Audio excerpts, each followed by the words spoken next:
DRG Media Group and River 92.7 are bringing you all home Oahe Zap games all season long. Tune in on the radio, listen on the app, or watch live on drgnews.com. Now, let's send it to the broadcast booth for some Oahe Zap baseball. It is a pressure cooker here at Hyde Stadium on a Friday afternoon in Pierce, South Dakota. I bet you never thought we'd hit triple digits. It's 105 degrees, but it's nice and cool up here in our broadcast booth. Hello, everybody. I'm Justin Coward alongside Dylan Beach, Eli Lewis, bringing you some live Zap baseball here as we ride into a very busy weekend here in Central South Dakota. We got a lot going on. We got the high school state rodeo finals across the bridge in Fort Pierre. We've got Oahe Days about to kick off here, and we've got Zap baseball for you. In the next 11 days, we've got 10 home games, and we are more than thrilled to be bringing you all of these games live on River 92.7 and streaming on drgnews.com. As I mentioned, alongside me is Dylan Beach. Dylan, we've had a long stretch of games. You guys went on the road, came back for one game against Hastings, and then we had 3 days off. I think the people want to know, are you feeling refreshed? Are you ready to get back to some baseball? I'm feeling good. Got to go to the driving range, got to watch the Pacers win Game 6. I'm nice and rejuvenated, and it's going to be really testing with this next 11-day stretch. Well, I think it's going to be really testing here today. As we mentioned, it's 105 degrees, and no, that's not a misspeak. It's 108 and feels like temperature, and unfortunately for these players here, as they welcome in the Casper Spuds for a couple days, well, there's no breeze really to speak of. Those flags are staying pretty soft out there in right center field.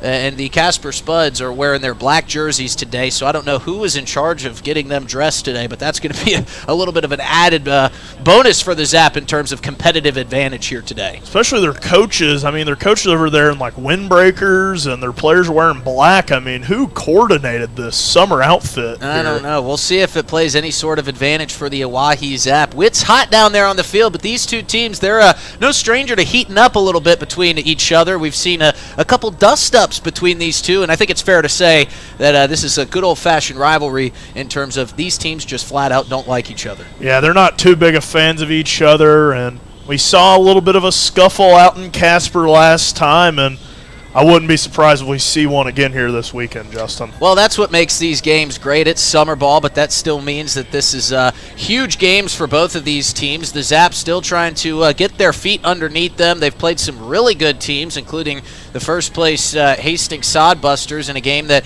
we saw some wrenches thrown at them from the Sodbusters in terms of kind of finding some holes in their defense, forcing the Zap to make plays. We'll get into that here in a little bit in our pregame show. But in terms of playing the Spearfish Sasquatch in a 7-game series, 4 here at home, 3 on the road, one of the biggest issues for the Zap this season has been they've scored a lot of runs early. They've gotten themselves some leads, but much like we saw last year, they haven't really been able to close it out and get some guys out of the bullpen to really get the job done. Yeah, it's kind of felt like those 4, 5, 6 innings have kind of been the struggle place for the Zap. They jump out to these leads, and then when kind of the other team punches back, the Zap aren't really landing those next punches to get back out in front. And we'll see if the Zap can get out in front early here this afternoon. Another really interesting stat line. I almost say funny because it's really counterintuitive. When the Zap hit home runs, they don't win ball games, and usually when you hit the long ball, that's what gets you to the playoffs. That's what gets you into a winning record. But the Zap, for whatever reason, they hit home runs, but they can't bring it up with wins after that. Yeah, it's like that Twins team from a few years back that hit all those home runs and stuff. And this team, I mean, they've tried hitting different totals and stuff, and they just can't get a win when they hit a homer. Well, we were talking about how hot it is here this afternoon. We've got 2 field umpires, one that's going to be behind the plate, one out in the field. The field umpire today will be Drew Life, and our friend Chris Dozark will be back behind the plate. We were down on the field talking a little bit before the game with Chris, and kind of talking with him about his strike zone, and I was curious if it was going to be a little bit bigger today because he's got all those pads on in this 105-degree day. So we'll see how that kind of goes. Have you ever played in anything like this or dealt with any of this kind of temperatures? Usually when you think of South Dakota, when you think of the Midwest, you only think cold, but you never think of the summers when it can get into triple digits like it is today. I've played some pretty hot tennis matches also especially when you're playing on concrete and it gets just hot on your feet. But I don't think I've ever played in a day where it's triple digits like it is today. Well, that doesn't stop some of the fans coming out. Better crowd than I think I expected. Some folks are bearing the heat, and we've also got our Pier Wildcats here, as they're always going to be here all season long. And we've got Pier Wildcat Night coming up on Thursday evening. That's going to be really fun. We're going to get to see some of the athletes throw out the first pitch. We're going to have a dunk tank, so a lot to get to. But as we mentioned, I want to look ahead at the schedule real quick. This is I know it's probably not the ideal day for most folks to get out to a baseball game when it is 105. It feels like 108. We've also got the high school state rodeo finals going on. The second rodeo performance is underway. That got underway about an hour ago, and with Oahe days, a lot of folks are spread out in different places, but we've got a lot of home games coming up that you'll be able to get to. We've got 3 games this weekend. First pitch tomorrow at 6:05, and then on Sunday afternoon at 2:30. I don't think we'll see much of a reprieve from the heat until later next week, but a lot of opportunity for the fans to get out and support the Oahe Zap in the coming days. Yeah, I am already just sick and tired of this heat. I mean, I was out there earlier during the warm-ups, and I was like, it feels hot, and then I heard someone say the heat. I think it was Alex Sheets talking to his son Easton. He told him it was 101. I thought he was messing with him. Because, like, my dad used to tell me he was 27 years old, and he was not 27. I thought it was just a fatherly lie. But it was actually 101 degrees outside. Well, we've got the coaches out there meeting, and, you talked about some of the windbreakers that you see the coaching staff. That didn't stop Jamie Habiger from throwing on that good-looking Oahe Zap windbreaker, and we see these two coaches shaking hands. This is going to be really interesting today. I think the fans of the Oahe Zap and, of course, the Casper Spuds are no stranger to some of the scuffles that we've seen between these two teams. Hopefully, we don't see any dust-ups today, but you never know what you're going to see, because these are two teams that really care about this sport. These are two teams that are trying to get wins. The Spuds are currently sitting in third place. The Zap trying to make up some ground, but it's definitely far from over for the Zap. They've got the whole second half of the season to catch fire. And the way that the playoff format works is the first half winner will get to the playoffs. The second half winner will get to the playoffs. So you can throw out the entire first half of the season and get started. But I think it's important here in this long home stretch, something that the Zap really haven't had yet this season. They have had long stretches of games, but nothing like we're about to see with 10 games in 11 days here at Hyde Stadium. This is a great opportunity for them to kind of get into a rhythm and start winning some ball games and kind of carry that into the second half of the season. And they've played a lot of games on the road, and another thing to look at is they haven't played any of the traveling teams yet. And, I mean, not going to knock on any of the traveling teams, but some of those rosters might not have as deep of guys, and they might be throwing out some different type of lineups against teams like that. And you haven't seen a team like that yet, and the schedule really hasn't let up for the Zap at all this year. So getting back into home, you can stay in your own beds, you're not out on the road, less distractions at home.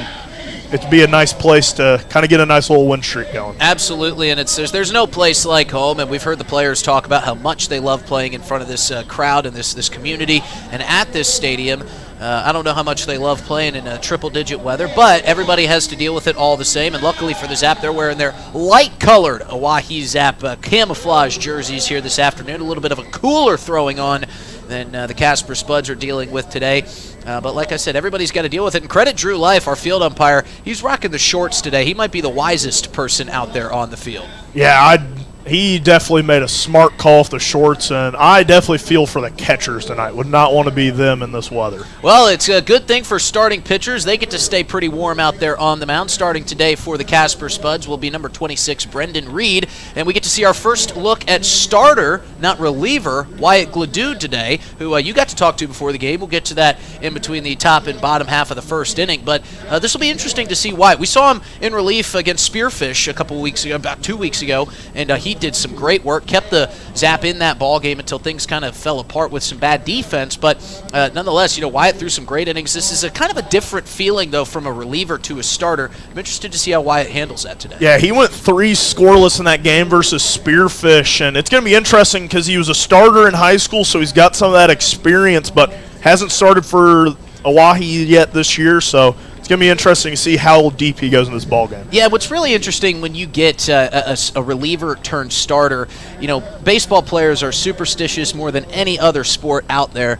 But it's totally a different scenario. You come in as a reliever in the middle of a game. Sometimes you inherit runners. Sometimes you come in with a lead. Sometimes you come in from behind.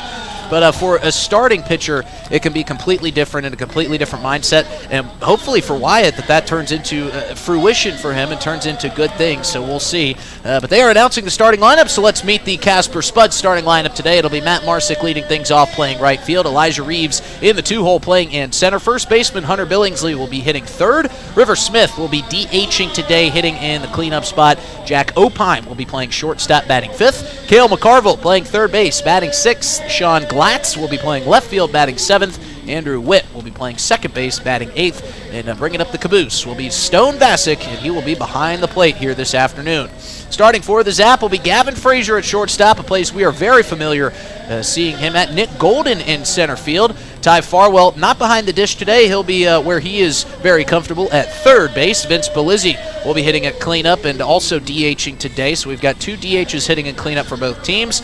Quinn Ludvigsen at first base this afternoon. Aiden Johnson at second base, batting sixth.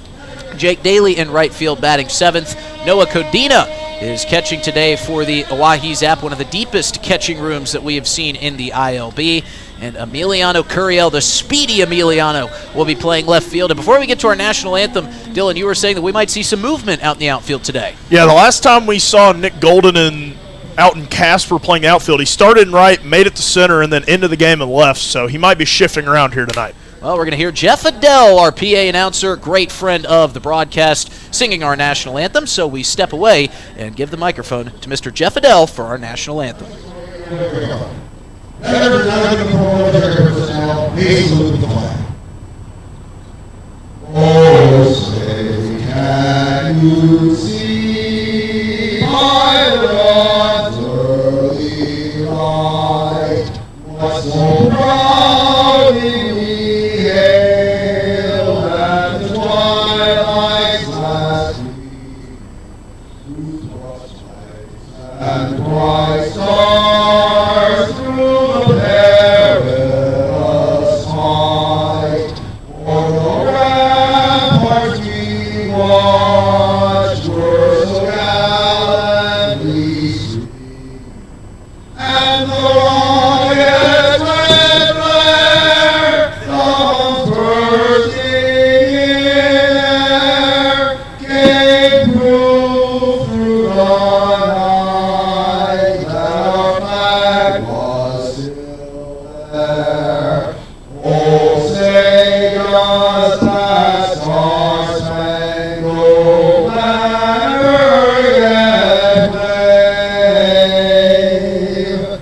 o'er the land of the free and the home of the brave? Great job by Mr. Jeff Adele on our national anthem. And right before that, before we went off the mic, we were curious if we were going to see any standoffs. And we've got a couple Casper Spuds still out there on the third base line. And one unnamed Zap player who's wearing an overthrow. Do you know who that is down there, Dylan? Hudson Ivy out there. He's trying to get his get back from when he left early last time. Well, it was A.J. Ponciano who stayed put, and now it is Chris Dozark trying to push and force both Hudson Ivy and the Casper Spuds final player. He has departed, and good for Hudson Ivy. 3-0. So they moved to 3-0 in the standoffs this season, and now Chris Dozark going to come over to the bullpen, to the dugout. I was curious if he was going to say anything. He was just grabbing his mask, but so one of the fun things that we've been seeing so far this season is some standoffs between the two teams on the diamond down on the field. Now, we've seen a couple guys get moved around. We see Gavin Frazier at shortstop, where we often see him, but we're going to see Aiden Johnson play at second base today. Usually we see either Caden Bazanski or Trey Runge, but Aiden, another guy that's getting an opportunity to make some plays out in the diamond today. Yeah, and with Cole Ottersberg out right now, that's one of those second base options that you can't turn to at the moment. And with a loaded, I was kind of talking with the intern Katie Acosta earlier. She does so much of the analytics, and she was kind of computing what our best offensive lineup is, and there's so many guys who can play kind of catcher, first, third, and there's only so many spots you can put them, so Aiden Johnson a chance to play another position and allow another one of those guys to play. Wyatt Gladude, a left-handed thrower who will throw a couple different pitches, make you think about some things as a hitter. He has a good fastball, but an even better breaking pitch. And he has got one of the most nonchalant deliveries that you'll see. As we see the throw down from Noah Codina, another, not new face, but newer face behind the dish. We're used to seeing either Mason Lang. We've seen a lot of Ty Farwell catching, but Codina, who had a nice start out his last time he started behind the dish, will be catching pitches for Mr. Gladude today. Matt Marsick, #1, will be hitting leadoff today for the Casper Spuds. He digs into the left-handed batter's box. Wyatt Gladude with a long look in. And time for some baseball.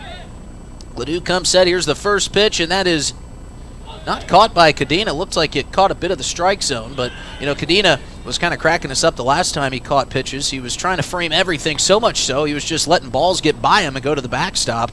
So he was trying to keep his frame. That's what a great pitcher does. Try to frame pitches for your pitcher. That one misses high. Count runs 2-0. Perfect day today, besides the heat. Not a cloud to be seen. Breeze is picking up ever so slightly. Will range from about 5 to 15 miles an hour in gusts today. Here's the 2-0 pitch. That one's driven towards right center field. Giving chase is Jake Daly, but Nick Golden calls him off, camps under it, and there's the first out of the inning. So a nice job by Wyatt Gladude, falling behind 2-0, throws a fastball up in the zone, and he gets Matt Marsick to pop out. Yeah, that's a great start, and I was talking to Mason Lang earlier, and he mentioned some of these guys are really good to get into contact and just kind of trusting their defense, and if you can get early outs and keep that pitch count low and try to set yourself up for a better day. So that'll bring up Elijah Reeves. Reeves will be playing where Golden is playing this afternoon. He, too, is the center fielder for the opposing team. That one chopped off the plate. Coming out to field it is Codina. He bobbles it, and I don't know if he would have gotten Reeves anyway. That was a really well-placed hit. We saw enough bunting against the Hastings Sodbusters. That was a swinging bunt there from Elijah Reeves, and he's able to make it to first base. And the Spuds have their first base runner of the ballgame. Yeah, and he's one of the faster players in this league. 3-time returner for the Spuds, a fan favorite out in Casper, and he's been the Achilles heel for this Zap team a couple of times already this year. That was going to take a hero play from Codina to get him thrown out at first. So the Spuds now with 1 out, have a runner on first, and Hunter Billingsley will step into the left-handed batter's box. Billingsley waggling the bat over that left shoulder, swings and fouls off strike 1 into Capitol Avenue behind us. I'm sure Gladude wanted to get Reeves out, but college teammate at the plate, I'm sure there's no out he wants more than this one. That's really fun to see, is these college teammates facing off with each other. You can always tell who the teammates are because of the smiles that are on their faces when they get to face off. Runner going. Throw down from Codina. Pitch was a strike. This gets past the shortstop, Gavin Frazier, but a great job backing up by Aiden Johnson keeps Elijah Reeves at second base. So a heads-up play there by Aiden Johnson, who looks like he's been playing second base all season. Yeah, it was a nice ball, or a nice effort there to keep that one from getting to the outfield. Reeves is so fast, you don't want to let him get into third. Spuds now with the runner in scoring position, but an 0-2 count for Wyatt Gladude. See if he can put away Billingsley here. The pitch fouled off into the fencing. Another thing I'm interested to see, and there's going to be a lot of factors that come into play here with Wyatt Gladude. One, him being a pretty cornerstone reliever here for the Zap. How deep into this ball game he will go. And 2, with this heat, how long Jamie Habiger will leave him out on the mound. Here's the 0-2 again. This one popped up into foul ground. Giving chase is Ty Farwell, but he's going to watch that one sail over the Spuds dugout. And we'll do it all over again. One thing about Gladude, I mean, he is a California kid, so he's got to be used to at least some sort of heat. And the good thing is, despite what you might hear a lot of South Dakotans say, this is not a thick heat. This is a very dry heat, not much humidity in the air. I know that some South Dakotans are listening, wonder what I'm talking about, but I come in Georgia, so we know humidity, and this ain't it. Breaking pitch off the plate. Good take there by Billingsley. That's why I was so shocked when someone said it was 101 earlier, because I knew it was really hot, but I didn't think it was quite that hot. The temperature gauge reads 3 digits, but folks that know true humidity, it sure doesn't feel like it. Here's the 1-2 from Gladude. Swing on and missed for strike 3. Good off-speed pitch from Wyatt Gladude. Gets Billingsley down swinging. And now he's 1 out away from getting out of an early jam. Now they've scored that play from Elijah Reeves that he got to first base on as an error. I think there might be some discussion with that. I would love to see that change to a hit because an error on Noah Codina surely doesn't help his cause. That does feel harsh. That's a great way to put it, Dylan. This will bring up the designated hitter, River Smith, another left-hander. Lefty on lefty, and Gladude just barely misses outside. I was really curious to get a couple looks at Chris Dozark's zone here today. He's the one wearing all the pads. So I was curious to see how big that strike zone is. He's got a big batter to deal with in River Smith. They're going to try to pick off Reeves on second base. Just a look from Gladude, keeping him honest back there. One good opportunity here for Noah Codina is he's got a left-handed batter in front of him, so he's got that third base angle wide open. So if Elijah does steal, he doesn't have a batter to deal with in his way. That one misses down and in for ball 2. You really got to attack here because any ball in the outfield, Reeves is likely going to be scoring on with his tremendous speed. And you got to factor in there's 2 outs, so he's going to be running on contact no matter where it's hit. There goes Reeves, taking off for third. Throw down from Cadena, not in time, and the speedy Reeves is in sliding head first, and he takes third base. I got to worry about the wild pitch aspect too, so really got to go to work on this batter, and if you're Cadena, you got to keep everything in front of you. And that was a strike on the pitch, so the count now reads 2-1. Reeves with a huge lead off of third base. And now finally seeing it and bringing him back is Ty Farwell. Good off-speed pitch, gets a swing and a miss, and now Gladude is 1 strike away from getting out of this inning unscathed. It's very tough for a left-handed pitcher to deal with a runner on third base. Elijah Reeves really trying to get in the head of Wyatt Gladude here. Here's the 2-2 pitch. A bit low, I guess. That one looked good from up here, but we do have an off angle. We're kind of caddy-cornered. But that runs the count full. Chris Dozark didn't think it was a strike, and that's all that matters. Now with 2 outs, the payoff pitch. Fouled off to the left field side. That's going to make its way out into the street. And, of course, with the Oahe Days, we'll get into some of the things that can get you some free concession stand items if you show up to the Zap game. I think Dylan's got a pretty good beat on all that's going to come with that. We got business to deal with here. Gladude's going to step off as Elijah Reeves was about halfway down the third baseline. I think Reeves was looking over to that first base field umpire, Drew Life, wondering, was that a balk? Reeves gets back to work trying to get down the third baseline. This one is fisted, and that is going to curl foul. My goodness. River Smith just poked one down the left field line and right into no man's land. I mean, when you talk into a spot where nobody could get to that ball, that's exactly where you would want to hit one with a runner on third base. But luckily, because he is a lefty, it created some side spin that moved that ball from fair ground into foul and saved the Zap a run. So we go back again, another 3-2 pitch coming. Gladude hanging that left arm, peeking in for the sign. Now he comes set. The pitch is down and in for ball 4.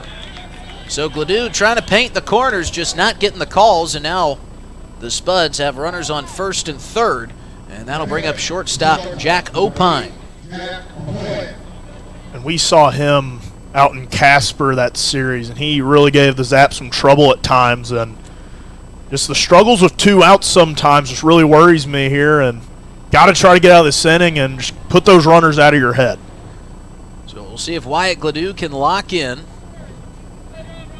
Runners on first and third with 2 outs. First pitch is in there for a strike. Painted the outside corner on that one with a fastball. That's a good start for Gladude. If the double steal comes, do not throw to second base. And we saw that come back to bite the Zap in their one-game series against Hastings. That one's in the dirt. Nice stop by Cadena. Now they got the runner in between first and second. They're going to throw down to second. Here comes Elijah Reeves for home. The throw is not in time. Cadena couldn't get the tag on Elijah Reeves. I said it wasn't in time. The throw actually was there on time, but it pulled Cadena off the home plate dish just a little bit too far, and a great slide from Elijah Reeves. And that'll let the runner get down to second base. So they tried to coax Elijah Reeves into coming home. They did just that, but the speed of Reeves was too much as he beat the throw. And the Spuds are on the board here first. You have just got to eat that or throw it to the pitcher, fake him out somehow. You cannot get that ball into second base. Yeah, Elijah Reeves just too quick for any of that. And he gets back to work. And he gets a strike call on Opine. Count runs 1-2. Especially if 2 away, too. I mean, you're now 1 strike away from getting out of the inning, and I got 1 run on the board. Just those infield decisions that have bit the Zap in the backside all season long. Here's the 1-2. Swung on and missed for strike 3. So Opine goes down swinging. The Spuds do get 1 run on the throw down and score from Elijah Reeves. We're going to stay right here. Dillon Beach got to catch up with starting pitcher Wyatt Gladude before the game. Here's what Wyatt had to say. Dillon Beach with the Oahe Zap here with tonight's starter, Wyatt Gladude. Wyatt, this is your first start of the season. How have you kind of approached going from a reliever to a starter here tonight?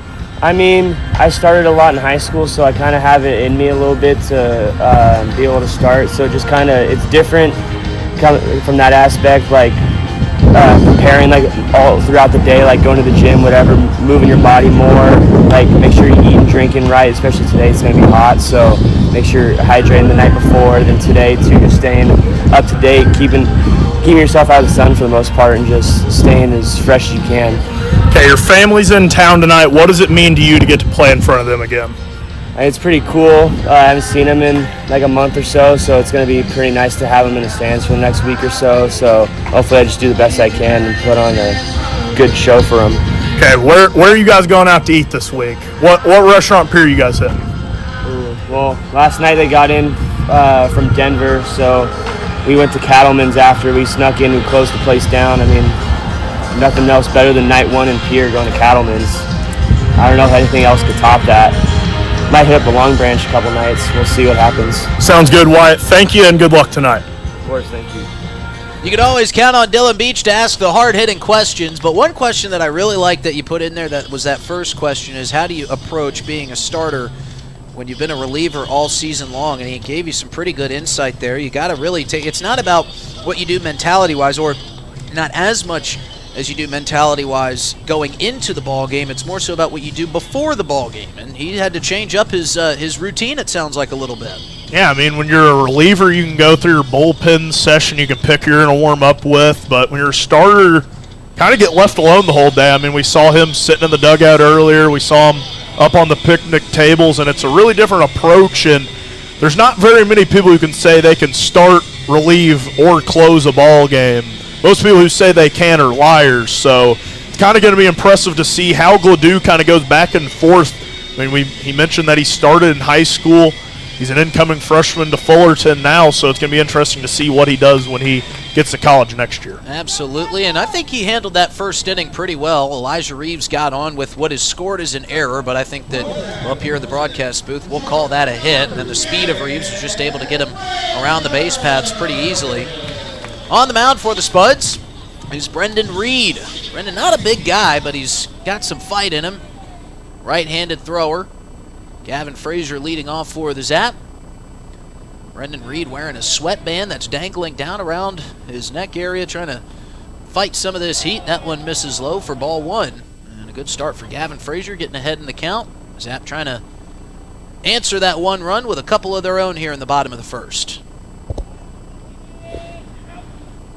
1-0 pitch, swung on and missed by Gavin Frazier. Good off-speed pitch there from Reed.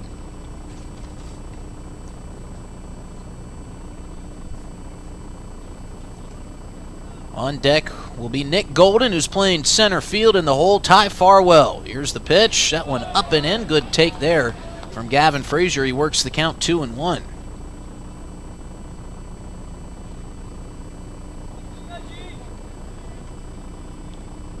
Reed set, the 2-1 pitch.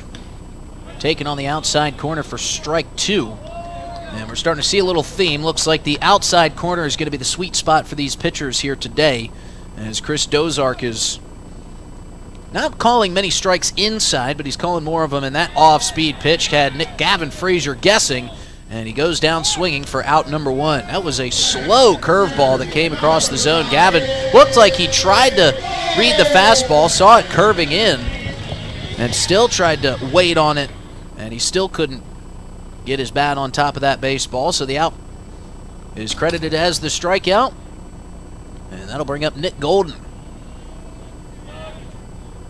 First pitch to Golden, catches the inside corner for strike 1.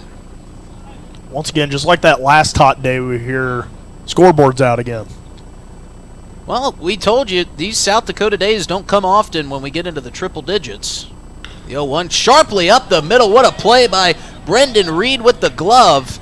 Handy piece of mitt work there as Brendan Reed caught that on one bounce. I don't think he even had to move his glove. He just stuck it out, and the ball happened to find its way into the mitting. And that'll be the second out. Sometimes the ball just doesn't drop your way. And man, that was a hard-hit ball just right into the glove. That sure came off the bat hot of Nick Golden. That could be a pitcher's best friend, but also a pitcher's nightmare. Just depends on where it bounces. Here's Ty Farwell, and he wears that one. It just grazes off his pant leg. I think that's about the softest hit batsman we'll see all season long, or that we've seen all season long. The Zap have worn their fair share of pitches, but that one just grazing the lining of the pant on the right leg of Ty Farwell, and he's on first base, and that'll give way to Vince Polizzi, today's designated hitter. And we'll see if Vince Polizzi can give the Zap the lead with one swing here. As Chris Dozark thought about dusting off the plate, and then he stepped back behind the catcher, Stone Vasic, and then he walked back out and said, you know what, no, I am going to clean up the plate a little bit. So his housekeeping is done. Farwell leading off of first. Brendan Reed, the right-handed pitcher, with a quick peek over.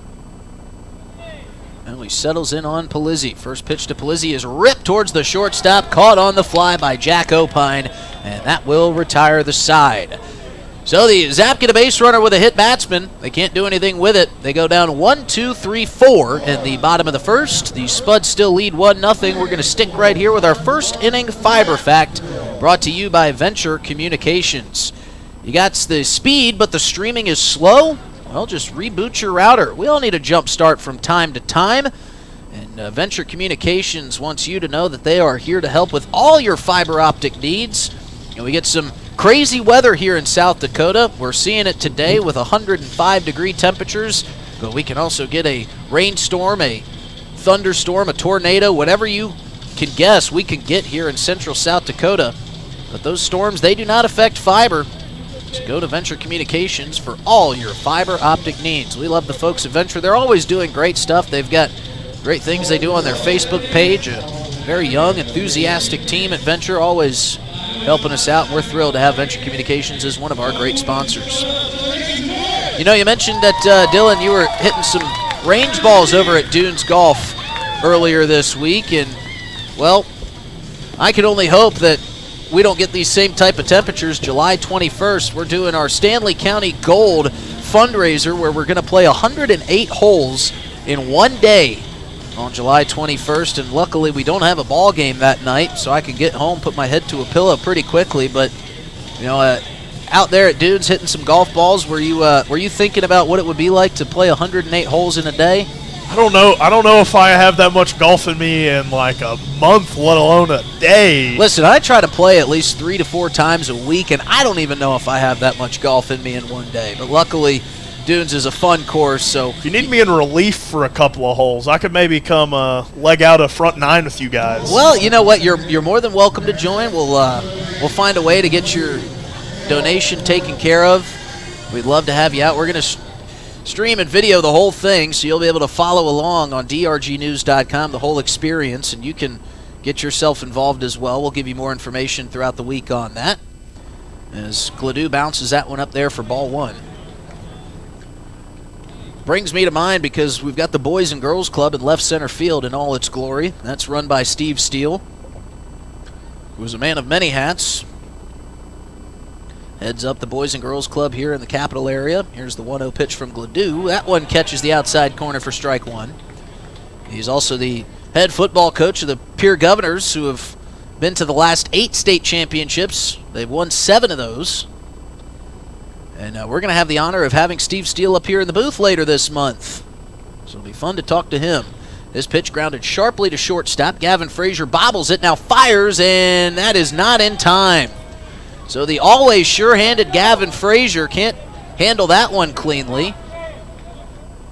And we were questioning the first one as an error. I think that one will definitely be scored as an error, as Cale McCarville is able to make it to first base. Something we rarely see out of Gavin Frazier. He's been a stalwart over there at shortstop this season for the Zap. Yeah, very uncharacteristic error out of this team's leader in the middle infield. But that does set up a possible double play opportunity here as Sean Glatz steps into the right-handed batter's box. He turns to bunt, something the Zap had a tough time dealing with against the Hastings Sodbusters, but a nice spinning and twirling throw from Wyatt Gladude gets the speedy Sean Glatz out at first base. On to second goes McCarville. Tell you what, they just announced the beer batter here for this afternoon, so that gets the fans perked up a little bit and on the edge of their seat.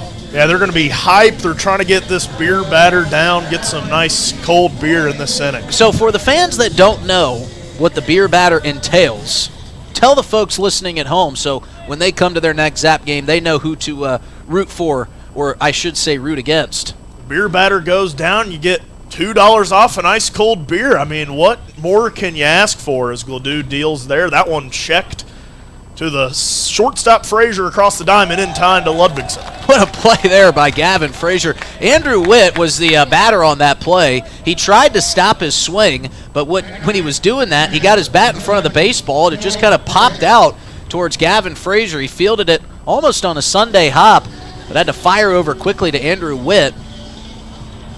But it has to be a strikeout for the beer batter to get you your $2 off. Got to be a strikeout. Correct? Can't just be a regular out. Got to be a strikeout. Well, these fans, that might be the only time they're let down by a Zap out here tonight. As Gladude gets set back with 2 outs, runner on second. That one belted towards the third baseman. Farwell stopping it. That'll keep the runner put at third. Bassick will be there in time at first, so runners on the corner with 2 away, but a nice play from Farwell to save a run. And I have to apologize because Dylan and I have an agreement. We hand off innings as we go along. And doing the first inning fiber fact, I just out of habit picked up the inning calling play-by-play. So we kept it for both half innings, so it was. I had honestly forgotten about it too, and then I looked up and I was like, it's the second inning. I was like, I got a job to do here. I have to apologize to Dylan and his family. I'm sure his parents are at home listening, wondering, why is this guy rambling while Dylan's got his inning to call? Gladude steps off there, checks on the runner at first. As with 2 away, just trying to get out of this inning. Spuds only 1 hit right now in the scorebook, but 1 run as a dangerous hitter, Marsick, comes up to the plate with 2 away. Gladude winds and fires as Cadena keeps that one in front. You know, they reached on a hit on that last play, but Ty Farwell saved a run. By knocking down that sharply hit ball, that could have easily scored McCarville as he was coming around third. But some great handiwork there by Ty Farwell. Yeah, that was heading for the left field chalk and was going to start going into foul territory, but good play from him as that one belted towards Curiel. Settles under it, makes the 3rd out of the inning. Zap get out of a jam. Scot-free. Only 1 across for Casper. They lead the Oahe Zap 1-0 here at Hyde Stadium. Support the Highmore Volunteer Fire Department this Friday at 9 p.m. for a street dance with music by the Urbandale Lane Band. $5 cover. Then on Saturday, come enjoy a smoked roast beef sandwich, sweet corn, and potatoes starting at $5.30. $15 a plate. All located at the Highmore Fire Hall. The beef is donated by Willow Creek and Weidenbach Ranch. Please support the Highmore Volunteer Fire Department this Saturday at 5:30. This invitation brought to you by Titan Machinery. Here at the DRG Media Group, we know free, over-the-air radio works to get the word out. But we also know these days people consume information at different times of day and through a variety of different platforms. DRG Media Group's AM and FM radio stations, DRGnews.com website, and DRG News mobile app provide local news, sports, weather, area high school athletic events, music and entertainment news, and more. And thanks to our advertisers, it's available to you for free. But we want you to share information with us, too. By using the Contact Us feature on the DRGnews.com website or the DRG News mobile app, you can send us a request for advertising information, a news or sports item, a weather cancellation, and more.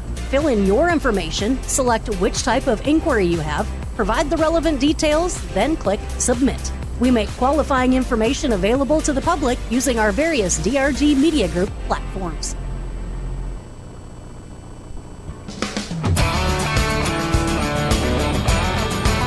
Back here at historic Hyde Stadium for the bottom of the second, the Oahe Zap 5-6-7 due up. Two of the leading home run hitters on the team, Ludwigson and Johnson, and then Jake Daly in the 7-hole. And one thing I'm interested to see here in this inning, Dylan, is how these Zap hitters kind of change their approach to Brendan Reed. As we mentioned, he's not a hard thrower, but he's got some good movement on his pitches. And I always am curious about the difference in, do guys want to face faster throwers or do they like to face slower pitchers? And we saw Tristan Agadal a couple weeks ago. As that one catches the outside of the zone for strike one to Ludwigson. And he was a hard thrower, and it took about 5 innings for the Zap to really get their bats going. But harder throwers end up for harder hit balls. As the 0-1 to Ludwigson. In there for strike two, and we saw that with Ludwigson the other night against Hastings. They had a bit of a slower throwing pitcher, and he really cranked a hold of one, but he had to create all the power, and it kind of died out in right field as the 0-2 into Ludwigson. Swung on, chopped up the middle to the shortstop Opine, crossed the diamond in time for out number one. Brendan Reed trying to make another web gem play. He kind of twirled and tried to catch that one backhanded without looking. He got lucky on the first one, just kind of stuck his glove out, made the play. He said, why not try the second one? Yeah, he just threw that glove at it, did the twirl, was trying to get a highlight play there. And I can't fault him. Give him after an you A get the for first effort. one. Absolutely. You got the first one. I mean, why not try again? And you got your defense behind you. So as long as you don't bat it out of the way. As that one drilled from Johnson on pitch number one, Reeves underneath it. And there's no wind here tonight whatsoever. And that one just dying out there in center field. Aiden just a bit underneath that one. Well, you also talk about with the slower pitch on that off-speed delivery, it's hard to get a lot of power behind that ball. Also felt like Johnson caught that more on the neck of the bat than on the barrel. He didn't looked good off the bat. He didn't pull that one like he's kind of been with these homers that he's been having over that 324 left field wall. As quickly 2 away for the Zap, and Jake Daly to the plate. Jake Daly the other night making me run a set of foul poles for his word extemporaneous. Couldn't fit that one into the broadcast, so Jake Daly getting the best of me on the first episode of Beach's Bloopers as he swings and misses for strike one. How did that go? At least you didn't have to run it in 105-degree weather. Yeah, it didn't go bad. The worst part about it was on my way back up after putting up some chairs after I got done, as the 1-1 turns 2-1, I was walking back up from running my foul pole, and a mosquito just dive bombed me. He went right into my mouth. I about threw up in the moment, and I was like, I need water, Alex. And luckily the nice folks at concession stands gave me a bottle of water as that one misses for ball 3. Always there to take care of you. Because I was mighty worried when I was just walking back, and mosquito was down on his luck, and he came right for me. The 3-1 misses low for ball 4. Jake Daly slow to get out of the batter's box, but will take his free pass with 2 away. Second walk we've seen, second base runner for the Zap. Ty Farwell was hit by a pitch there in the bottom of the first, and that was with 2 outs. So we'll see if the Zap can work a little 2-out magic here. Jake Daly, not the biggest base running threat, but Cadena has been swinging a nice bat here lately. As 2 away, the runner on first That one inside for strike one. Cadena was one of the cracks that started forming in that Tristan Agadal game we were mentioning. Him and Alex Jackson got to him for the second and third hit he had allowed all year, as that one runs way inside for ball one. Cadena with an interesting stance in the right-handed batter's box. He closes his body off, his right foot placed about a shoe length behind where his left foot is set up. So it looks like he wants to drive the ball the other way. As the 1-1 belted back the other way, foul from Cadena. Just like we saw right there. Just a bit late on that one. Just pushed it out the other way. Looked good. And went out of the short fence there over the bullpen as he's behind in the count 1-2. Trying to keep this 2-out rally going. That one misses high for ball two. Cadena on media day told me he's hit 3 home runs in his life. He's hoping to hit his 4th out here in Pier.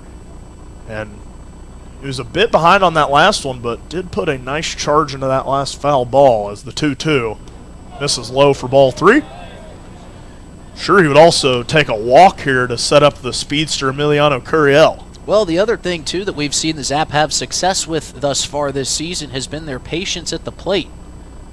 Seems like when they get a lot of their productivity going is when they're drawing walks. The payoff pitch misses high. And runners on first and second, back-to-back walks, and brings Emiliano Curiel to the plate, sporting a brand new mustache. And I was giving him some compliments out in the field during batting practice. I think it looks mighty good. Well, he's yet to turn his head over here, so we can't see it yet. They're going to have a meeting at the mound to give us an opportunity to... If he faces us, we might have to get a nice zoom-in cam. I think it looks pretty nice. You know, I wish I could have the pleasure of growing facial hair like some of these guys down there. You know, we just watched the Florida Panthers win their 2nd straight Stanley Cup, and it seems like all hockey players just have this innate ability to grow beards. I guess that's why I never got into hockey, or why I never got graced with that gene, is because I can't grow any facial hair. I think I never got into hockey because there's not a hockey team anywhere near where I'm at. Really? In Indiana? Yeah, I know. Hot take. I mean, not a lot of hockey in Indiana. But runners on first and second, 2 away. Curiel at the plate. That one in there for strike one. Curiel trying to get a timely knock here. Daly will be running on anything, so ball into the outfield could score one. A lot of space in left field as the 0-1 to Curiel. That one runs high and inside for ball one. And I'd love to hear the coaches' conversations, not only Jamie Habiger, but the other guys, Wiggins and Skelton there in the dugout, is what they're telling these hitters as they see Brendan Reed continuing to work and having a little bit of trouble finding the strike zone. 1-1 misses outside for ball two, and I'd expect a lot of red lights here as you've got some guys with some good plate discipline coming up. You got Gavin Frazier up next, and draw a couple more walks, get one in freely. The Zap yet to record a hit, but runners on first and second, 2 away.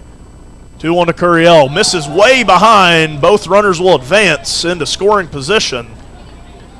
Just like that, a 3-1 count turns a very hitter-friendly count here for Curiel. Absolutely, and as you mentioned, with 2 outs, runners are going to be going, but a base hit anywhere will score 2.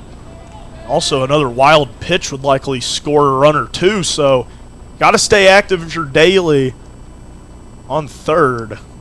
The 3-1 now to Curiel. Reed trying to settle himself down. Misses way inside for ball 4. Just like that, bases loaded, 2 away, and Gavin Frazier to the plate. We saw him take every base in that Hastings game last week. What an unbelievable turn of events that was. If you weren't with us on that broadcast, he took ball 4. It scooted away from the catcher, Carson Rather, for the Sodbusters. He knew it immediately that Rather didn't have a feel for where the ball was, so he flew down to first, turned around. Rather still didn't have a beat on where the ball was, took second. As now we're getting looks like a rosin bag tossed out. Looks like Brendan Reed has been dealing with a little bit of moisture on that hand. 105 degrees. These guys are going to sweat a little bit. But back to Gavin Frazier. He stole third a couple pitches later, the throw got away from the third baseman, and he was able to steal home. I mean, it was just lightning in a bottle, and it was a great play for Gavin Frazier. Has been so good for the Zap team. Has really been the leader of this middle infield. Had that untimely error the last inning. It was just kind of crazy to see him do that because he's really been so good for this Zap team, but he has got a chance to deliver here with bases loaded, 2 away. Brennan Reed struggling to throw strikes.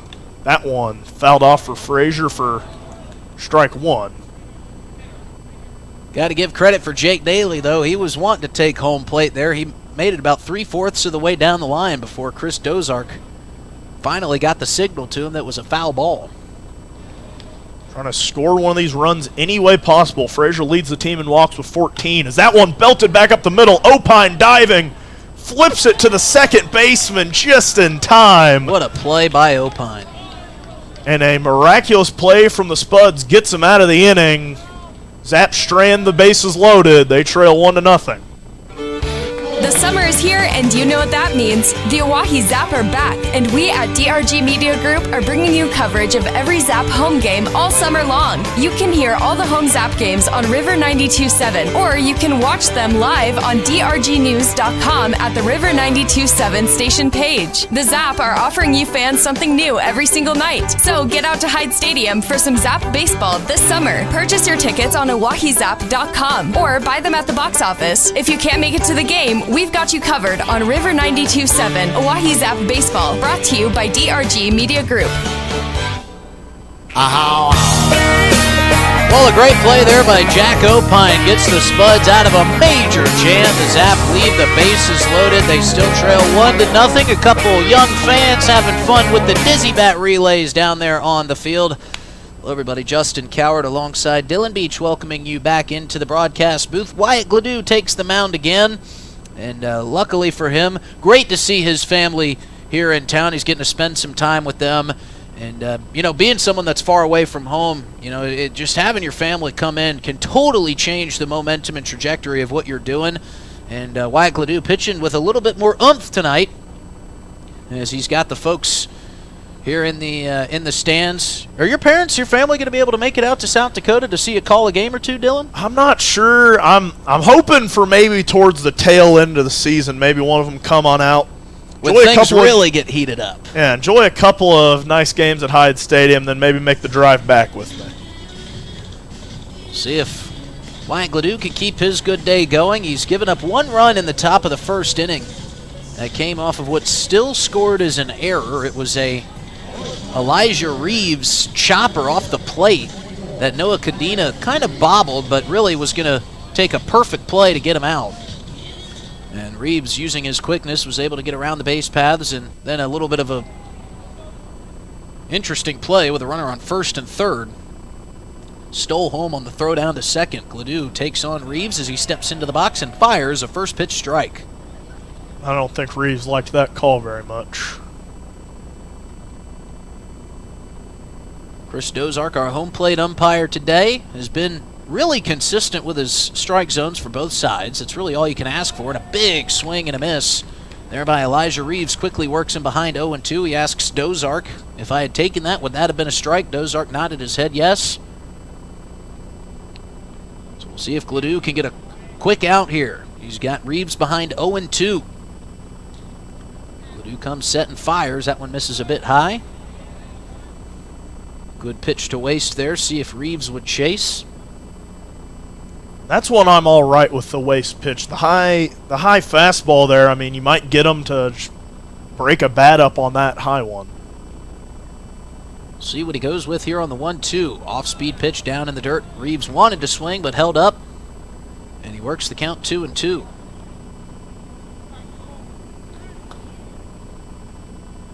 There's not a single fan here that is sitting out in the sunlight except for a couple folks up in general admission who are working on their tan. The 2-2 pitch to Reeves, just a bit outside, and he's worked the count full. Our Pier Wildcats are here as usual. They have assumed their usual position over there on the near side of the third base line, right in the shade. A couple of the athletes enjoying some of the delicious concessions the Zap have to offer. Here's Gladude with the 3-2 pitch. That is taken for ball 4. A good take by Elijah Reeves. Not really sure on that one, Dylan. I'm just not sure where that one missed, and Cadena trying to get the talk with the umpire was kind of showing his hand like miss high or low, or where did that really miss? And well, to Chris Dozark's credit, he has been calling a lot of strikes in the lower half of the strike zone, not much up high. And I would have to imagine that that one did miss high, but it puts a speedy runner on first with nobody out. And Hunter Billingsley will step in big, swing and a miss on the first pitch. Good off-speed there by Wyatt Gladude. And that is the last guy you want to walk with nobody away. Absolutely. You don't even want to walk him with 2 outs. We'll see if Gladude does anything to try to keep Elijah Reeves close at first base. Quinn Ludvigsen giving Gladude a big target. Reeves is hopping, not running. This one ripped down the right field line. That's going to get down for a base hit. Fielding it cleanly is Daly. On his way to third is Reeves. A throw in is picked nicely by Aiden Johnson. With nobody out, the Spuds have runners on first and third. And that'll bring up the designated hitter and power hitter, River Smith. And now here's a situation where I can understand if there is a double steal here, throw it out to second and try to come back and get the runner at home. But even then, with as quick as Elijah Reeves is, that is going to be a tall task for this middle infield between Gavin Frazier and Aiden Johnson, who doesn't play a lot of second base, to make. First pitch is popped mile high on the infield. Giving chase is Farwell. Staring up into the sunlight is Noah Cadena, and he makes the squeeze. That is a huge out for Wyatt Gladude. A great play by his catcher. There is a breeze. It's not a staunch one, but it is blowing. And those fly balls create a very challenging play for any infielder to make, let alone a catcher who's got to rip the mask off and do a couple turns behind home plate to figure out where he needs to get to make that play. So an outstanding catch there by Noah Cadena for the first out.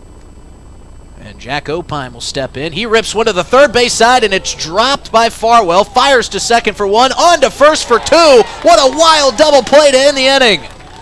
Farwell couldn't catch it on the fly, but he turns 2 instead, and the Zap get out of the jam with runners on first and third. Nobody scores, 2 men left. We head to the bottom of the third inning. Spuds leading 1-0 here at Hyde Stadium.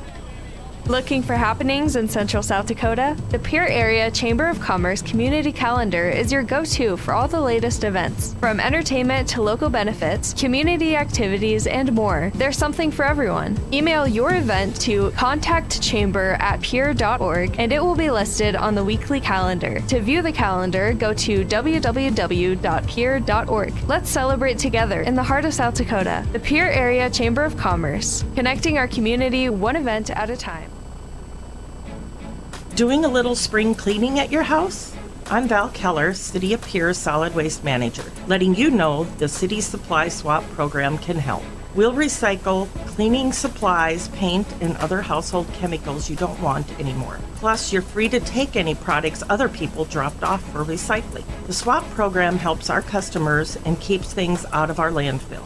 Supplies we accept include stains and sealers, pesticides, pool chemicals, typical cleaning agents, as well as oil-based paint, latex paint, and spray paint. For additional information, call 605-773-7434. Again, that's 773-7434 for more information about recycling your household supplies and paint. Let the City of Pierre help you get your home and garage cleared out and cleaned up for the summer months. This public service message is brought to you by the radio stations of the DRG Media Group in Pierre. Well, the Zap get out of a jam thanks to Ty Farwell's quick handiwork. And while Jack Opine made an outstanding play at shortstop to get the Spuds out of a bases-loaded jam their last time out into the field, he might have slow-walked himself into that third out of the inning. As we watched back on the broadcast, Opine not exactly hustling out of the box, but I think he thought Ty Farwell was going to catch that on the fly. and he started to somewhat head back to the dugout and then realized, oh, that ball's on the ground, I got to run, and really helped the Zap out there from scoring a run. Yeah, I mean, I thought Farwell caught it too, and I thought he was going to get the double play stepping on the bag at third, but gets it in a very weird way off his glove and then turns it around the horn. Well, that's how Farwell thought he was going to do it. He was looking at Elijah Reeves, who was already sprinting down the third base line, and then started to scurry back to try to beat out the tag, as the first pitch is just a bit outside. As Nick Golden takes ball one. A lot of confusion on that play, but no confusion for Ty Farwell, who fired it over to Aiden Johnson, who turned it back to Ludvigsen for the 2. Big swing and a miss for Nick Golden. He had to hop himself back under the feet. That was much like Scotty Scheffler's drives right there. His feet kind of slid all over the place. Golden was really trying to get after that one. Count works back to 0-2. Brendan Reed still on the mound for the Spuds, as this one is drilled to left field. Giving chase is Glatz. Looking up into the sunlight, he can't make the play. It bounces off his glove. Golden rounding second. He's going to try for third. Here comes the throw, and it's not in time. Oh, it was in time, but the third baseman couldn't field it. Cale McCarville. They had Nick Golden dead to rights. I did not have a good feeling as Nick Golden was rounding second. That throw was already coming in. But the Sun helping out the Zap a little bit there on that play gets Nick Golden all the way to third. And we'll see how they score that one. And Nick Golden over there laughing with Jamie Habiger. I don't know how much Jamie Habiger's laughing. I think he was throwing up the stop sign for Nick Golden, wanting him to stay at second. But nonetheless, the Zap have a runner at third. This one chopped down the first base line foul. Nick Golden is already a couple of interns' favorite player because they say he's just electric. They like how he plays with hard mentality. And I got to talk to Coach a couple weeks ago about Nick and how many times he gets plunked. And it's kind of just his style of ball. He's an effort guy. This one chopped towards the second baseman. Here comes the runner to score the run. It'll be a toss to first for the out. But Nick Golden, after the excuse me triple, comes home, and Ty Farwell has an RBI, and we are tied at 1. I mean, you could have had an error at 2 different spots on that Nick Golden play. The catch, the tag. You got to give Sean Glatz a little bit of credit out in left field. You're staring directly back into the sun. That is not an easy play to make after turning and hustling all the way back to the wall as Vince Polizzi takes ball 1 up and in. I think it caught him for a little bit of a surprise. That one was hit very hard by Nick Golden. Glatz made his way all the way back to the wall, then had to kind of retreat towards the inner half of that warning track as that one's fouled off the end of the bat by Polizzi. Count runs 1-1. I mean, I thought it was going to leave the ballpark for a minute, and it just kind of started dying out there and was all the way up against the wall and just could not bring it in. Here's the 1-1 to Polizzi. That's a bit outside for ball 2.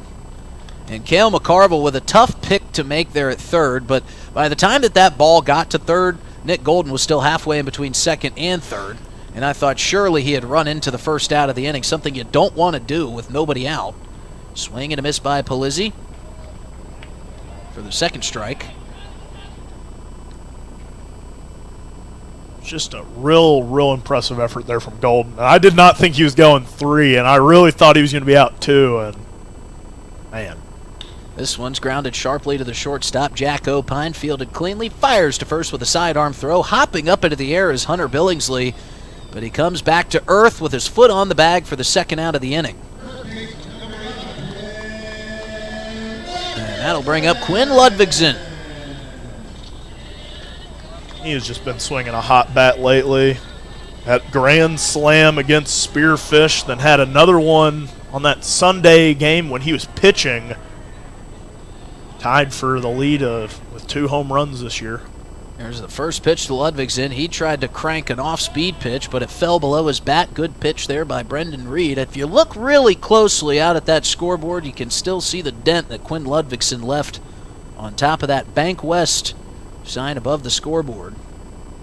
As this one is ripped down the left field line, curling foul, giving chase is Glatz. He'll watch that one sail over the left field foul side fence right near that bullpen that's not being used currently. He was making a real effort for that one, and just that would have been a hard play to make even if it did stay in the ballpark. Well, he's got to be beating himself up after that dropped ball in left field, which he shouldn't do because it was a tough play to make for anybody. But usually when you see guys have a play like that, they're always hustling afterwards, as this one misses high and away for ball 1. Ludvigsen just trying to keep his hot start going, and this is just kind of a log jam of middle infield and like corner infield to get playing time right now. This one misses way high and outside for ball 2. There's a lot of hot bats who can play first base. There's a lot of hot bats in contention for that DH spot, that third base spot, that catcher spot. So got to stay on top of your game. The 2-2 to Ludvigsen. That one is lifted towards the left field corner. That one's curling foul, and that'll bank off the foul territory wall over there in front of Glatz. So Ludvigsen slowly but surely making his way back towards foul ground. So a lot of spin on that one. If that had just been a couple feet over, it might have slapped off the foul pole. Which would have been a home run, another one for Ludvigsen. But we don't have that left to right breeze that we're accustomed to it here at Hyde Stadium this afternoon. I think if we had had that 20-mile-an-hour gust that we normally have, that probably would have stayed fair. The 2-2 again. This one ripped down the first base line there to field it as Billingsley. He'll step on the bag, but the Zap tie up the game after a Nick Golden triple and a Ty Farwell sacrifice ground out. We're tied at 1 after 3. We'll come back in the bottom of the 4th inning, or excuse me, the top of the 4th inning after this break. Thinking of travel? Pierre Regional Airport offers non-stop flights to Denver. Starting August 1st, book your destination at United.com. With United Mileage Plus, you can save more by earning miles when you fly from Pierre Regional Airport. 1-hour flights to Denver and the world beyond. Avoid the crowds, avoid the drive, and enjoy free parking when you fly from Pierre Regional Airport. United Airlines in Pierre starting August 1st. Skip the drive. Fly from Pierre. We're good at making excuses for things we don't want to do. I can't work late because my cat has a job interview. Unfortunately, we're also good at making excuses for things we shouldn't do, like driving drunk. There's nothing on the back roads but cows. The truth is, there's no good reason to drink and drive. Not even if you stick to the back roads. If you drink, don't drive. No excuses. Brought to you by the South Dakota Office of Highway Safety, South Dakota Broadcasters Association, and this station. If you're interested in becoming a valued sponsor of an Oahe Zap broadcast, you can contact us for more information at sports@dakotaradiogroup.com or call us at 605-224-8686.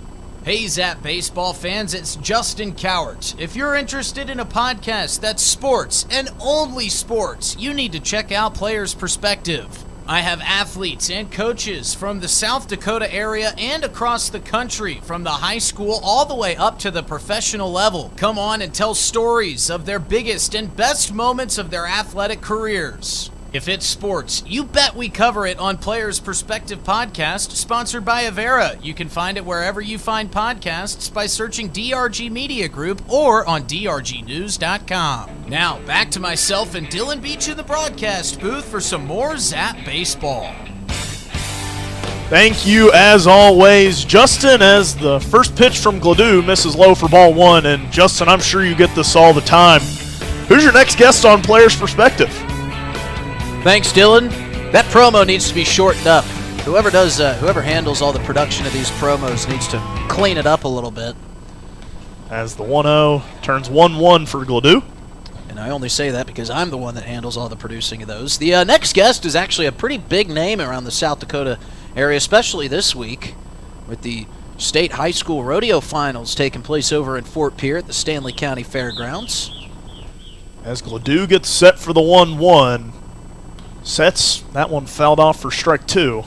Sure, many of the folks will know the name Ryan Shepik. She's one of the top cowgirls in the state of South Dakota. She's headed to nationals in not 1, not 2, not 3. I think she's headed in 4 different categories. We know she's going in the rein cow horse, the barrel racing, cutting, I believe, as well. She is as good as it gets.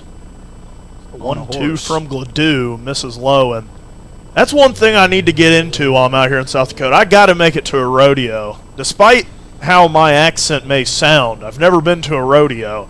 more of a tractor pull type of guy. Well, you can find that too in South Dakota, but you definitely do. They are fun events to get to. 2-2 from Gladude.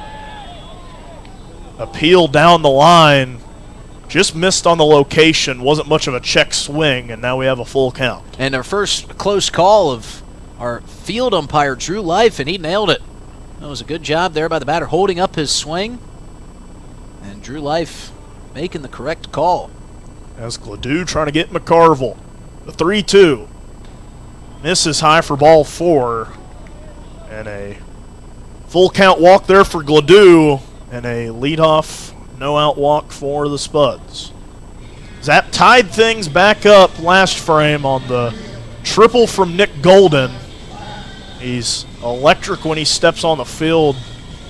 His effort leads to some of his plays being more spectacular than they otherwise would be. We saw him out in Casper leg out an infield single that just got dropped out of the glove of the first baseman, which made the Zap have that big 7th inning rally to win one out in Casper. And he's kind of leaned into that persona as he gets plunked an awful lot too, as Dude checked on the runner at first, checks on him again. Wanting to keep McCarville honest over there at first. And it looks like over at third base, Ty Farwell playing like we might see a bunt out of Sean Glatz. As the 0-0 swung on and missed for strike 1 to Glatz. Glatz tried to reel in that Golden double, and credit to him, he made a nice throw back in afterwards, but lost it in the sun a bit, ran into the outfield fence, and just could not bring it in. As the 0-1 in there for strike 2, that one seemed awfully low. Batter wasn't a big fan of that when he looked down the line to his coach, and he was like, "Did you see that?" Yeah, like, am I dreaming out here? As the 0-2 from Gladude. Runner on first, nobody away. He deals, runs inside for ball 1. Well, as Richard Gilmore told us in our last homestand, it's not where the pitch ends up in the glove, it's where it crosses the plate. And that good off-speed breaking ball by Wyatt Gladude, it crossed the strike zone when it made its way across the threshold of the dish. So a good call there by Chris Dozark. The 1-2 checks on the runner again, and hasn't had too much of a lead, but maybe just some warning signs here from Gladude, trying to keep him there. And as a lefty, and you don't have a limit on how many times you can do it, unlike in the MLB, check on them all you want, as long as we're not here all night. As the 1-2 swung on, fouled back for retry the 1-2. I wouldn't blame Gladude if he's trying to get it to the cooler parts of this ball game, but it's going to take a while before we get back down into the double digits temperature-wise. The longest day of the year, the summer solstice, and the hottest day we've had in Pierre. So, of course, the hottest will also be the longest day, as Gladude checks on the runner again, not in time. As I was trying to explain to intern Brooks Cartwright what the summer solstice was, and I was telling him it's the longest day of the year, and that wasn't quite resonating with him as the 1-2. Chop to Farwell, trying to turn the double play to Johnson. Now to first at Ludvigsen, in time! Another double play for this middle infield. What a play by Aiden Johnson, too. It's it's very tough for a second baseman when you're coming towards the bag to turn your body and throw it back towards first. And Aiden Johnson, who hasn't played much, if at all, at second base, is not looking like it one bit. He's a pitcher in college and primarily a third baseman for the Oahe Zap, and he has taken like a fish to water out there at second base, helping turn 2 double plays so far, 2 away for Gladude. Has that one in there for a first pitch strike. Well, you said you were trying to explain to Brooks Cartwright how the summer solstice works, and you guys have a lot of tough jobs as interns. I have to imagine that was your toughest job of the day. And I'm explaining to him it's the longest day of the year, and he's like, well, they're all 24 hours, yeah, right? he's like, what does that mean? And I'm like, Brooks, the sun is out longer today than it'll be any other time this year.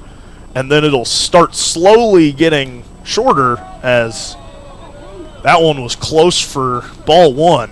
And the Zap dugout getting a little boisterous over there after that ball call from Dozark. I think I heard some fans in GA, maybe some Californians, maybe Gladude's parents wanting to call there as they're willing on his son. The 1-1 skips in there for ball 2. Well, how often do you get your parents in the stands, and how often do they get to make it out to see their boy play? They only get this opportunity every now and then. They want to be heard. They've been watching them through the lens of our YouTube. Has got to talk with Wyatt's mom for a bit earlier as the 2-1 swung on and belted through the gap there for a 2-out single.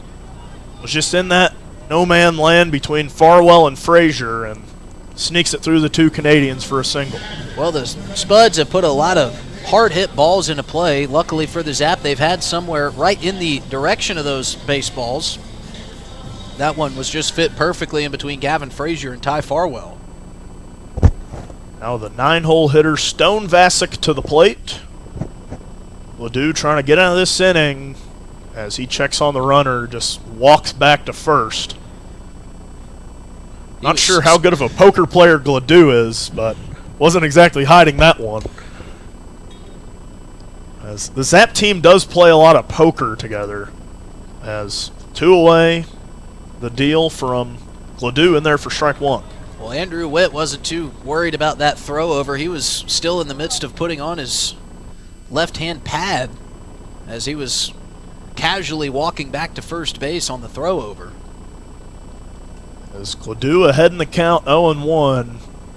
A little bit of a breeze blowing back in towards the plate as he checks on the runner again.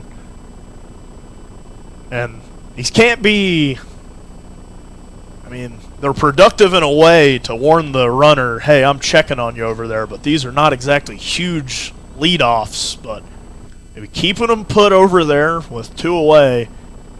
As the 0-1, he goes on the steal. Nice hit and run there as that one gets down and left as Curiel will fire back in. The runner heading for the plate. Frazier in time. He's out at the plate. A great relay from Gavin Frazier to Noah Cadena, and the Zap get out of the inning scot-free. Looking for happenings in Central South Dakota? The Pierre Area Chamber of Commerce Community Calendar is your go-to for all the latest events. From entertainment to local benefits, community activities, and more, there's something for everyone. Email your event to contactchamber@pierre.org and it will be listed on the weekly calendar. To view the calendar, go to www.pierre.org. Let's celebrate together in the heart of South Dakota. The Pierre Area Chamber of Commerce, connecting our community one event at a time. Doing a little spring cleaning at your house? I'm Val Keller, City of Pierre Solid Waste Manager, letting you know the City Supply Swap program can help. We'll recycle cleaning supplies, paint, and other household chemicals you don't want anymore. Plus, you're free to take any products other people dropped off for recycling. The swap program helps our customers and keeps things out of our landfill. Supplies we accept include stains and sealers, pesticides, pool chemicals, typical cleaning agents, as well as oil-based paint, latex paint, and spray paint. For additional information, call 605-773-7434. Again, that's 773-7434 for more information about recycling your household supplies and paint. Let the City of Pierre help you get your home and garage cleared out and cleaned up for the summer months. This public service message is brought to you by the radio stations of the DRG Media Group in Pierre. Back here at Hyde Stadium after a great defensive play from the Oahe Zap to get the put out at the plate as Curiel threw a laser into Frazier, and Frazier caught a bit off guard by the runner rounding third, making the throw to the plate in time, and Cadena putting a nice tag down to get the third out of the inning for the Oahe Zap. Well, if we've seen anything today on this hot summer afternoon, we've seen some aggressive base running. It worked out for the Zap in their favor when Nick Golden did it, not so much for the Spuds. It looked like the Casper third base coach was doing everything in his power to keep that runner from heading home. But a nice job by Gavin Frazier, who, like you said, was a bit caught off guard there, but still made the throw, and Cadena made the tag. He might have needed out of the jam. He might have needed a real stop sign to get him to stop there. I mean, he was set on going to the plate. He might have needed catcher Stone Vasic to step in front of him and knock him down. That's how intent he was on trying to get home. It's a hot day. I can't blame him for not wanting to be out on the base paths any longer, but the throw was back in as Aiden Johnson to the plate. Tied up here, the off-speed in there for strike one. Spuds scored early when Elijah Reeves stole 3 bags in an inning. He stole second, third, and home as the 0-1 to Johnson misses outside for ball one. Then the Zap tying things back up on a Nick Golden triple and a Ty Farwell grounder RBI. As it's anybody's ball game here in the bottom of the fourth. Johnson pops that one up. First baseman Billingsley settling under it and brings it in for the first out of the inning. Aiden Johnson, we've seen a lot of patient at-bats out of him this year, and he's trying to jump on a couple of them here today. He's hit his 2 home runs this year on some inside fastballs that he has just drilled over that left field fence, as it'll bring Jake Daly to the plate. You know, the clock reads 7:15. As that one misses for ball one. But as you mentioned, on the longest day of the year, sure doesn't feel like it's 7:15 out there. The sun not going to set until almost 10 o'clock tonight. I think I saw 9:47 earlier when I looked it up. That would certainly play well for our 108 holes in a day. As the 1-0 to Jake Daly, swung on a miss for strike one. And I hope for your sake it's not 100 degrees when you guys go play those 100 holes. Well, we're just hoping for no rain. As Jake Daly gets set up for the 1-1-1 from Reed. Belted up the middle. That one able to get through for a base hit for Daly. He'll stop it first with a single, and a nice piece of hitting just sneaking through the glove of the second baseman, Andrew Witt. And seeing eye single right there gets the Zap on the base paths. And my follow-up question to that would be, would you rather play a couple holes in the rain or play all 100 in 100-degree weather? Well, you know, I kind of had to stop myself after I said that. A little rain shower moving through might cool us down a little bit. As that brings Noah Cadena to the plate. He watches strike one there. So one away, Jake Daly on. And this was the bottom of the lineup that walked their way loaded as Daly runs. Going to get there on the dropped ball from the catcher. It was in for a strike. So Cadena behind in the count 0-2. Daly reaches on a nice stolen bag. Good to see the Zap being active on the base paths. And wins, we've seen them do just that. See if Cadena can bring him home. As Cadena swung on and missed for strike three. 3-pitch strikeout there for Reed, and now 2 down, and Emiliano Curiel to the plate. Well, a nice 3 pitches there from Brendan Reed. He started him with the fastball and then 2 off-speed pitches. That third one really had Cadena guessing. I think Cadena was sitting fastball, but a perfectly placed pitch there from Brendan Reed. And Cadena just trying to stay alive, swung way too late on that one. On these big looping pitches from Brendan Reed, it's hard to be late on one, but Cadena was there. As 2 away, Curiel to the plate, fouls that one off for strike one.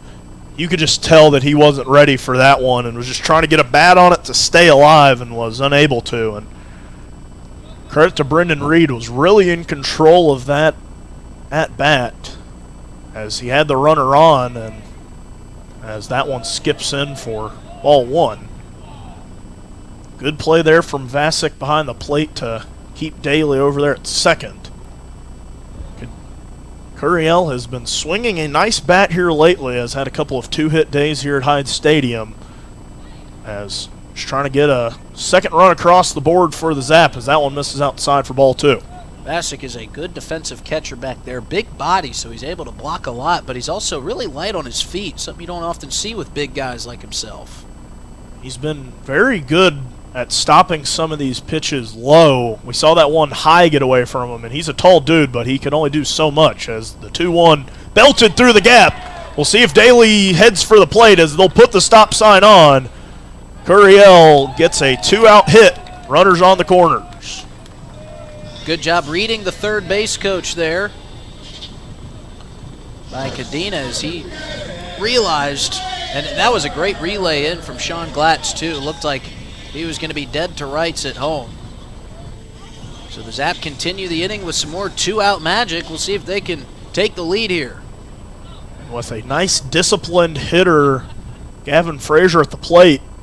Get another hit here, and Curiel in motion could get 2. As that one in there for strike 1, the off speed. As runners on the corner, would not be surprised if the Zap send Curiel in motion. See if they can't get the throw out to second like they did when the Casper Spuds tried the same thing. As Curiel runs, they do throw to second. Daly's going to come in and score the double steal to perfection for the Oahe Zap, and they take the lead. Well, they took the bait is what they did the Casper Spuds. Andrew Witt, it didn't look like he had any intention of trying to field that and throw it back to home. I think he did when he saw the runner going, but he couldn't keep it in his mid. A low throw from Vasic gave the Zap the opportunity. They took it. As that one runs way inside on Frazier, having to duck out of the way of that one. And it's like the Geico commercial where they've got the dollar bill. You got to be quicker than that. And they fell for the bait. And a double steal gone wrong for the Spuds after they executed it well earlier. Gives the Zap the 2-1 lead as Frazier chops out into the third baseman. Going to try to sprint it out at first. The jump off the bag. We'll see if Curiel comes in to score. Gets down at the plate, and the Zap a 2-run frame on some excellent base running. Frazier safe in at second, and the Zap jump out to an early 3-1 lead here in the bottom of the 4th. Well, you feel for Cale McCarville there. That's a routine play, and he just kind of felt like I'm not really sure what happened there. The throw was way too high for his first baseman, Hunter Billingsley. That's the second one he's had to jump for, and at 6'1", he can reach some of those balls, but that one was just a bit out of his breadbasket, and Frazier, a fast guy, maybe putting some pressure on, and I wasn't sure if Curiel was going to score there or wasn't. He was a late run there because the ball at the third baseman is Golden Show's bunt with 2 outs. As maybe the Zap trying a bit of small ball here, as they've got 2 runs across on some just smart baseball. Both of those runs scoring with 2 outs as Golden chops that one down the first base line, or in there in time, read the flip. The Zap get 2 across. They lead 3-1 here at historic Hyde Stadium. Things in life you can't control. Your in-laws just bought a new house right next door. Construction is behind schedule, so you have to detour to work again. That car next to you just lost control and swerved into your lane. Things in life you can control. Wearing your seatbelt. In South Dakota, over 55% of those who die in a car crash aren't buckled up. Control what you can. Always wear your seatbelt. Brought to you by the South Dakota Office of Highway Safety, South Dakota Broadcasters Association, and this station. Dunes Golf is celebrating their 30th anniversary this summer. They look forward to seeing old friends and new acquaintances on the driving range and on the course throughout the summer. Play 9 or 18 holes, pay by the round, save with a punch card, or become a member for unlimited play. Dunes Golf is a great location for group outings or a summer play day. Call 605-223-2525 or see golfdunes.com. Just 1 mile north of Fort Pierre on Highway 1806. Dunes Golf. Get ready, Central South Dakota. Oahe Days in Pierre is back, June 20th and 21st at Steamboat Park. It's the annual music and arts festival you don't want to miss. Live music, amazing food, local vendors, carnival rides, a beer garden, and so much more. Friday night, it's 90s party band, the Mallrats. And Saturday, country fans, Struggle Jennings takes the stage. The 3 bands each night start at 5 p.m. Grab the full lineup and details now at oahedays.com. If you're interested in becoming a valued sponsor of an Oahe Zap broadcast, you can contact us for more information at sports@dakotaradiogroup.com or call us at 605-224-8686. Welcome back. We have a winner in the Golden Bucket Toss Challenge for the first time this season. There's going to be a discrepancy. The ball got in and then hopped out. We're going to have to get a ruling on that one. But I saw the GM going, no on the neck. That was as close as they come. We might have a semi-pro situation there where the guy wins the big check and it can't be cashed. Just says $10,000. The big check. We had a lot happening in that half inning. We had the bucket toss. We almost had a winner, but Alex Sheet says no go on that one. We almost had a Randy Johnson moment as a bird flew across in the middle of Esteban Baca's warm-up pitches. Wyatt Gladude's day is done. And we're going to go back to the instant replay here on our YouTube stream. That ball made it into the bucket, but the bucket got knocked over. And now that begs the question, can you ever win at that game? Because it kind of becomes a carnival game at that point. How do you get a ball to stop in that bucket 25 feet away?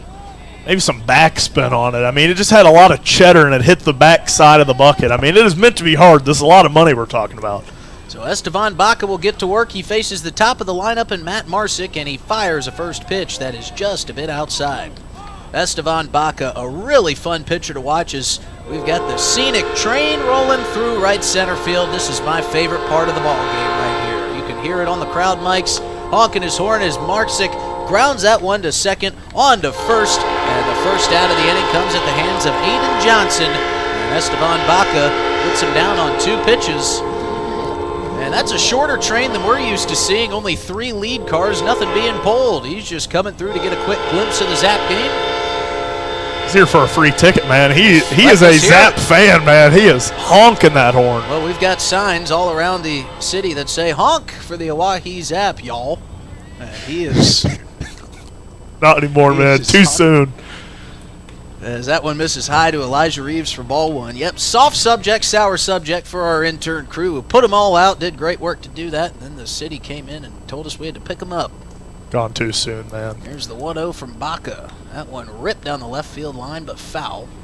Elijah Reeves way ahead of that pitch, but a good swing on it. Baca was talking to me earlier, man. He's just a guy who it is hard not to like, and he was like, man, if I'm really throwing out there, I could get us some nice innings. And I was like, if you're throwing, man, I'm going to give you all the credit in the world on this broadcast. The 1-1 count to Reeves. 1 out after the nice play by Johnson. That one catches the outside corner for strike 2. Baca has got just a gorgeous delivery. Reminds me, I hate to keep referring back to golf things, but that's just what I know better than anything. It's like Adam Scott with his swing. He's just got a gorgeous delivery, and he fires in strike 3 there. It pops out of the mid of Noah Cadena, and now he's got to walk past Elijah Reeves. Reeves didn't even want to take first. He was having words with Chris Dozark behind the plate. Well, it was funny because Cadena hopped up, and Reeves started to make his way down the first base line, and Cadena just set up on that first base line and goes, "You're not getting past me here." Nope, you're going to have to go around me or through me, but I'm getting this out either way. So that's 2 quick outs for Esteban Baca. And that'll bring up Hunter Billingsley to the plate. Zap leading 3-1 after that big inning. And Baca is just peppering the strike zone with the first pitch fastball, catching the outside corner for strike 1. And it feels like we just had an eclipse. It just got so much darker all of a sudden. A cloud coming in nicely, just blocking a bit of the sun. Here's the 0-1 from Baca. That one is charged down the right field line. Is that one going to stay fair? It is not, just barely foul. Had it stayed fair, this would have been a 3-2 ball game. Billingsley tattooed that pitch. But as the left-handed batter put a little side spin on it, and it made its way foul, luckily for the Zap, and that'll bring up an 0-2 count here for Esteban Baca.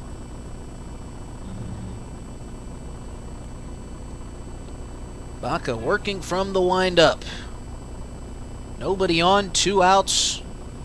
The 0-2 pitch just a bit high, and that draws groans from everybody here in Zap gear at Hyde Stadium. They wanted that one, man.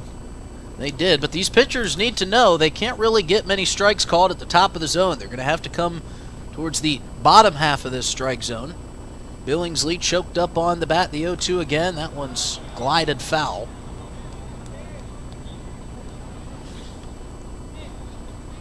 Baca's just a guy, we have got to get him in the broadcast booth sometime during this home stretch, man. We will. We've got plenty of time to do it over the next 11 days with 10 games on our schedule here. It's going to be a ton of fun. If it's this hot, I'm sure we're going to have A lot of yeses. I think a lot of guys are going to want to get out of that dugout and get to this AC broadcast booth, as this one is straight up the elevator shaft. Cadena loses the mask, and he can't make the play. Popcorn's out of his glove.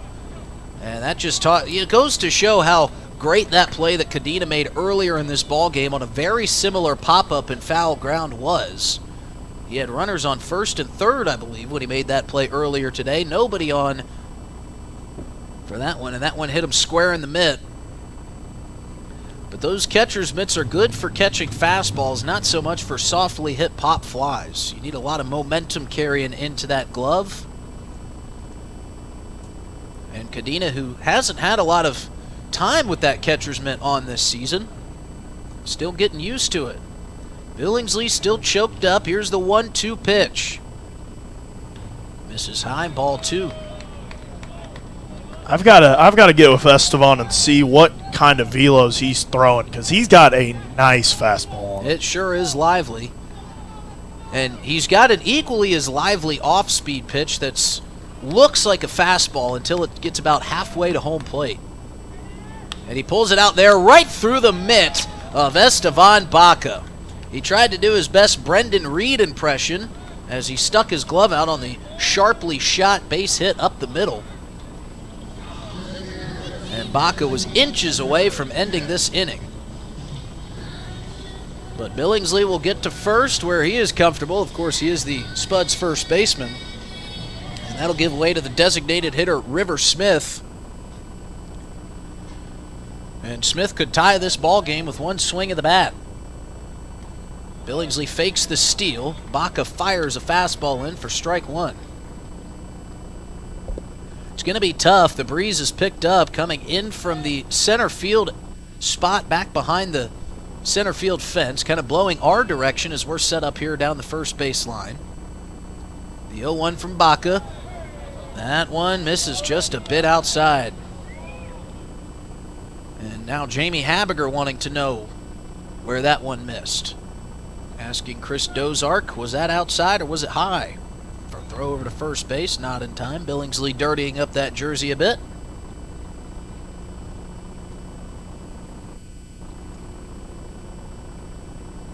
River Smith is an imposing figure in that left-handed batter's box.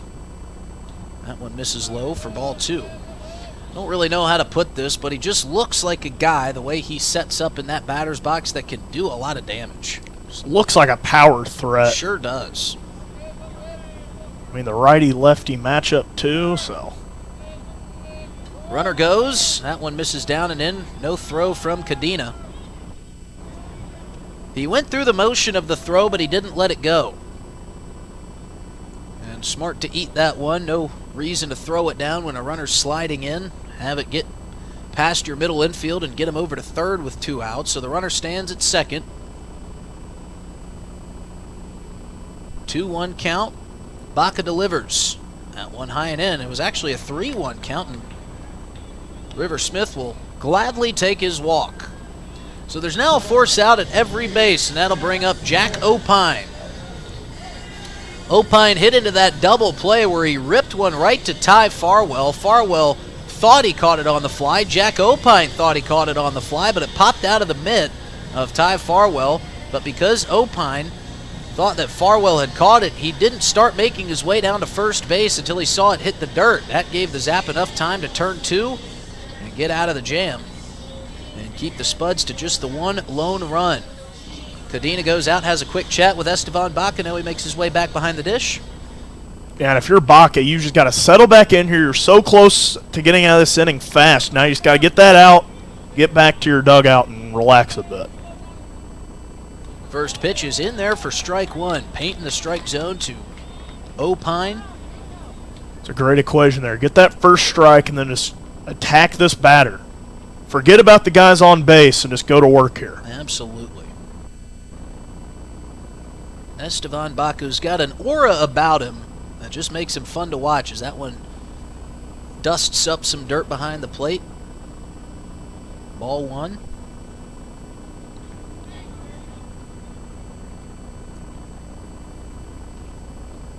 Baca working from the stretch with runners on first and second. 2 outs. Zap still in front, 3-1.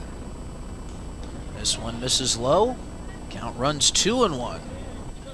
We see a lot of hitters kind of set up really close to the plate. Opine really setting far off the plate here. Well, a guy well above 6 feet has got a long wingspan, can get to pretty much anywhere around and off the plate as he pops this one up towards the center of the infield. Aiden Johnson camping under it, and the Zapper out of the jam. So Esteban Baca comes on and has great work. He keeps the Zap in front 3-1. We head to the bottom half of the inning right after this break on River 92.7. Support the Highmore Volunteer Fire Department this Friday at 9 p.m. for a street dance with music by the Urbandale Lane Band. $5 cover. Then on Saturday, come enjoy a smoked roast beef sandwich, sweet corn, and potatoes starting at $5.30. $15 a plate. All located at the Highmore Fire Hall. The beef is donated by Willow Creek and Weidenbach Ranch. Please support the Highmore Volunteer Fire Department this Saturday at 5:30. This invitation brought to you by Titan Machinery. Here at the DRG Media Group, we know free, over-the-air radio works to get the word out. But we also know these days people consume information at different times of day and through a variety of different platforms. DRG Media Group's AM and FM radio stations, DRGnews.com website, and DRG News mobile app provide local news, sports, weather, area high school athletic events, music and entertainment news, and more. And thanks to our advertisers, it's available to you for free. But we want you to share information with us, too. By using the Contact Us feature on the DRGnews.com website or the DRG News mobile app, you can send us a request for advertising information, a news or sports item, a weather cancellation, and more. Fill in your information, select which type of inquiry you have, provide the relevant details, then click Submit. We make qualifying information available to the public using our various DRG Media Group platforms.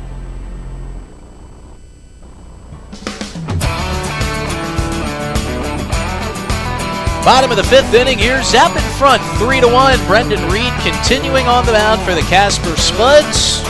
It is a absolutely gorgeous day here in central South Dakota. A couple clouds have made their way back in behind us, casting a welcomed shade for these players out on a 105-degree day, but the temperature dropping just a bit with this cloud cover moving in. Lights have been flipped on here at Hyde Stadium. We welcome you back into the broadcast booth as Ty Farwell will shimmy his hips, as always, before he steps into that left-handed batter's box. And the first pitch from Brendan Reed is in there for strike number one. I'll tell you what, Brendan Reed has already gone 4 innings, but he hasn't lost any zip on that fastball. If anything, I feel like he started to throw harder. I mean, that last one had a lot of juice on it. Yeah, it sure did, and maybe that's something that Brendan Reed likes, is just getting into a rhythm. As that one misses outside, couldn't be contained by Stone Vasic. And look at Vanda Wastein sprinting as always. The hustle man of the year makes his way to go clean up that pass ball. He is always giving 100% no matter what he's doing, that's for sure. The 1-1 to Farwell. Misses high and away for ball 2. And I will say this about Brendan Reed. He's not the biggest guy. He doesn't have the muscles that we see on some of these other Casper Spuds, but he can really bring it from the mound. This will be his 70th pitch of the ball game here. It'll be interesting to see how much longer he goes without a guy warming up in the bullpen. That bullpen still stays vacant. Farwell drives one left field, giving chases Glatz. He sets underneath and makes the first out of the inning. And that'll bring up Vince Pulizzi, the designated hitter. Pulizzi chopped out in his first at-bat. We'll see if Pulizzi can add another run here for the Zap. Folks here at Hyde Stadium sure do love Vince Pulizzi. What's not to love? He's a great kid, and he brings the energy, especially when he goes deep. We saw him hit one off the Boys and Girls Club earlier this year, and he takes ball 1 up and in. I will say, if he's going to try to put another one out, he's going to have to do it all by himself. Just no wind there, and I'm sure Farwell wish there was some wind on his last swing. Well, on a hot day like this, the ball sure travels as he rips one through the third base side. Well, it's not a home run, but that'll do, Vince. Vince has got his first base hit of the ball game, the 4th of the game for the Zap. And Cal McCarville was in good position over there, but there was nothing he could do. That was laced right past him. It's always good to see your fellow intern doing well. Vince Polizzi out there, part-time intern. We got Brooks Cartwright, the on-field host tonight, so we're just doing all sorts of stuff tonight. You put Brooks and Vince together and you got a full-time intern. Yeah.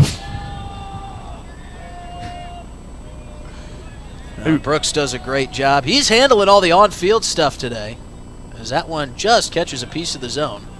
He's typically our music guy on game day, and he does a good job. He gets some good songs playing. Nobody works harder than this intern crew, especially Brooks Cartwright. He's always moving around, as that one is ripped through the first and second base gap. So Quinn Ludvigsen gets in on the fun, 2 base hits, and the Zap have runners on first and second. And I have to mention right now just how sad I am for Brooks Cartwright, the biggest Arkansas Razorback fan you'll ever meet. I was at my house the other day enjoying my day off. He was out in Omaha, and I get a text from my IU Sports Media group chat just saying, Arkansas crying face, and I just knew something had to have gone wrong. Well, we're going to get a meeting at the mound, so we'll kind of fill you in on that. Brooks Cartwright, obviously a huge Arkansas fan, and I hope I didn't throw any shade at Brooks with that comment. He is one of the hardest working kids out there. That was kind of the joke, but obviously a swing and a miss by me, but you're not going to bat 1,000 up here in the broadcast booth. That Arkansas game, a heartbreaker, especially for those that are not big LSU fans. An Alabama guy myself, I always love to see LSU go down, but leading 5-3 with 2 outs in the 9th inning. And we saw a ground ball that could have been turned 2. They decided to get the lead runner at third base, kept that inning going, and then a line drive into left field that bounced off what looked like the shoulder of the left fielder, tied that game up, and then a rip shot up the middle, bouncing off the glove of the second baseman, bringing home the winning run. Today was the first time I had saw Brooks since he got back into town. He came into the press box, and I just came over. I gave him a half-armed hug. I was like, I'm sorry, buddy. Well, if there's anybody on that crew that can handle a loss like that, it's Brooks Cartwright. I've never seen him without a smile on his face. He's a happy guy unless his Arkansas Razorbacks are struggling, and they have just been a cursed team in the World Series. So we'll see if the Zap can bring a couple runs across here and pad up this lead a little bit. Aiden Johnson will step into the right-handed batter's box, and he takes ball 1 inside. The Spuds do have an arm working in the bullpen right now, so that mound visit buying a little time before the relief pitcher makes his way in. Brendan Reed getting up high in his pitch count on a hot day in Pierre. This one catches the outside corner. Good pitch from Reed. Works the count back to 1-1. Yeah, it's Cade Queen getting warmed up out there. We saw him a couple of times in that series out in Casper. Johnson's had a great day out in the field at second base. We'll see if he can continue it. He chops this one towards the shortstop. This could be 2. Tossed to second for 1, and a bobble. And that is not going to be thrown to first, so the runner, Vince Polizzi, will get to third. And I hope Andrew Witt is okay. When he turned to throw that ball, it looked like he twinged with his right elbow, but now that he makes his way back to his position, he kind of dusted some sand off or some dirt over there at second base. Maybe he got his cleat caught up.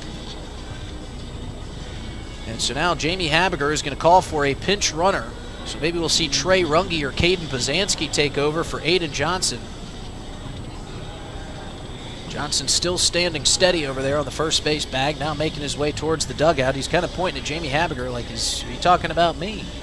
Not sure if anyone in the dugout knows they're supposed to be pinch running here.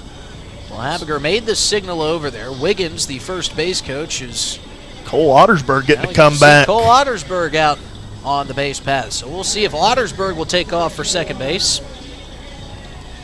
See if he's also healthy enough to play second, or if a substitution will come in and play second. He's been dealing with that finger injury. So now Jake Daly has a chance to buy a little insurance here for the Zap. They lead 3-1. They've got runners on first and third with 2 outs. Reed delivers, misses down and away for ball 1. It is just good to see Cole back out there. We've seen him pinch run with this injury, but he's getting closer and closer to being full-time healthy and getting back into this lineup. And talk about a key piece for this Zap ball club. That is Cole Ottersberg to a tee. That one misses outside for Jake Daly, ball 2. Led the team in stolen bags last year. Another fan favorite in his return, and was just kind of a guy that you wanted to have around as a rotational second base option, and you just haven't had that the last couple of weeks. Signs coming from Habiger. There goes Ottersberg. Throw down to second. Not going to be made, as Stone Vasic learned his lesson the last time they tried to catch the runner stealing second with a runner on third. That brought home yet another run for the Zap. But now they've got runners on second and third and a hitter's count, 2-1 to Jake Daly. Vasic learned his lesson, but that bird flying around the infield hasn't learned his. He is just trying to get hit. We saw Estevan Baca narrowly miss him in some warm-up pitches. Here's the 2-1. That is tipped foul, and Vince Polizzi punching his left hand over on third base because he was ready to take home on that passed ball, but it just barely clipped the hollowed core tip of that bat for Jake Daly, and now the count runs 2-2, 2 outs, and I think the Spuds would love to see Brendan Reed get out of this inning without having to bring up that extra arm. At least not until we get to the bottom of the sixth. Here's the 2-2 pitch to Daly. That one lifted towards right center field. Giving chase is Elijah Reeves. He's going to camp underneath it and squeeze it for the third out. So the Zap threatened, but they can't bring him across. They still lead 3-1. We head to the top of the sixth inning here at Hyde Stadium.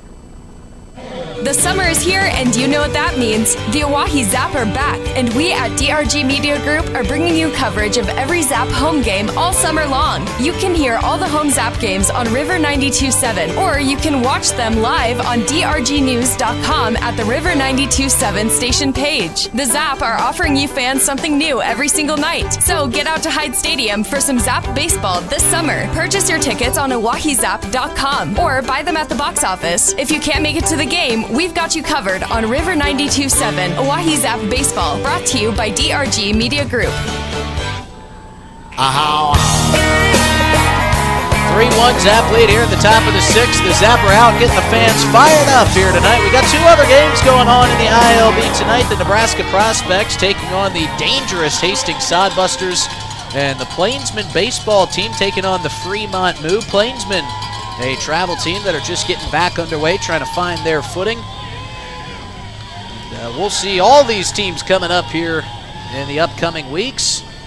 And another face that we're going to see, we saw the other night sing the national anthem in Brian Oakland, a familiar face around town. He's going to put on the gear and call some balls and strikes tomorrow afternoon, as he's going to fill in before Richard Gilmore can come in to fill in. He's out in general admission enjoying some Zap baseball here tonight, and we get to see Estevan Baca get back to work, and that was fun watching him pitch in that last inning, and we'll see if he can continue his good work, Dylan.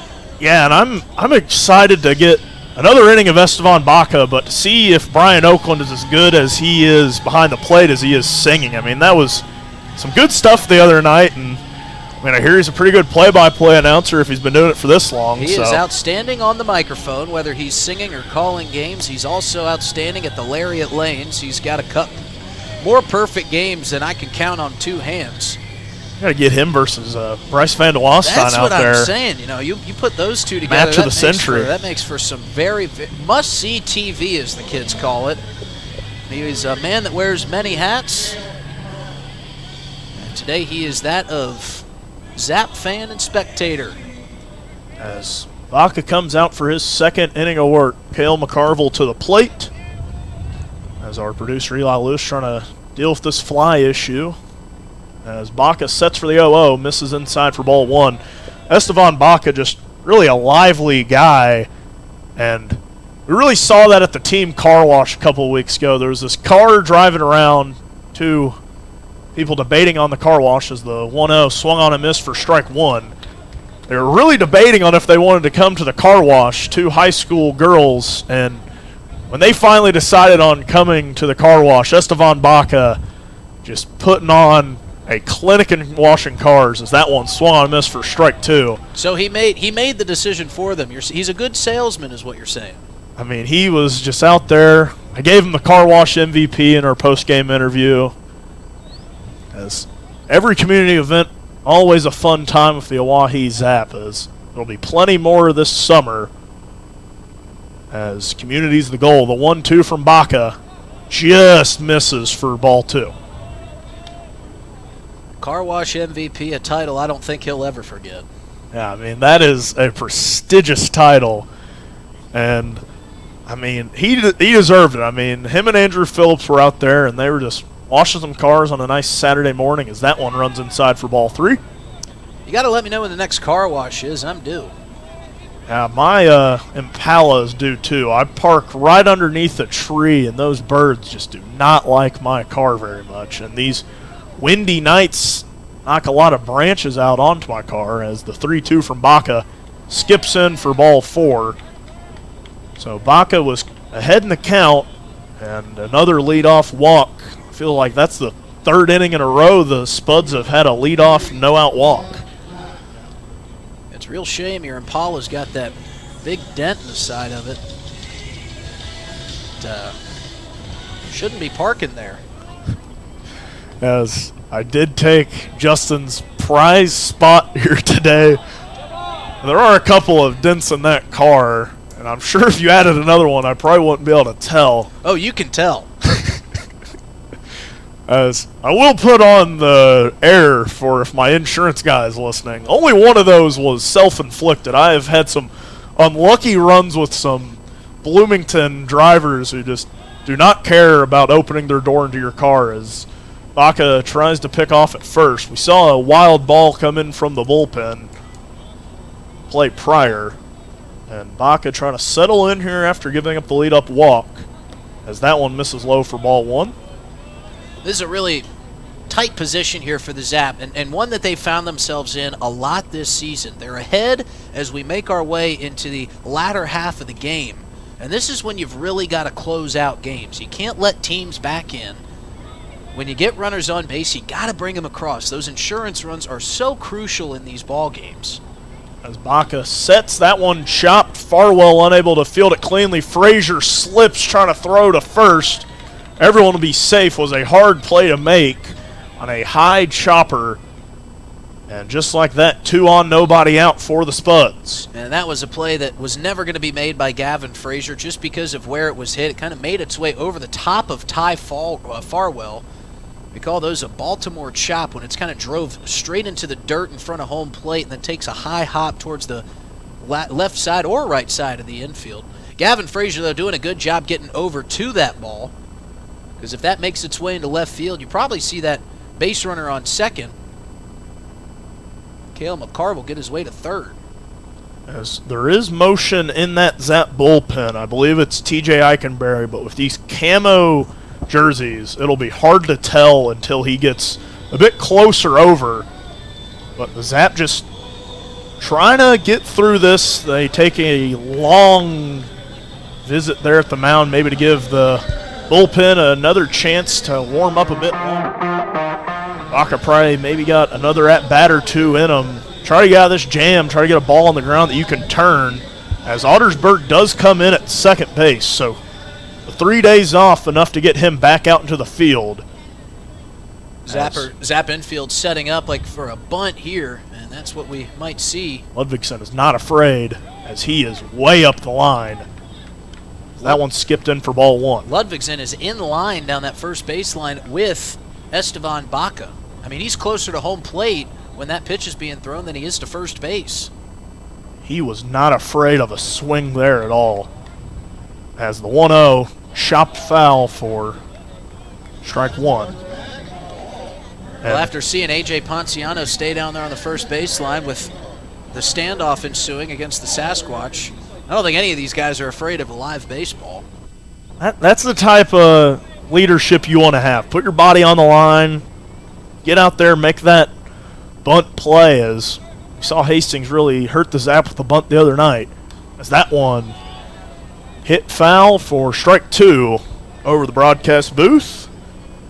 And a good start here for Baca with 2 on, ahead in the count, trying to retire the first batter of the inning, and then a double play could end it. I'm interested because they showed bunt, got the ball, and then went away from it. Now the count's 1-2. This is a perfect opportunity for Casper to bunt and try to manufacture a couple runs here. So Esteban Baca misses low. A good play there from Cadena to keep it in the glove. As the count's even up at 2 apiece, and Ludvigsen taking his spot back at first base. 2 strikes, it would be rare to see the bunt, but we did see that the other night with a 2-strike bunt from Hastings. They just bunted it right back to the catcher Braxton Plemons as we get a quick timeout. For those that don't know, a bunt that goes foul on 2 strikes is the 3rd strike and will get the batter out. So that's why you don't see it so often with 2 strikes. You got to be very confident in your ability to pull it off as the 2-2 goes down looking. Esteban Baca paints the corner, and the coach going to come. It was looking like he was maybe going to come in and have a bit of a chat for a second, but turns around and heads back to third base. Well, that third base coach, along with Andrew Witt, did not agree with that strike 3 call from Chris Dozark. But again, we've said it all night. He has consistently called that pitch a strike. So the batter needs to know that and defend the plate in kind. I mean, it is the top of the 6th, so they're not new to this strike zone as Baca gets the K looking for the first out of the inning. The 0-0 misses low for ball 1. That's a big out for the confidence of Esteban Baca, too. And with this middle infield that's turned 2 double plays already tonight and a natural second baseman back out there in Ottersburg, as the Zap's still a bit afraid of a bunt here as Ludvigsen a bit ahead of the first base. As the 1-0 swung on a miss for strike 1. Really see Esteban Baca really get going when he gets some outs his way. His debut out in Casper, he walked a few runners loaded and got pulled, and then the very next night, after that first strikeout, looked like a completely different man. As the 1-1 belted up the gap. That one gets down in front of Jake Daly. The relay in. 1 runner will score. Runners on the corner with 1 away. And a nice piece of hitting to get this lead down to 1 for the Spuds. Yeah, Stone Vasic doing a really nice job letting that ball travel, just shooting it back the other way. Hard hit ball. And that's why these insurance runs become so crucial, because you get innings like this. It's only been 1 run across, but now the Spuds really threatening here. And Jamie Habiger, while Baca has had a great day, they said we're going to make a change here. As he gets closer and closer, it is TJ Eikenberry coming in for the Zap, trying to shut things down here. The Zap already in this game feels like they've just stranded more runners than you would really like already, and just trying to get those insurance runs across in these close games. I was getting to talk with our baseball ops intern Katie Acosta for a bit earlier, and she was talking about the race to 7. The Zap are 4-2 when they lead going into the 7th, and then also just trying to get out of these innings, man. It's just been a struggle at times to hold these leads through the 4, 5, 6. Well, it's always a struggle, and it can really wear on you mentally as a team when you get runners and bases. Get bases loaded like we've seen tonight. You get runners on first and third with 1 out. Even 2 outs, we've seen how dangerous the Zap can be with 2-out hitting. But when you get runners in scoring position and you can't bring them across, it starts to really kind of defeat you as a team and starts to wear on you mentally. And another thing Katie kind of touched on was winning the big inning war. And I'll kind of talk through that a bit, because the Zap have had some big innings, but it just feels like the other team just gets a bigger one. And the goal, try to score the most runs in an inning in a game. And when you kind of see another team put 5 up in a frame or something like we've seen a couple of times against the Zap, respond back and say, we believe that we can put up a bigger inning later in the game and try to erase this lead, as TJ Eikenberry is ready to go. We've seen him, when the Zap have had leads, in a hold save tandem with his college teammate Jackson Cornett. Another Ellsworth College guy going to be getting here soon, Drew Drake. We'll have the scouting report for him whenever he gets in. Got a nice bit of report from a pair of his teammates as the train heads back on through. He's gained a couple of carts. Well, he didn't get a... We told you he was a Zap fan, didn't get a good enough look last time. As Arsic swings on that one for strike 1. Eikenberry would love a ground ball here to get out of the inning fast and see how deep he can get into this ball game. As the 0-1 now from the lefty Eichenberry. Sets, fires. That one popped up. Emiliano Curiel settling in. Can't get there in time. Just stays fair. Play not in time to the plate. Was just kept on curling against the wind. Curiel couldn't get there in time, and it sneaks down inside that fair ball line and just could not get there. Well, I'm kind of curious. I know that there was a runner on third, but why Ty Farwell didn't try to turn around and go get to that one. That ball was much closer to him than it was to Curiel. And that's a play that if Ty Farwell makes, I don't think the runner tries to tag and score from third.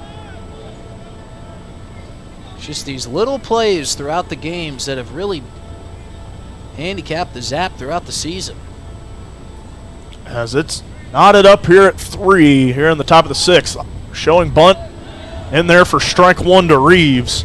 Speedster Reeves will not be surprised if he bunts here.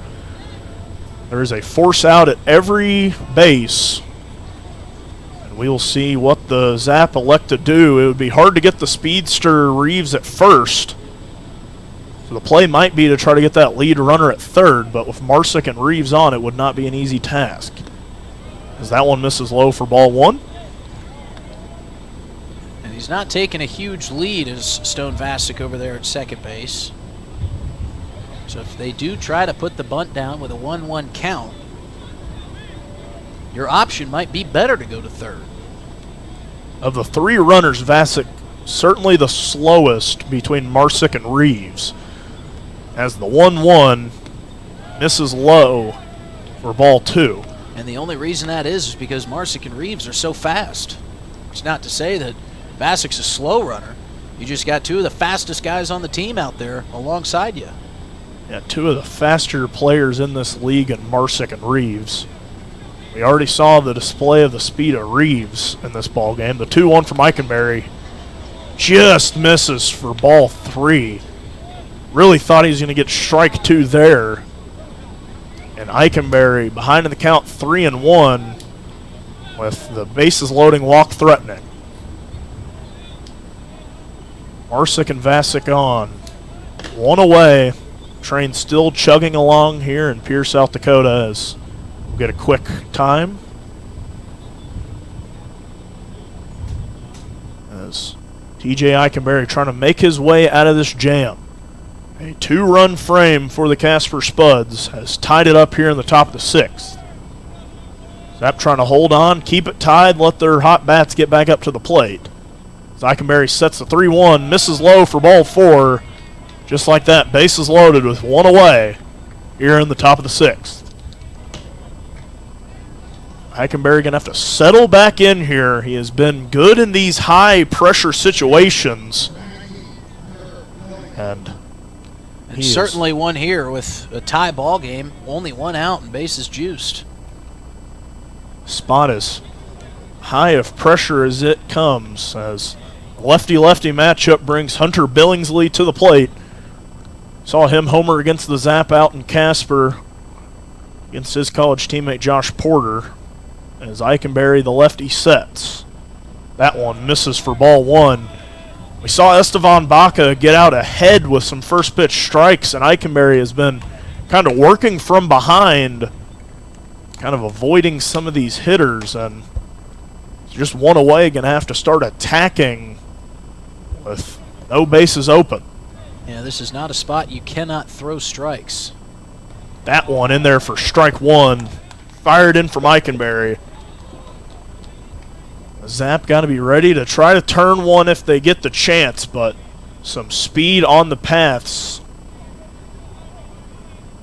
If you could get Reeves quick enough at second, fire to get Billingsley, or go home and then first, as that one fouled off for strike 2. As genuinely going home and then first might be the easier double play here with speed on first and second right now. Well, it all depends on where and how hard the ball is hit. If you get a soft ground ball that brings an infielder in towards the home plate area, then it's real easy to go home. But if you get one sharply hit that moves a base runner around, or excuse me, an infielder around, then it's harder to get that base runner coming home. Eichenberry looking for the K to retire the second batter of the inning. The 1-2. In there for strike 3 looking. A beautiful pitch from TJ Eikenberry. And he is 1 out away from getting out of the jam. Yeah, I'm curious if Hunter Billingsley thought that one was maybe going to run a little bit high of the zone. Chris Dozark been leaving those pitches that are up in the zone as balls and not calling them strikes. But with a 1-2 count and bases loaded, I think Billingsley might be kicking himself in the dugout for not defending the plate. Another lefty to the plate, and River Smith, a power threat here. Bases loaded, 2 away. Eikenberry trying to make his way out of the jam. Sets and fires, skips in there. Runner will score. That one got away from Cadena. Everybody advances. The run comes across, and a 3-run frame gives the Casper Spud the lead. Tough play for Cadena to make, especially for a guy who hasn't played much back in that spot this season. And with a hard thrower like Eikenberry, when he dives a fastball like that, kind of a 50-50 pitch that you're going to see blocked by your catcher. 1-0 from Eikenberry. Off speed in there for strike 1. So now, trying to keep this lead where it's at. Has not had the outing he would have liked to have had, as Estevan Baca left midway through his second inning of work. And Eikenberry now the 1-1. Swung on a miss for strike 2. The Zap lineup has been good tonight, and the promising thing is you have stranded some runners, so if you can get those bats working, this is not an insurmountable lead by any means, but feels like when momentum has gone the other way, the Zap have had a hard time throwing a punch back. As the 1-2 now from Eikenberry. Sets and fires. That one fouled off for a redo of the 1-2. Crucially important right here for Eikenberry, especially later in this game, to limit the damage. You've got 2 fast runners on second and third. A base hit almost certainly scores 2. So if you could get the strikeout here, that would be massive. The 1-2. 2 away, runners on second and third. Eikenberry sets and fires. Just misses outside. You heard the groans there. The Zap faithful wanted strike 3. And Chris Dozark not giving it to him. Now the 2-2-2. Eikenberry just trying to stay alive here. That one misses outside. Count runs full. Of a payoff pitch here for Eikenberry. First base is open. But with Opine in the on-deck circle, would not want to let it get to him. And Opine, a guy who hit one hard earlier in this ball game, ended up as a double play, but he still put a charge into it. Payoff pitch from Eikenberry. Sets and deals. Off speed misses for ball 4. So a couple of close calls there for Eikenberry that didn't go his way. And the full count turns sour. Bases back juiced with 2 away. This inning just running so long here for the Zap. The 4-5-6 has just been a struggle spot for the Zap this year, as TJ Eikenberry misses low for ball 1. And that's kind of been one of the side effects of your starters maybe not going too deep into games, is the bullpen gets called on a lot earlier in these games, and the Zap have jumped out to a lot of early leads as the 1-0 runs high for 2-0. And now a visit here from Quinn Ludvigson. You're going to try to settle in TJ Eikenberry. Cannot allow a walk here and give up a free run. And if you're Cadena behind the plate, you got to make sure you keep everything in front of you with the speedy Marsick on third and Elijah Reeves on second. Well, you can find yourself in a very tough predicament because you're behind 2-0, and you don't want to throw anything too good to hit here with the bases loaded, but you also don't want to give them a free run by walking Jack Opine. This is the last scenario you want to be in as a relief pitcher, and Jack Opine in the driver's seat. Eikenberry behind in the count, 2-0. Sets and fires. Misses for ball 3. Now he's back against the wall. trying not to give up another walk and walk in a run for the Spuds. It's been a 3-run frame for Casper. The momentum is drifting in their favor. The Oahe Zap trying to open up this series with a win in front of their home crowd. 3-0 from Eikenberry. In there for strike one was likely a take all day for Opine, as he is still in a very hitter-friendly count, 3-1. Eikenberry going to have to fight his hardest to get back into this at-bat. Agrees on the pitch, collects himself, and fires. That one misses low for ball 4. Marsick walks in a nightmare top of the 6th for the Zap. A 4-run spot, giving the Casper Spuds a 2-run lead. But again, if you're Eikenberry, it's a 2-run ball game. This is not out of your reach by any stretch, but it can be if you float one over the plate. If you get careless, you've got to stay focused, continue to try to throw strikes, get yourself out of this inning, and give your bats a chance to climb back into this. Has got to get ahead in one of these counts. Has been working behind this entire inning as he misses low for ball 1. Good stop by Cadena to save another run. As TJ Eikenberry, coming into the night with a 2.57 ERA, has been one of the guys this Zap team could really turn to, and is trying to get out of this inning now. The 1-0 from Eikenberry. Misses high for ball 2. As we have more movement in that Zap bullpen, as Eikenberry just trying to get out of this long 6th inning where Casper's hits haven't really been doing the damage. It's been the walks. As the 2-0 from Eikenberry. Swung on and belted to the gap. That one going to get down for extra bases. Casper 1 across, 2 across, the 3rd coming to the plate. And a Kafka-esque nightmare inning for the Zap continues with a bases clearing 2-out double. Yeah, you said it. The hits weren't the things doing the damage. It was the walks. But the bat did the damage there. And that's tough for this Zap ball club. As Eikenberry's day might be coming to a close. Coach Skelton coming out. The bullpen was just getting started, so he might get to see another batter if the base is cleared now. But a 7-run inning for Casper, in which the Zap had been in the driving seat until this inning. Going to need to still just a 5-run ball game, and it goes back into that win the big inning battle. If you can get some momentum across, you've left some guys on bases. Got to be thinking if we could just turn one of those into a hit and try to get some runners around. This is still a close ball game, but it is certainly starting to slip away for the Oahe Zap. Still plenty of time. You got 12 outs to work with. As TJ Eikenberry, a night that he will likely want to forget, has a 2-out rally for the Casper Spuds. Has got them an 8-3 lead. As this inning just lasting a long time. Sun's starting to try to go down on tonight's summer solstice, but we've mentioned it. These South Dakota sunsets take a while. As that one runs inside for ball 1. And TJ Eikenberry has just been behind in these counts, it seems, this entire inning. Has just had a hard time locating the zone on the first pitch.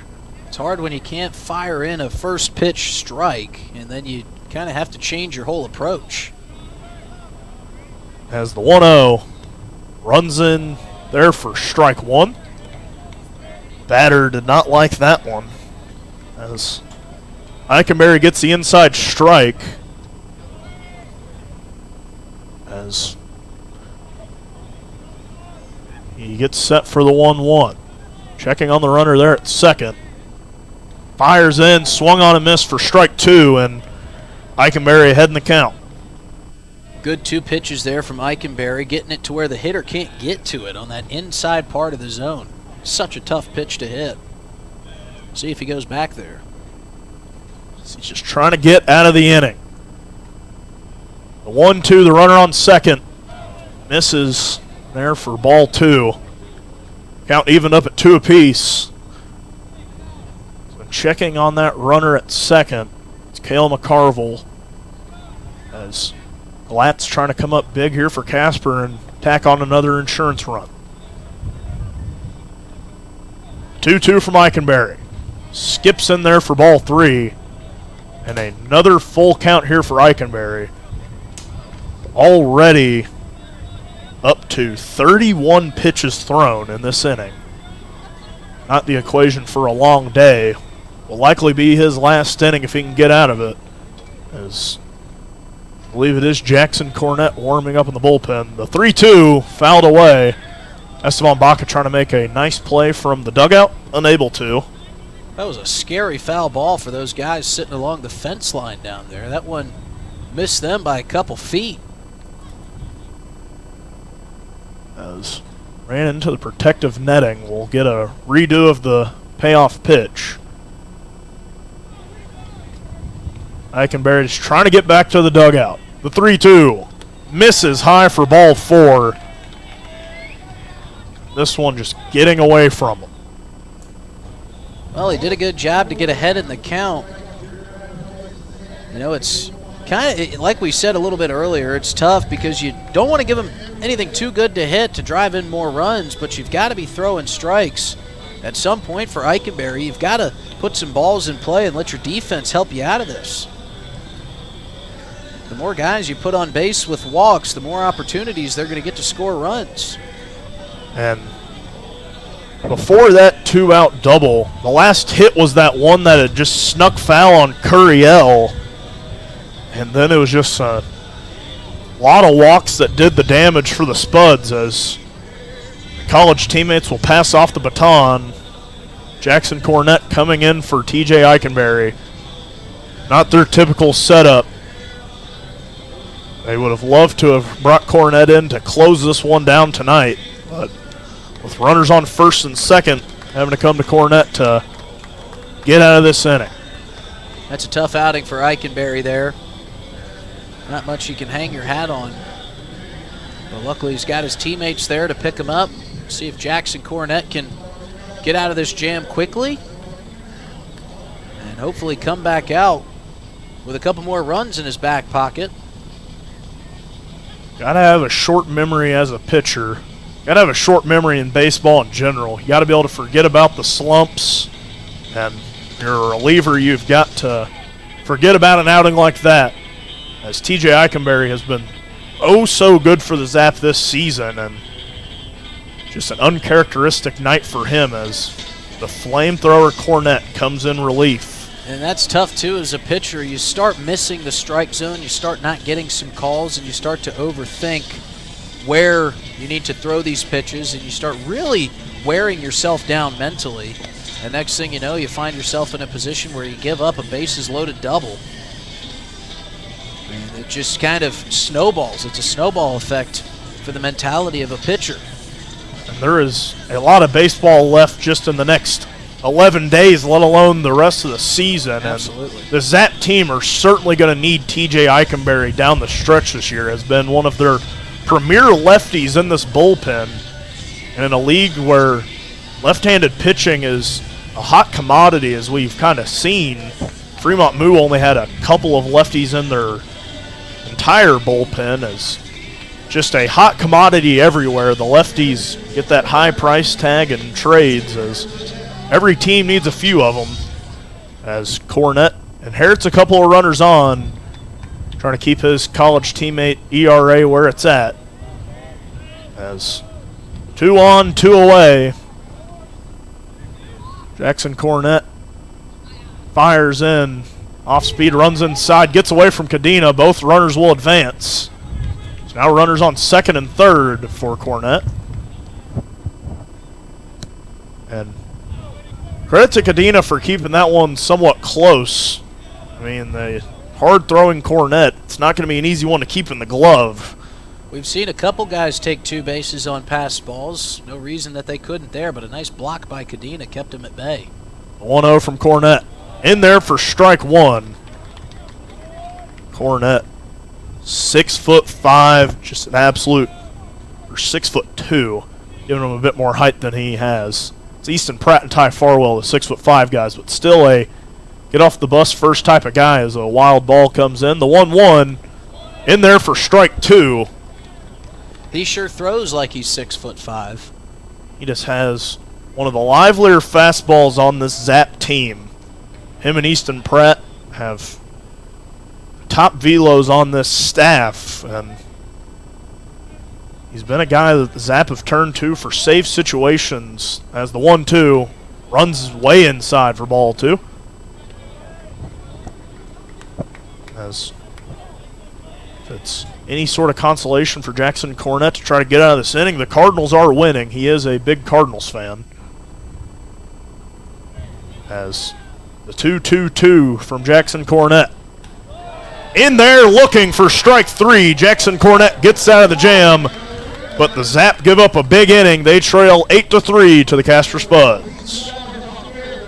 Thinking of travel? Pierre Regional Airport offers non-stop flights to Denver. Starting August 1st, book your destination at United.com. With United Mileage Plus, you can save more by earning miles when you fly from Pierre Regional Airport. 1-hour flights to Denver and the world beyond. Avoid the crowds, avoid the drive, and enjoy free parking when you fly from Pierre Regional Airport. United Airlines in Pierre starting August 1st. Skip the drive. Fly from Pierre. We're good at making excuses for things we don't want to do. I can't work late because my cat has a job interview. Unfortunately, we're also good at making excuses for things we shouldn't do, like driving drunk. There's nothing on the back roads but cows. The truth is, there's no good reason to drink and drive, not even if you stick to the back roads. If you drink, don't drive.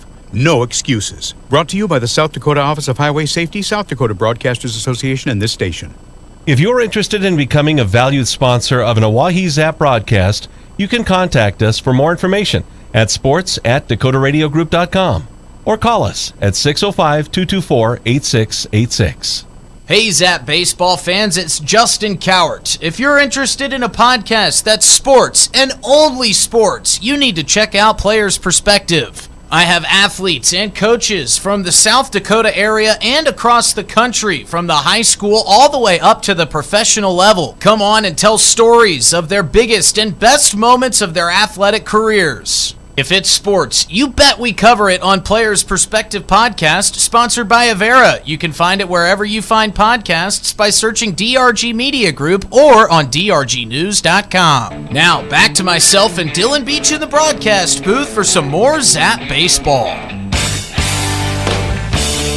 Got a new pitcher on the mound for the Casper Spuds, and it's a completely different ball game than the last time he was warming up. Was warming up to come in relief when the Zap had the lead, and then a huge inning for the Spuds to retake it at 8-3. Cade Queen now with a 5-run lead to try to protect.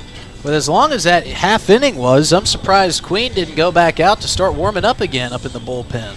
By the time he got done warming up, I believe that the Zap were still at bat. I think they were kind of curious if they were going to need to bring him in relief of Brendan Reed before Reed got that third and final out.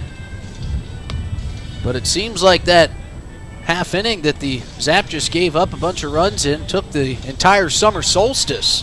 It was just a long, long inning as we see Garen Gledhill, another guy who has been dealing with some injuries. He's been up in the training booth a bit here lately.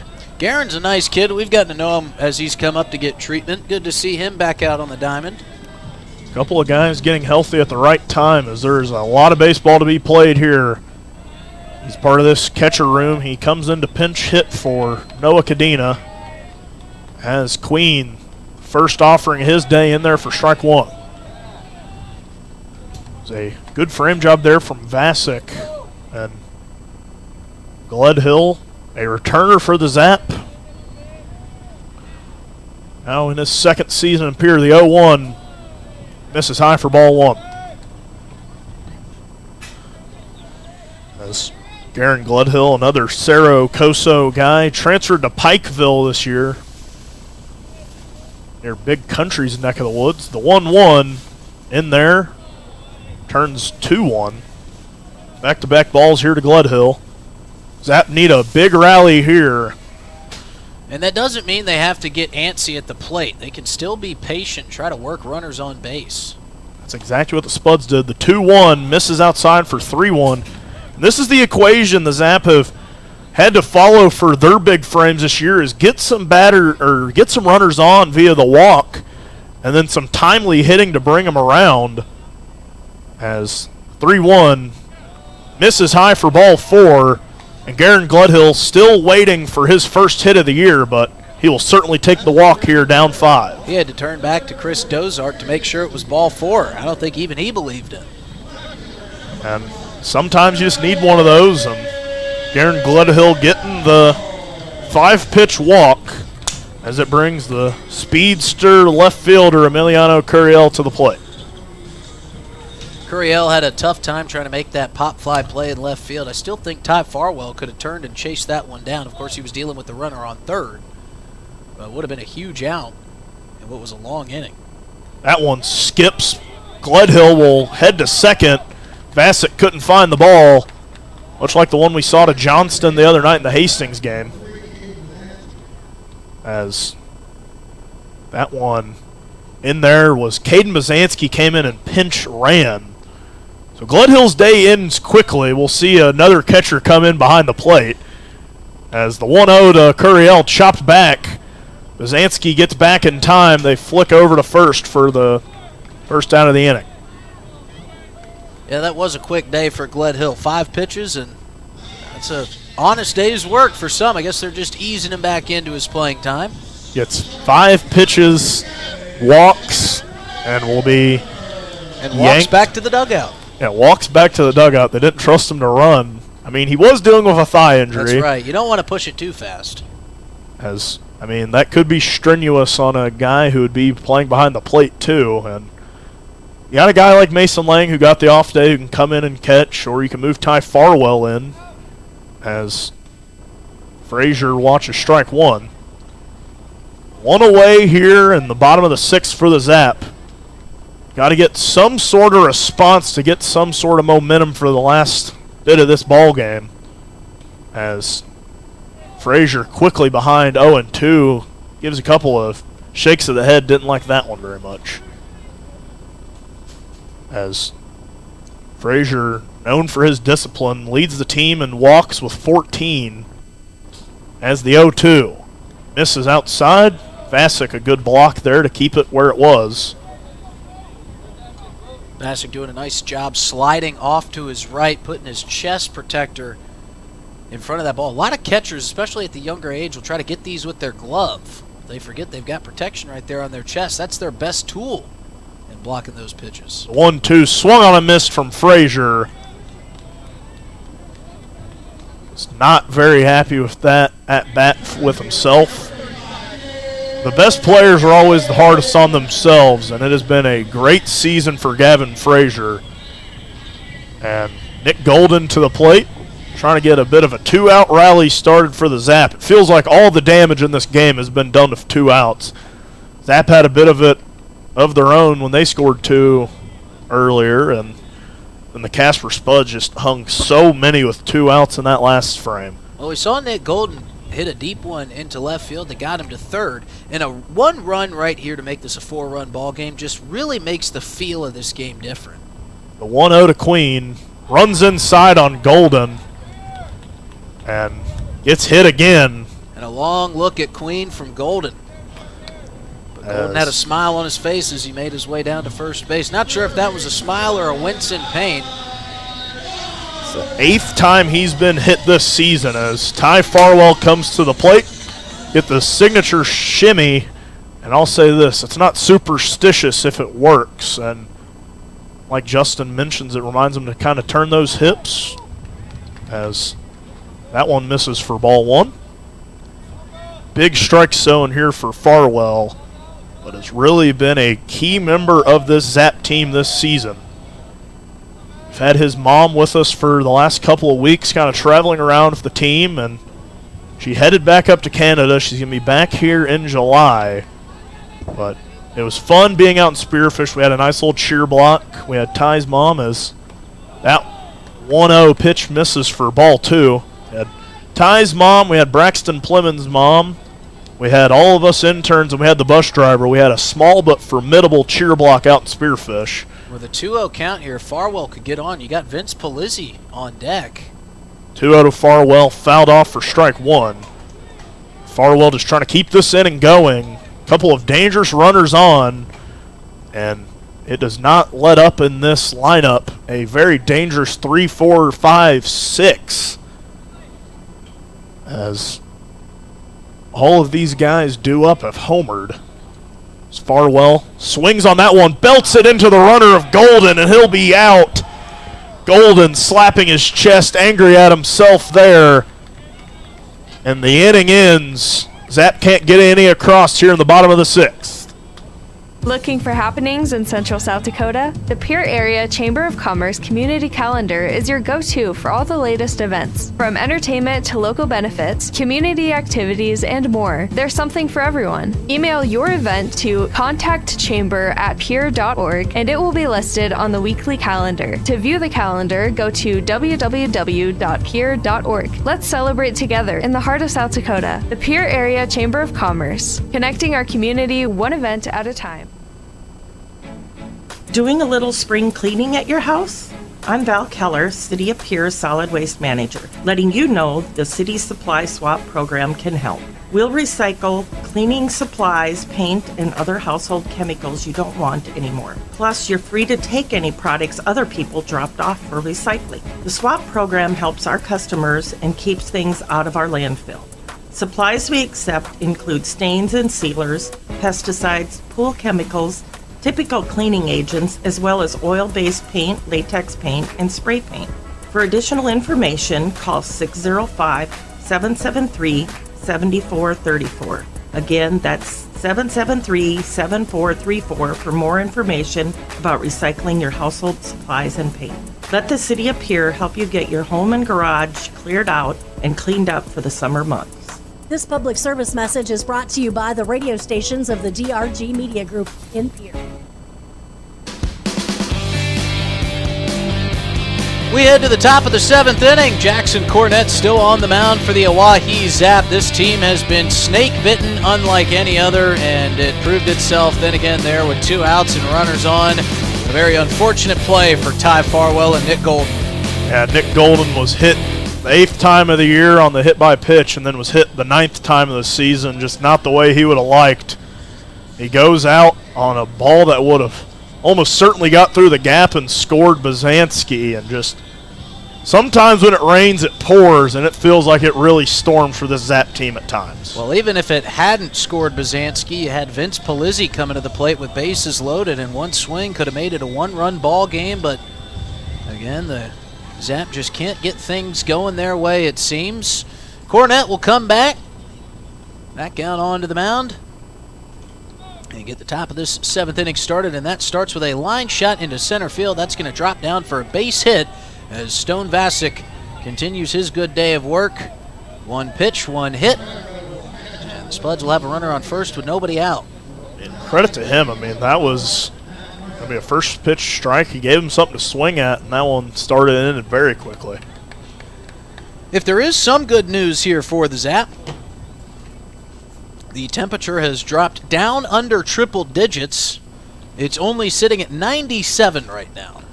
Man, just a cool day at the ballpark. Couldn't ask for much more. They do have a nice breeze cutting across from the left field side of the ballpark back our direction. Cornett comes set from the stretch. He takes a peek over at Vasic at first and fires a first pitch strike to Matt Marsick. Just a dangerous part of this Spud lineup coming up.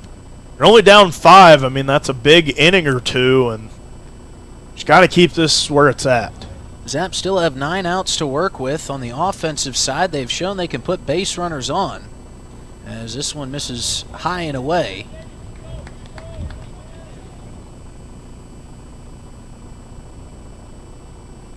Mason Lang back behind the plate for the Zap. Noah Cadina's day is done. He had a nice defensive day back there.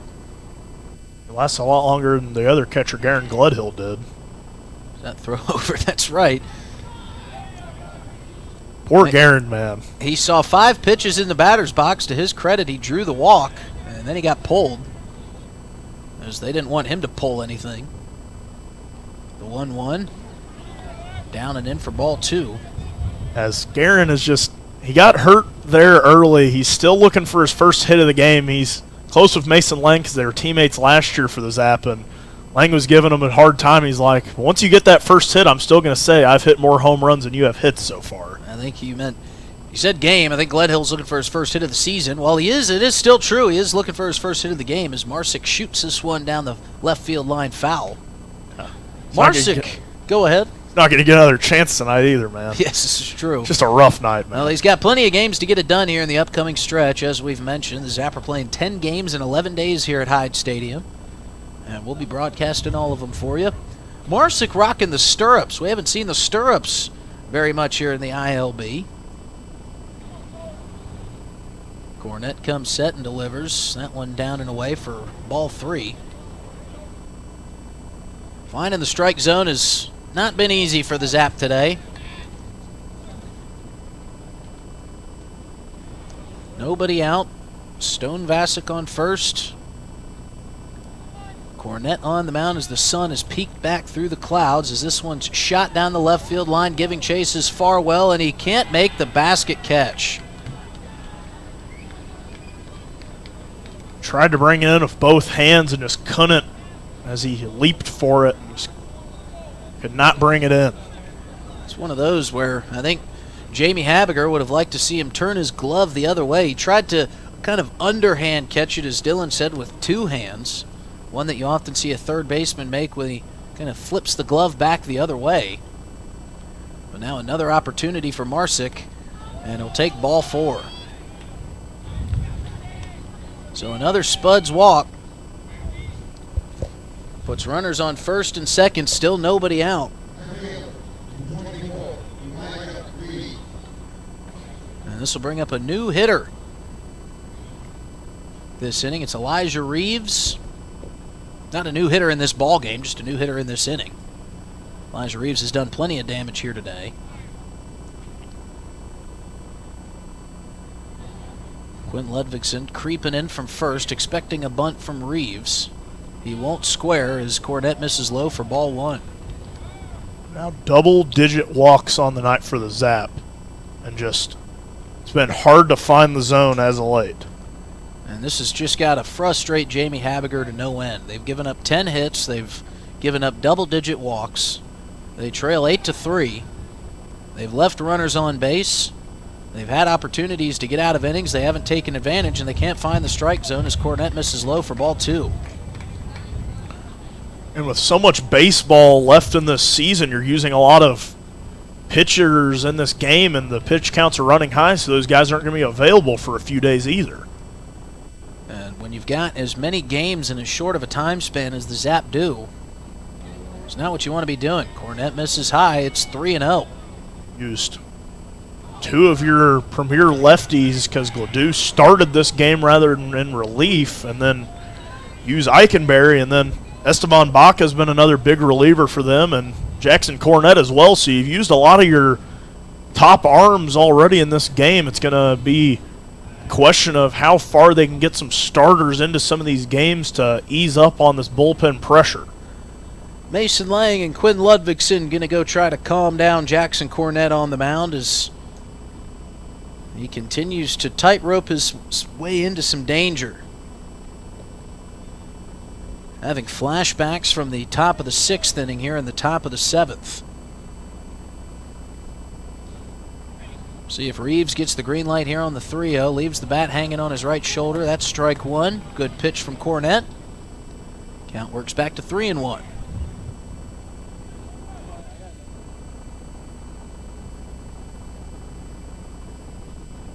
Nobody out. Runners on first and second. Cornette looking for a much-needed ground ball, and he gets a strike on the inner half of the strike zone for strike 2. Now the count works full. And boy, how big would a strikeout be from Jackson Cornett? Got to try to keep Reeves off the base paths one way or another here. Really got to try to keep all the Spuds off the base paths, trailing by 5 here late in the ball game.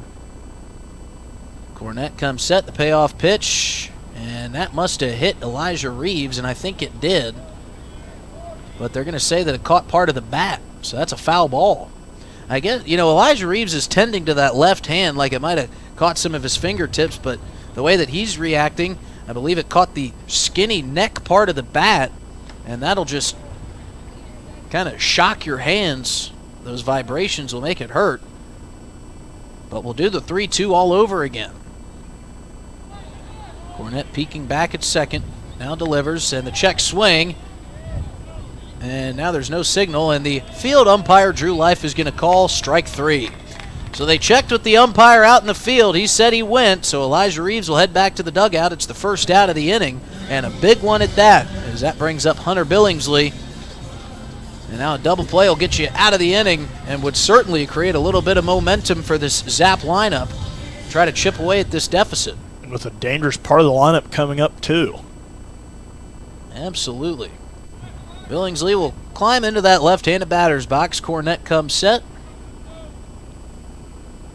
And he fires a first pitch strike. You have some of your hottest hitters coming up this next inning with Polizzi, Ludvigsen, and then the returning Cole Ottersberg. And if you get a bit further down, you got Jake Daly and Mason Lang, who have been hot too. You don't need them all in one inning, but you sure need some. This one's chopped right past the third base coach, who didn't move a muscle. That guy's seen a few foul balls come his way, I imagine. You got to have nerves of steel to be the third base coach. Absolutely. See Coach Habiger all the time not flinching at some. You just give some confidence to your guys if you just don't back down from them. Absolutely. They always want to emulate their coaches out there and whatever they do. You often see teams kind of share the characteristics of their coach by how they carry themselves on the field. This one's chopped foul down the left field line. That's going to make its way over the Spuds dugout there on the third base line. A couple new fresh pearly baseballs for Chris Dozark. Starting to see some flashes of the Jackson Cornett we've seen this year, getting ahead in these counts and then really going to attack these batters in these 0-2s. It's another issue we saw today from some of these other Zap pitchers is they would get ahead in counts, but then they'd fail to really attack the strike zone. Here's the 0-2. Just a bit outside for ball one. Cornett kind of scratching his head on that one. And that was a discussion we had up in the press box. Our GM Alex Sheets, a former pitcher himself, and I kind of asked him what he would do in 0-2 counts, because it feels like a lot of times the Zap go for that waste pitch, but they haven't been getting any sort of chases on them. See if Cornett can get a chase here with the 1-2 to Hunter Billingsley. Billingsley with a stay-alive swing just barely gets a piece of that baseball off the end of his bat and fouls it off into the netting in front of the Spuds dugout over there. Just kind of threw his lumber out at it and hopes to stay alive. That was a nice just effort to get something on it there. So we'll do the 1-2 all over again.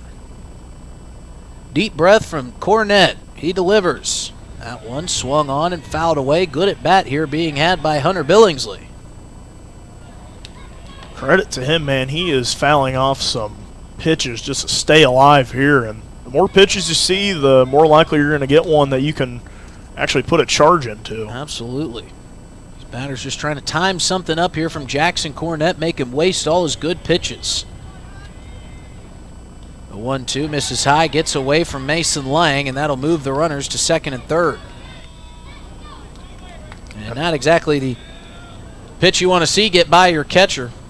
Yeah, and I mean, also credit to Billingsley. I mean, him seeing all those extra pitches there moves those runners along on the wild one, and sometimes just staying alive can create some things that even if he doesn't reach here.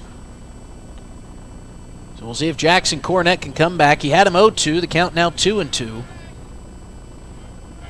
And the pitch is just a bit outside for ball three. That took the double play off the board too, so sure did. Gonna have to work to try to get this strikeout here if you're Cornett.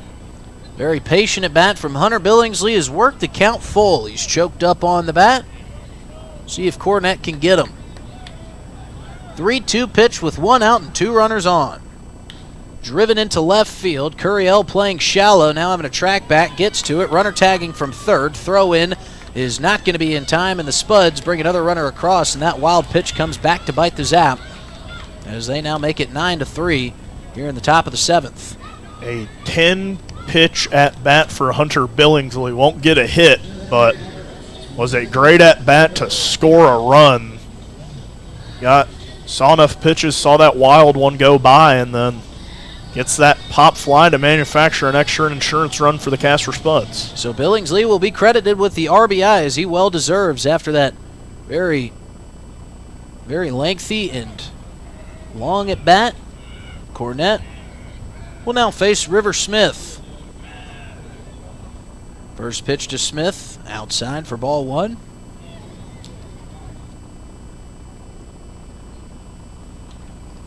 Very deflating top of the 6th inning for the Oahe Zap. Just felt like a slow dagger being pushed into the hearts of the home team here. Cornett with the 1-0. That's down low. Good block from Mason Lang. Keeps the runner staying at second base. A couple young fans trying to get a Let's Go Zap chant started. Type of energy we need in this ballpark here tonight. Absolutely. Fans are stretched out across central South Dakota here this weekend with all that's going on. Here's the 2-0. That misses high and away for ball 3. I think it's just red light until he gets something back in the zone all the way for these Spud hitters. They have really understood their assignment here today with how many walks the Zap have given up. Cornett comes set. Another deep breath, and the 3-0 pitch will miss down and in. That pitch has been called a strike most of the night, but not there. It's a 4-pitch walk to River Smith, and that'll bring up the shortstop, Jack Opine. Evan Frazier wanting to have a talk now with Jackson Cornett. The 11th walk of the night. You look back at this one, that's going to be the difference. The Zap have drawn 4 walks, but given up 11 free passes, and it's just far, far too many if you want to win a ball game. Yeah, and it's exactly what we talked about. The Zap have been able to get out in front, and they've had offense early in the games, but then their relief pitching has let them down late in the ball game. And it's not that their offense can't come back and chip away, but when you have 7-run frames, like the Zap have been prone to here this season, there's really not much as an offense you can do. So asking a lot of your bats to score 6 runs late in ball games, as this one misses down and away for ball 1. And going back to what we were kind of talking about earlier, it just feels like the Zap have been throwing the first punch here lately, but sometimes they just get knocked on the chin later in the game, and the bats just kind of haven't been able to respond. Cornett comes set with runners on first and second to Opine. That one misses away for ball 2.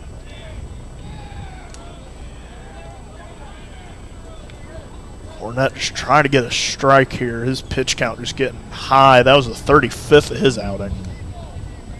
And this is the absolute last situation Jamie Habiger wants to be in. Here's the 2-0. That's in there for a strike. Cornett with a long look off into right field after that one was called a strike. Like, finally, I got a call. This is going to be his probably longest outing of the year. Just try to milk as much as you can out of him. You've already used a lot of pitchers in this ball game, and this is your closer on the mound. That's a perfect segue into kind of the point I was going to make there, Dylan, is Jamie Habiger, as this one misses inside for ball 3. You're in a losing scenario right now, and you got to go deep into your pen, pulling out a lot of arms when you've got a lot of games ahead.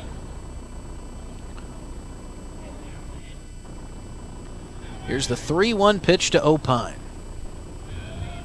Cornett with a couple peeks back to second, now delivers.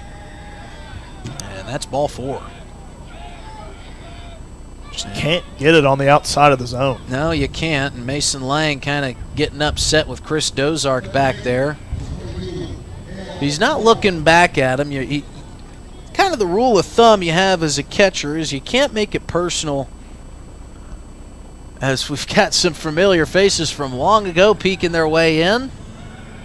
And we've got another meeting at the mound. But a long day continues here for the Oahe Zap. Jamie Habiger going to go talk to Jackson Cornett.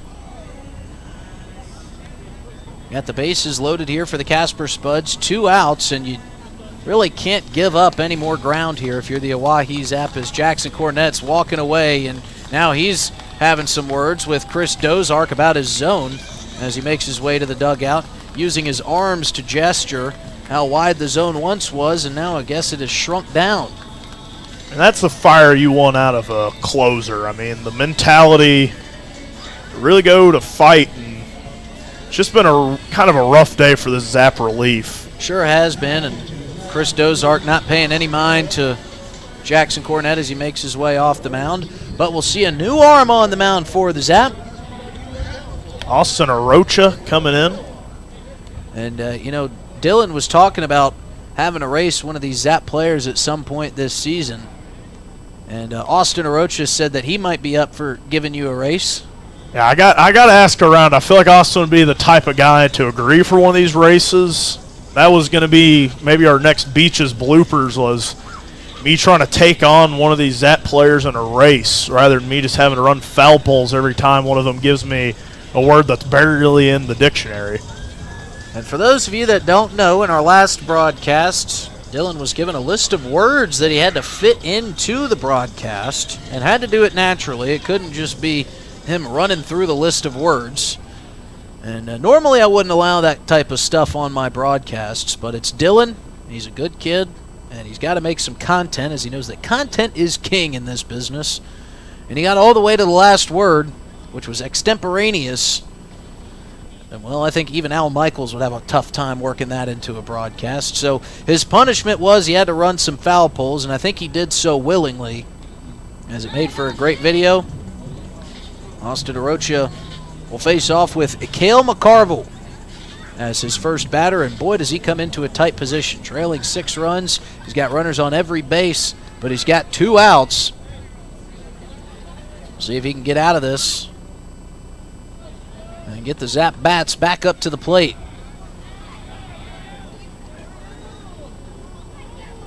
Arocha with a long look into Mason Lang. Looks like he had to peek a little bit harder to get that sign as the shadows have made their way across the middle half of the diamond. First pitch grounded sharply to third and right through the wickets of Ty Farwell. 2 runs are going to score here as it's backed up by Curiel.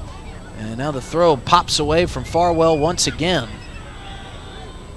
And I think it's safe to say Ty Farwell has had better days out there at the hot corner for the Oahe Zap.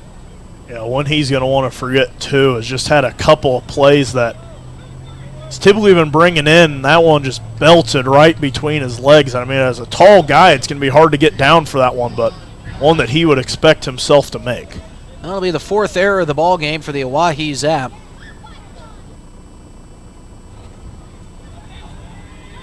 And it'll bring up Sean Glatz as that one's ripped towards Cole Ottersberg, and he makes the catch on the fly for the 3rd out of the inning.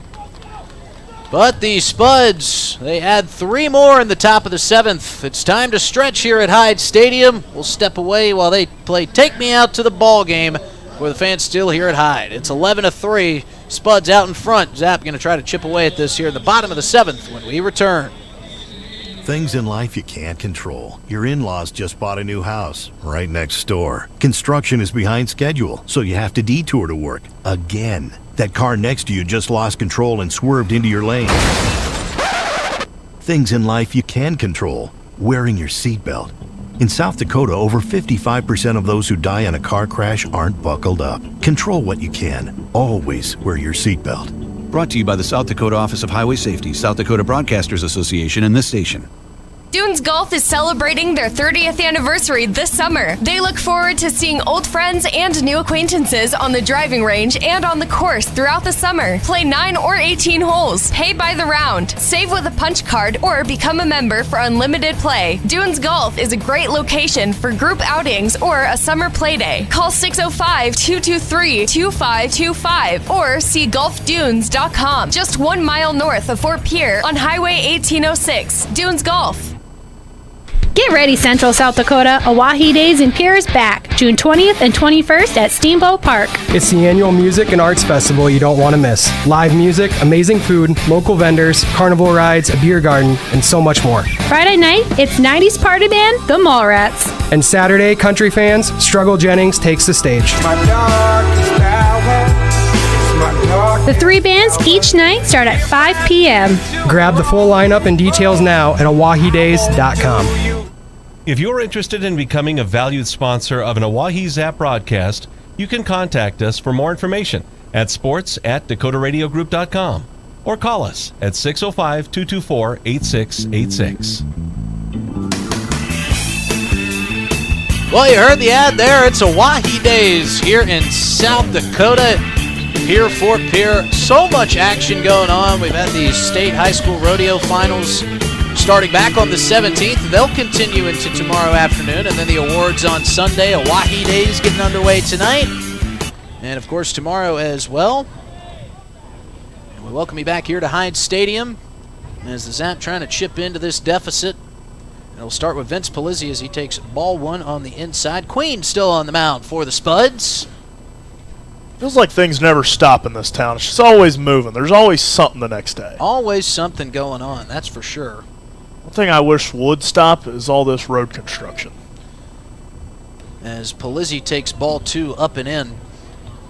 You know, I got to give some credit, though, to the pier working crews that take care of the roads here in town. I had some potholes outside on the road in front of my house, as that one's way up and in for ball 3.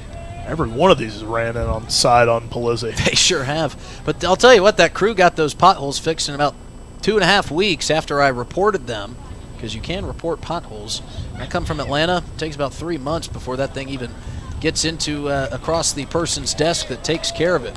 But that one comes across the letters of Vince Polizzi, and he'll take a 4-pitch walk, and he'll happily make his way down to first base. There wasn't one anywhere remotely close to the strike zone on any of those pitches. Well, you got to give Queen a little bit of credit. He started warming up there in the bottom of the 6th inning, or excuse me, the bottom of the 5th inning, when Brendan Reed was in a little bit of trouble, today's starter for the Spuds.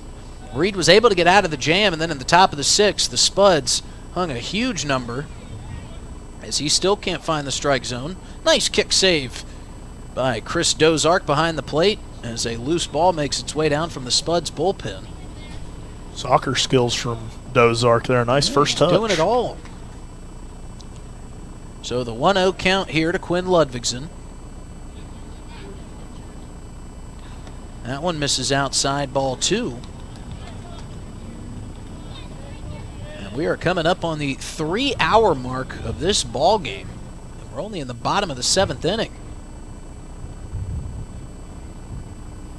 Here's the 2-0 pitch from Queen.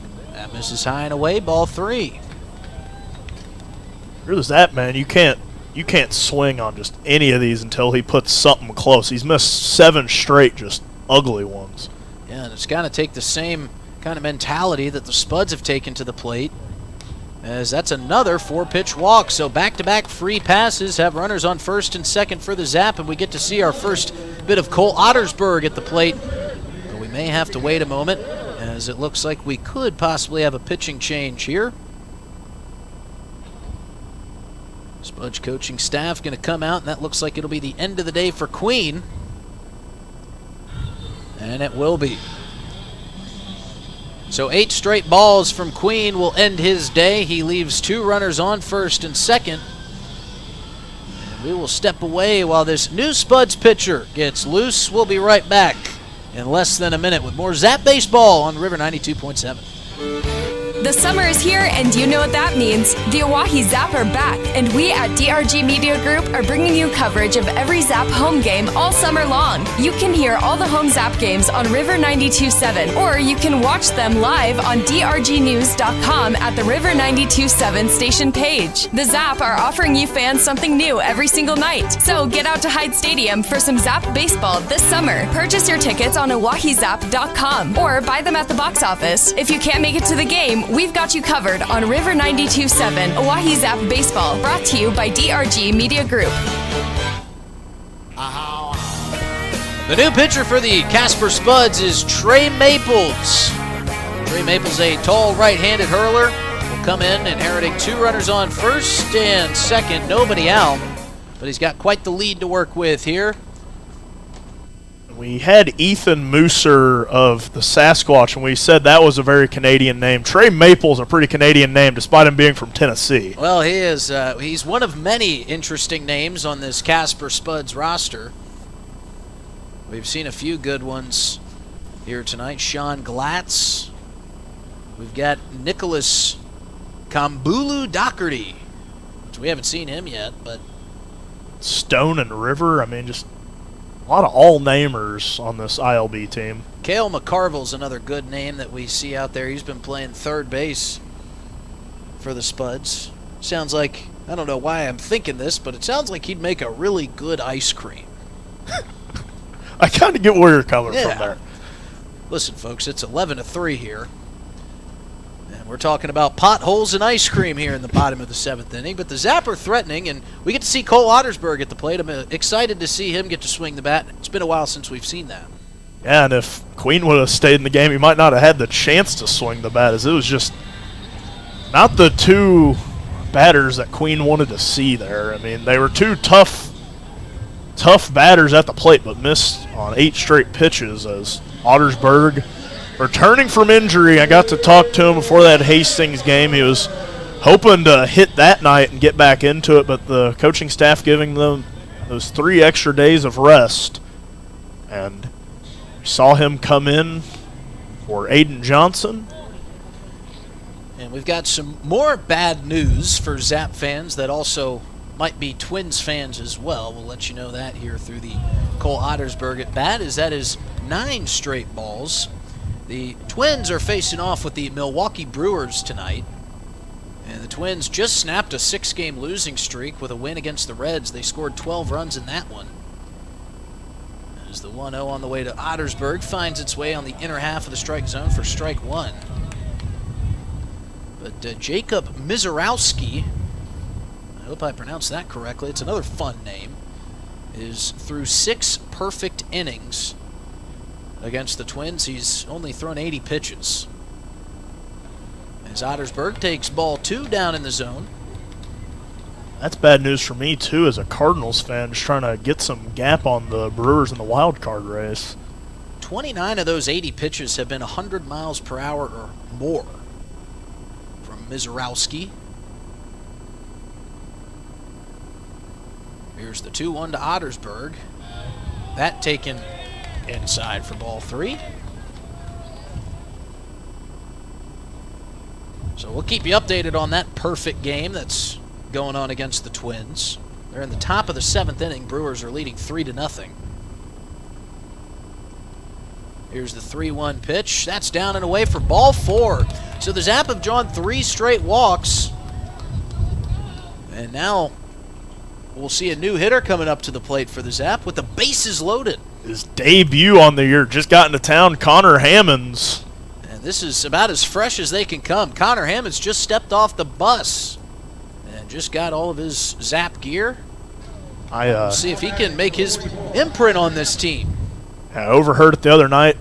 Alex Sheets talking to Emiliano Curiel. He was like, "You going to be up tonight?" He's getting in at 2 a.m. after that Hastings game, so I had to leave the front door unlocked for Connor. And now Connor Hammonds is going to have to wait a little bit longer to see his first pitch, as the bullpen of the Spuds couldn't keep that one in the bullpen. It rolls all the way to home plate. Connor was helping us set up for Oahe Days yesterday morning, and he gave us a bit of a scouting report. He says he can play first base, corner outfield. He said he's a bit slow, like running wise, but I don't want him being so hard on himself. As he takes strike 1 on the inside half of the plate.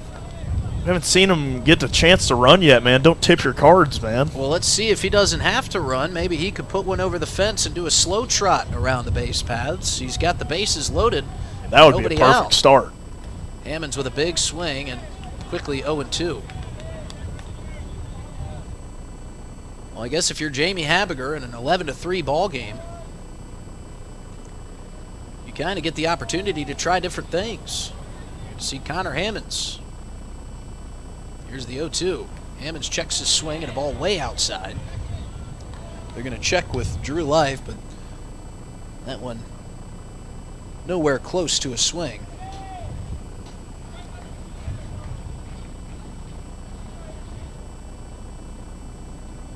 Hammonds at Southwest Baptist, the oldest player on the team this year. Here's the 1-2 pitch. Down and away, ball 2. So Hammond's showing some nice patience. I think he'd love to get his first RBI with the Oahe Zap, and he could do that by taking 2 more balls. Zap are going to need more than that, but you got to get one to get it started. Here's the 2-2. That is in there for strike 3, and Hammonds goes down looking. That was on the lower half, and these Zap fans, I think they've grown beyond restless. They're now letting Chris Dozark hear it. That was a late one. And so Hammonds will make his walk back to the dugout. Not the slow trot he was wanting to make on his debut. No, that is not it. That'll be the first down of the inning. That'll bring up Mason Lang. Lang came in for Noah Cadena behind the dish, and he takes ball 1 up and away.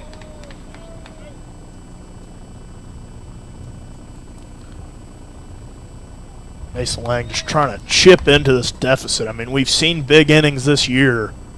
Zap running out of outs, need a big one. Takes ball 2 up and away, and it's only the bottom of the 7th inning. And we've seen Zap base runners on seemingly every inning. It's just been an issue of getting them across, getting that timely hit when you need it. I am perfectly fine staying here until it's pitch blackout, as long as the Zap can put some runners across. As a big swing from Lang comes up empty.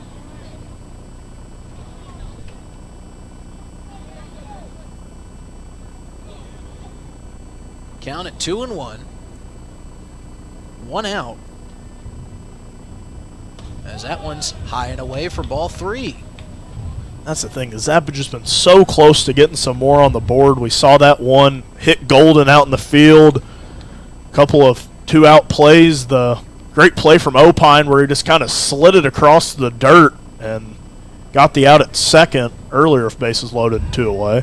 Here's the 3-1 pitch. That's down and in, and Mason Lang takes the walk, and the Zap will score a run here in the bottom of the 7th inning. So that's a good start in terms of a comeback. It's the first run in what seems like forever. And, you know, Dylan, it just feels, does it feel to you like the Zap are so close from putting it all together and getting things moving in the right direction? They just don't have that one piece or that one inning or that one game where they get it all going at the right time. I mean, it's been just so close, and it's the response that you want to see, that they're still fighting, but just want to see a game where they can put it all together, because the flashes have been so bright, it's just been hard to kind of put together that complete game. So Emiliano Curiel will step in, bases still loaded. He rips one down the third base line, and that's fair. That's going to score at least 2. So Emiliano Curiel with a rope shot single.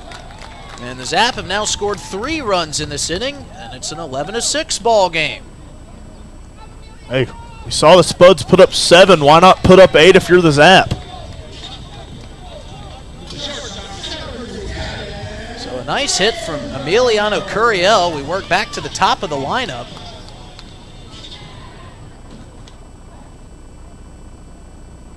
And it's Gavin Frazier who will step in. And he takes a good breaking ball in there for strike 1. Our scoreboard operator has it reading 11-7 for the Zap, if you're seeing that on our stream.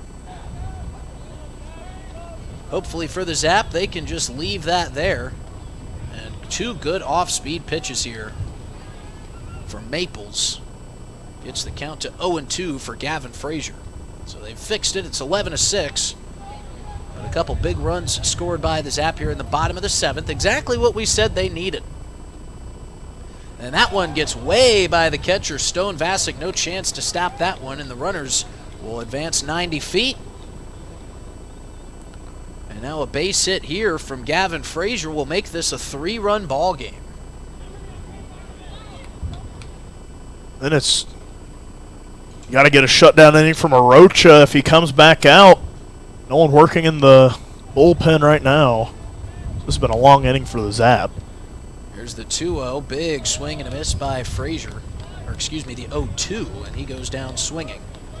So Frazier muttering some words to himself. As Dylan said earlier, he is incredibly tough on himself. Sometimes the best players are that way. That's the second out of the inning. And now we'll see if Nick Golden, the last hope in this bottom half of the 7th, can drive in those 2 runs on second and third. Those are 2 massive runs standing out there in this ball game. I feel like if the Zap want any chance to win as Golden takes ball 1 down and in, you got to get those 2 in at least. I'm sure he wouldn't mind wearing one to bring Farwell to the plate either.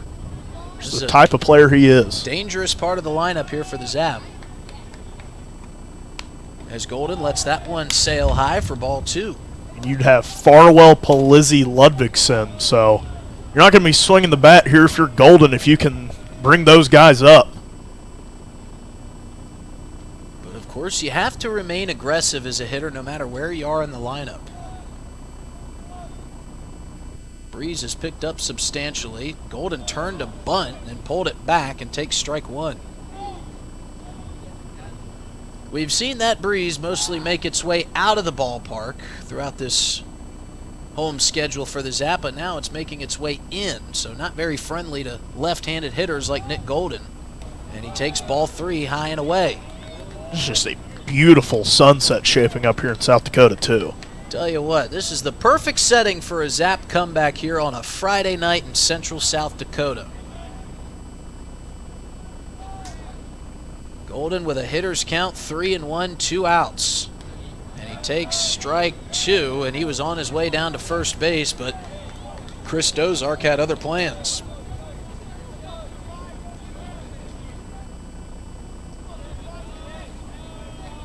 Here's the payoff pitch coming to Nick Golden.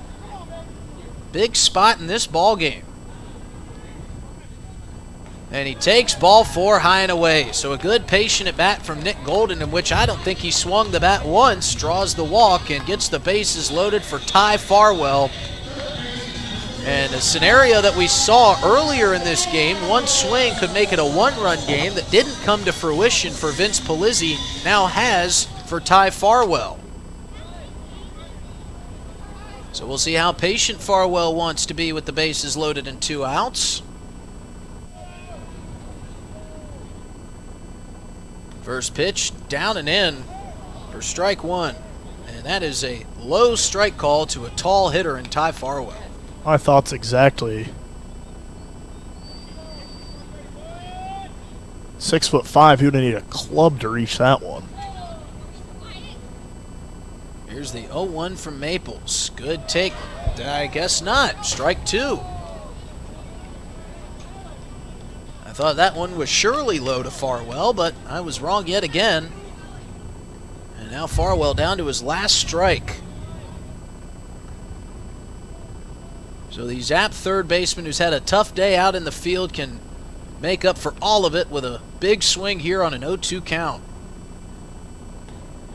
And he will take strike 3 looking, and you got to defend the plate there, but another low strike call from Chris Dozark retires the side. The Zap score 3. They still trail by 5 as we head to the top of the 8th inning here at Hyde Stadium. We'll be back after this short break on River 92.7. Things in life you can't control. Your in-laws just bought a new house right next door. Construction is behind schedule, so you have to detour to work again. That car next to you just lost control and swerved into your lane. Things in life you can control. Wearing your seatbelt. In South Dakota, over 55% of those who die in a car crash aren't buckled up. Control what you can. Always wear your seatbelt. Brought to you by the South Dakota Office of Highway Safety, South Dakota Broadcasters Association, and this station. Dunes Golf is celebrating their 30th anniversary this summer. They look forward to seeing old friends and new acquaintances on the driving range and on the course throughout the summer. Play 9 or 18 holes, pay by the round, save with a punch card, or become a member for unlimited play. Dunes Golf is a great location for group outings or a summer play day. Call 605-223-2525 or see golfdunes.com. Just 1 mile north of Fort Pierre on Highway 1806. Dunes Golf. Get ready, Central South Dakota. Oahe Days in Pierre is back, June 20th and 21st at Steamboat Park. It's the annual music and arts festival you don't want to miss. Live music, amazing food, local vendors, carnival rides, a beer garden, and so much more. Friday night, it's 90s party band, the Mallrats. And Saturday, country fans, Struggle Jennings takes the stage. The 3 bands each night start at 5 p.m. Grab the full lineup and details now at oahedays.com. If you're interested in becoming a valued sponsor of an Oahe Zap broadcast, you can contact us for more information at sports@dakotaradiogroup.com or call us at 605-224-8686. As we see a shacked in a full moment there from the Casper Spud first base coach, was trying to throw a rope back to their bullpen and threw it out of the ballpark. Well, he threw a rope all right. It just wasn't where his intended target was. And credit to those kids. They didn't go turn that one in for a free slushy. They gave it back to the bullpen. They're a lot kinder than I might have been. Yeah, I think they were kind of trying to play by the rules. Got to be a foul ball for it to be turned in for a free slushy. We see Alex Jackson lifting up a kid for the YMCA. Nice moment there. Saw Alex Jackson give a lucky fan a broken bat the other night. And Chris Dozark making his way back from the bathroom there to a round of applause that he tipped his cap for. But I can assure you, Chris, that was I don't think that applause was meant for you. Yeah, I think that was for maybe the little kids doing the YMCA. I mean, those were... He was, credit to Chris Dozark. He still got a smile on his face after getting worn out by Devin Skelton and Jamie Haviger. They were letting him hear it for that strike zone there in the bottom of the 7th. But he gets back to work, as does Austin Arocha and as does Dylan Beach. See what kind of zone Arocha's working with as that one belted to right field.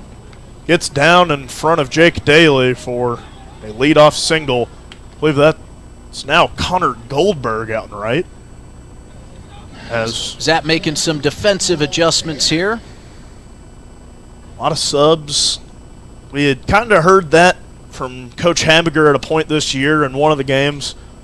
Gives his guys a couple of times to the lineup. If they're not hitting, they got some guys on the bench that they can turn to. So a lot of subs already in this ball game for the Zap. As dealing with an 11-6 ball game, Arocha with the leadoff single. That one in there for strike one. Showed some good fight by the Zap there in that bottom half of the 7th. Left some runners stranded.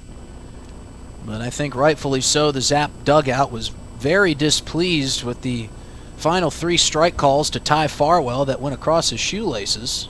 The 0-1 from Arocha. The runner goes. High ball there from Lang, and an acrobatic play from Frazier to keep that one in the infield. Well, it went over Ottersberg's glove. And Gavin Frazier there backing up the play just kind of threw his up almost to protect himself, and the ball ended up in his mitt. It kind of got tipped up a bit from Ottersberg and then landed in Frazier's glove. The 1-1 here from Arocha, trying to get the count, or the sign. Checks on the runner at second and deals. That one fouled over the booth for strike 2. And when your tallest hitter is at the plate, you expect a much taller zone. And that might have been the same strike zone given to a guy maybe at 5'6" like Naruto Saito. Some very low balls. 3 straight pitches, quite low on Farwell. None going his way. However, the zone won't change for a hitter's height normally, so you got to give Dozark some credit. He stayed consistent there as he has all night. And Arocha trying to keep this where it's at. And a 5-run game. The 1-2 runs inside for ball 2. Arocha has been a guy who's been starting some games for the Zap, and Gladude likely maybe pushing him out of the rotation for this week today, as a lot of games, and you're going to have to get a lot of innings out of some places, and I'm sure Austin Arocha didn't have on his card today that he'd be coming in relief. As the 2-2 belted to the shortstop, Frazier skips into his glove across the diamond in time for the first out of the inning. That was an outstanding play by Gavin Frazier. That took a very awkward hop off of what I can only imagine is a footprint out there right in front of him. He was normally playing that like a routine ground ball, and then it skipped up right into his face. He was able to quickly move his glove up there. That just kind of goes to show you why Gavin Frazier plays so much out at shortstop. And tip your cap to Andrew Witt there, kind of making it a hard play, kind of blocking his line of vision, but a great fielding play there from Frazier to secure the first out of the inning for Arocha. Marsick at the plate. The lineup turns over. 0-0 in there for ball one. Lang keeping it at his feet. It was a good stop there by Mason Lang, keeping that runner at third. As the Zap just trying to keep this game where it's at. They've stranded enough runners to where they could have had the lead tonight. The 1-0 turns 2-0, and just trying to convert on some of these opportunities to get back into this game. We saw the sprouts of a big inning in that last time up for the Zap. And with 6 outs to work with, still some time. 2-0 here from Arocha. Misses for ball 3. Speedy Marsick at the plate. If you walk him and then Elijah Reeves behind him, it would set up a double play. I'm not sure you could find a double play harder to turn in this league than that one. As the 3-0 in there for strike one for Arocha. Good pitch there to get back into this at-bat. And I hate to add salt on the wound to all of our Twins fans listening, but the Brewers now lead 8-0 with a perfect game, I believe, still intact. 3-1 from Arocha. Misses low for ball 4. As runners on the corner, one away. Double play ball in effect, but I have a hard time even saying a chance of a double play with these two runners. Yeah, you'd have to get about as sharply hit of a ground ball as you'll find. Be able to take care of both Matt Marsick and Elijah Reeves. As Marsick goes, skips out of the glove of Lang. He's going to have to get this back to the plate in a hurry. Can't. Another runner comes across for the Spuds. Lead back out to 6. That's some heads-up base running there by Andrew Witt. Seeing it get away from Mason Lang there, knowing that nobody was going to be there to cover home plate. Really nice play by Mason Lang getting over and flipping it to the covering Arocha, but Witt just too fast out there on the base paths. Speedy Spuds making the Zap pay again on a double steal. That wasn't even going to be a double steal. It just skipped away from Lang a bit. But a 6-run lead for the Spuds, up 12-6. As Arocha comes set to fire in there for Reeves. Let out a slow exhale there. Not sure he was a big fan of that one. And Matt Marsick and Cole Ottersberg carrying on a conversation over there at second base. I would love to have a microphone between those two. Hear what they're saying. I'm just not sure it'd be FCC approved. As the 0-1 put into play from Reeves. The play over to first in time for out number 2. Ottersberg shuttled to his left and made the play. Reeves is fast, but he would have to be superhuman to have beat that one out. Nice play by Ottersberg, who was shading up the middle, keeping Marsick close at second. Scooting over to his left.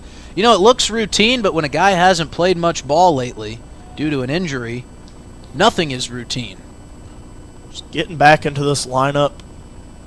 Came in for Aiden Johnson, who did very commendable in second as that one skied into center field. Golden settling underneath it towards the third out of the inning. Zap down 6, heading to the bottom of the 8th. Support the Highmore Volunteer Fire Department this Friday at 9 p.m. for a street dance with music by the Urbandale Lane Band. $5 cover. Then on Saturday, come enjoy a smoked roast beef sandwich, sweet corn, and potatoes starting at $5.30. $15 a plate. All located at the Highmore Fire Hall. The beef is donated by Willow Creek and Weidenbach Ranch. Please support the Highmore Volunteer Fire Department this Saturday at 5:30. This invitation brought to you by Titan Machinery.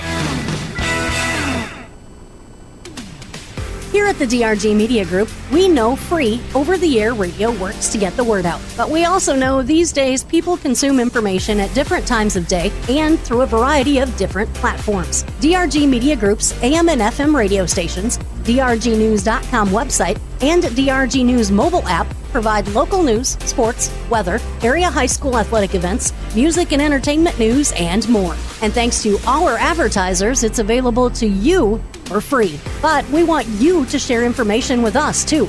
By using the Contact Us feature on the drgnews.com website or the DRG News mobile app, you can send us a request for advertising information, a news or sports item, a weather cancellation, and more. Fill in your information, select which type of inquiry you have, provide the relevant details, then click Submit. We make qualifying information available to the public using our various DRG Media Group platforms.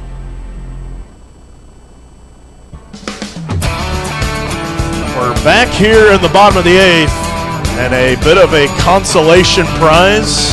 Justin, take it away. Well, I got some good news for all you Zap and Twins fans out there. It is a perfect game no longer. Byron Buxton, who's done great things for the Twins all season long, drew a walk. And then Matt Wallner went yah-yah. 2-run shot makes it 8-2, the Twins trailing. But they break up the perfect game, and then they break up the no-hitter. So maybe that we'll see some good fortune here for the Oahe Zap, who found a couple runs in that previous inning and hope to find a couple more. It's only a 6-run ball game here in the bottom of the 8th, which I know that sounds like a lot, but with the Zap offense that has been putting runners on all night long, maybe they can find a few more out there, get a couple base hits, string a few things together. And momentum is true, especially in baseball. And if you can just get a couple runs across and get yourself into a positive mindset and a positive inning, who knows what could happen. And a new pitcher on the mound, if you can get to him early, get some confidence, get him kind of doubting himself like we've seen some of these Zap pitchers get behind early. It's Kylan DePorter taking the mound with a 6-run lead, and the dangerous Vince Polizzi coming to the plate, making the cross in the dirt. See if he can get a rally started here for the Zap. 6 outs to work with. Here is the sun setting on this longest day of the year. That one misses way high and in on Polizzi. And only fitting on the longest day of the year. I think this is our longest game of the year. We just crept past the 3.5-hour mark, and we're in the bottom of the 8th, so we might get to 4. 1-0 to Polizzi, runs inside again. That is 6 straight pitches on Polizzi that have not been particularly close to the zone, as the summer and baseball solstice today, as we've had a very, very long game at the park. On our hottest and longest day of the year, the 2-0 swung on and missed for strike 1 to Polizzi. Polizzi knows that he just missed that one, too. You could see his facial expression when he stepped away from the plate like, oh, man, if I could just get one more of those pitches. See if he can get another one to swing at. The 2-1 swung on and missed. Count evened up at 2 apiece. A good effort here from DePorter to get back into this at-bat. And DePorter's got some good speed on that fastball. Didn't have much command over his breaking ball in his warm-up session, but he sure has good command on that fastball. As Vince Polizzi trying to get something started. The 2-2. That one drilled to the second baseman. In time, Polizzi goes down for the first out of the inning. A good play there from Andrew Witt. Was a hard-hit ball there from Polizzi. Was just unable to poke it through a gap. As Quinn Ludvigson steps up to the plate. Has been a very hot hitter as of late for the Zap. Love to get some sort of a rally started. 5 outs remaining for the Zap. 6-run deficit. That one runs high for ball 1. Maybe the Zap should just start each inning with 2 outs. It feels like a lot of the time when they get their rallies going, it does happen with 2 outs. As one away, that one misses outside for ball 2. It seems like they do work their best with their backs against the wall. That's what they've done most of the night tonight. They have put 6 runs on the board. The 2-0 to Ludvigsen. Swung on, belted foul. A couple of kids been camping over there in that grass. They're going to have to leave the ballpark to go get that one. As GM Alex Sheets get camped over there, getting ready for the kids to run the bases. As 2-1 here to Ludvigsen. Porter fires. That one fouled off for strike 2. There's a bit of a most wanted happening here in tonight's running the bases. Little Miss Emma Sheets was kind of shoved over the last time, and as any parents would, wanting to try to find the kid who did it. As the 2-2 here to Ludvigsen. 1 away. The offering misses way high for ball 3. I'll just slipped out of the hands of DePorter. Yeah, she was pretty upset about that collision that took place in the last running the bases. And you'd be hard-pressed to find a fan who likes this ballpark as much as Emma, as that one misses outside for ball 4. The rain delay game against Spearfish, she came up to Justin in the booth afterwards, and she was just devastated that we got sent home in a rain delay. Yeah, I don't think anybody wanted to go out and play on that day, as the infield was essentially drowning with rainfall. But Emma, she was kind of the opposite. She was wondering why they weren't going and playing. She said, it looks like so much fun out there. I can't believe that they're not letting these guys get back out on the diamond.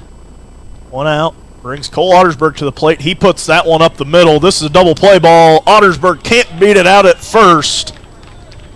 Spuds get out of the inning with a double play, and the Zap have 3 outs to work with to erase the 6-run deficit.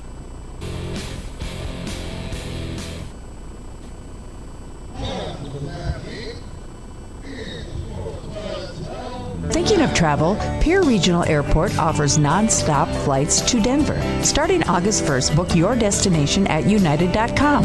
With United Mileage Plus, you can save more by earning miles when you fly from Pierre Regional Airport. 1-hour flights to Denver and the world beyond. Avoid the crowds, avoid the drive, and enjoy free parking when you fly from Pierre Regional Airport.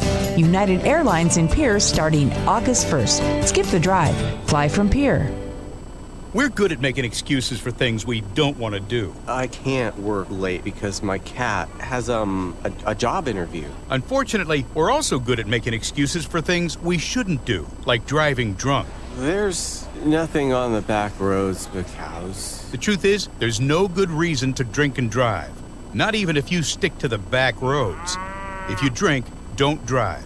No excuses. Brought to you by the South Dakota Office of Highway Safety, South Dakota Broadcasters Association, and this station. If you're interested in becoming a valued sponsor of an Oahe Zap broadcast, you can contact us for more information at sports@dakotaradiogroup.com or call us at 605-224-8686. Hey, Zap. Well, the Zap are going to ride Austin Just Arocha into the night as he is back out on the mound here in the top of the 9th inning. Hello, everybody. Justin Coward alongside Dylan Beach and Eli Lewis in the broadcast booth on an absolutely perfect Friday evening here in central South Dakota. As Arocha tries to keep it close, give the Zap one more chance in the bottom of the 9th to come back in this ball game. They've had opportunity after opportunity, just could not take advantage. And now River Smith, the designated hitter, will step in the 4-hole here for the Casper Spuds. As Arocha comes out for his 3rd inning of work, and he fires a ball that is looked like it had a piece of the zone, but not for Arocha. Count is 1-0. That one is taken for ball 2. I don't mean to be disparaging, but these have been strikes all night long. It's just been a tough night all over the place. It's been a tough night for the Zap in every aspect of the game. That one drilled towards the shortstop. Gavin Frazier with a near impossible play. Tried to make an incredible sliding stop, but it gets by him and he gets out into the center field grass. Nick Golden will stop it, and that'll be another Spud base runner. Some nights it's just not your night, but Well, Zap haven't had a lot of help at times. No, they have not. Feels like they're playing against all odds here, as Jack Opine will step into the right-handed batter's box. I've been really impressed with the middle infield of the Casper Spuds. First pitch from Arocha is fouled back our way. He's going to clank around a couple times off the bricking below us.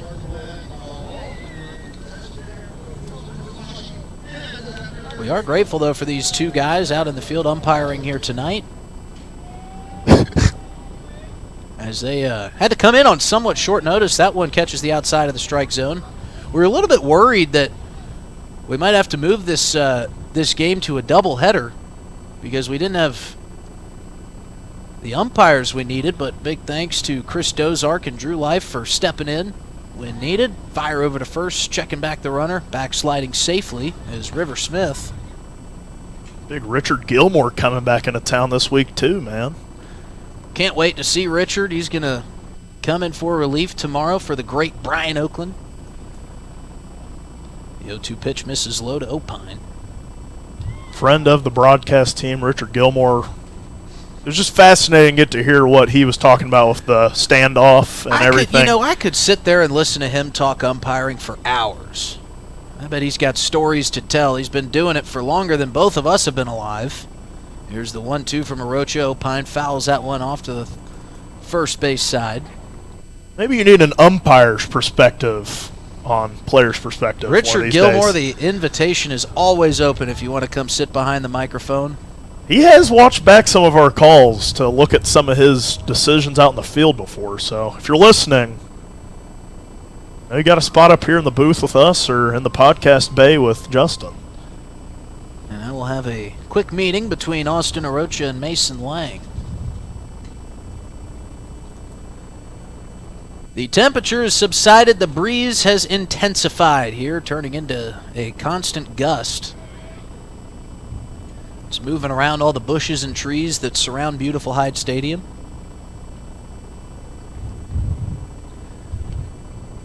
Arocha with a quick peek over.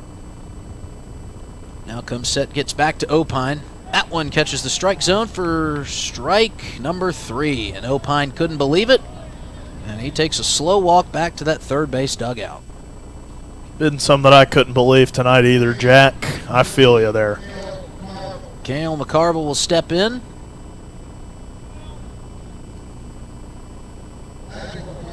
And now we're going to get a new hitter, a pinch hitter, here for the Casper Spuds. This will be Brody Barker. So the Spuds emptying out the lineup a little bit. Arocha comes set to Barker, and that one catches the outside corner for strike 1.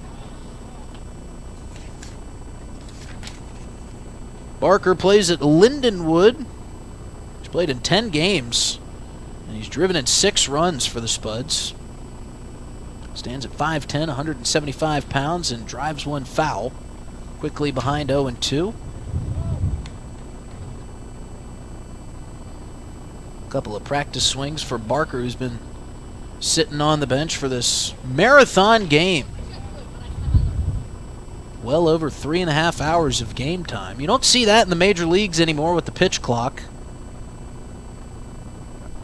And that one just to punch back the other way down the first base line. That one came in on the hands for Barker, just staying alive, doing a nice job getting the bat through the zone. I will say this, it might be lost to the sands of the time if the Zap don't get back into this game, but it's been a very commendable pitching performance for Arocha today. Absolutely. Came in a very tough spot, too, as this one's lifted foul over the first base dugout.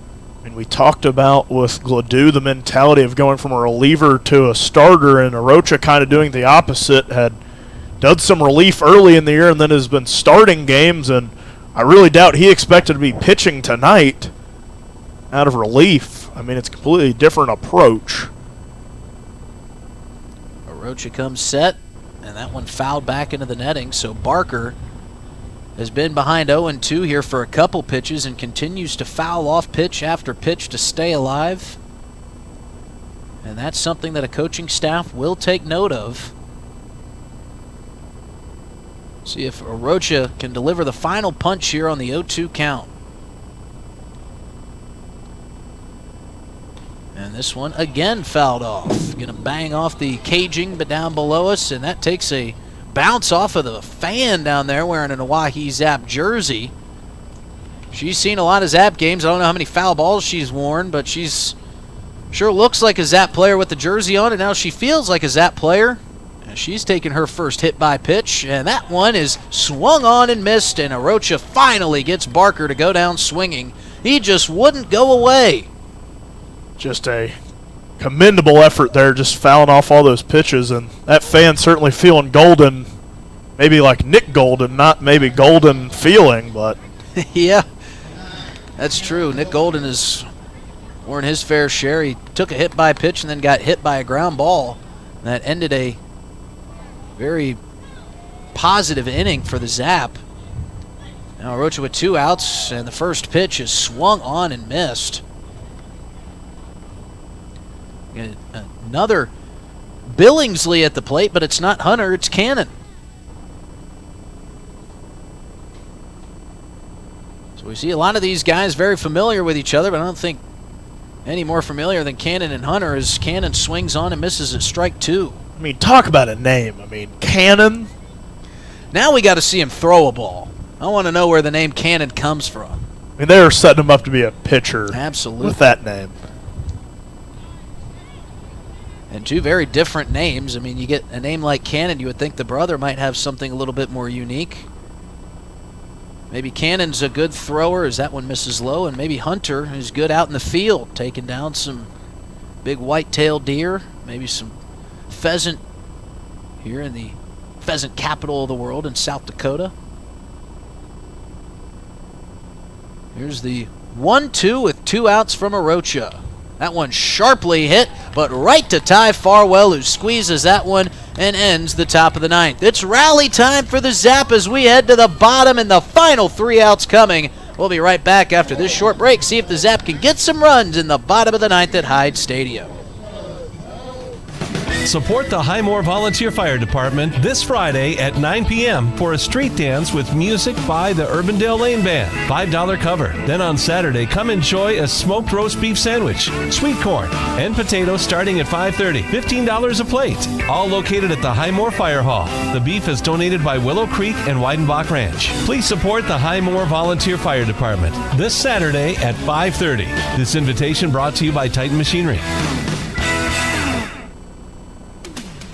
Here at the DRG Media Group, we know free, over-the-air radio works to get the word out. But we also know these days people consume information at different times of day and through a variety of different platforms. DRG Media Group's AM and FM radio stations, DRGnews.com website, and DRG News mobile app provide local news, sports, weather, area high school athletic events, music and entertainment news, and more. And thanks to our advertisers, it's available to you for free. But we want you to share information with us, too.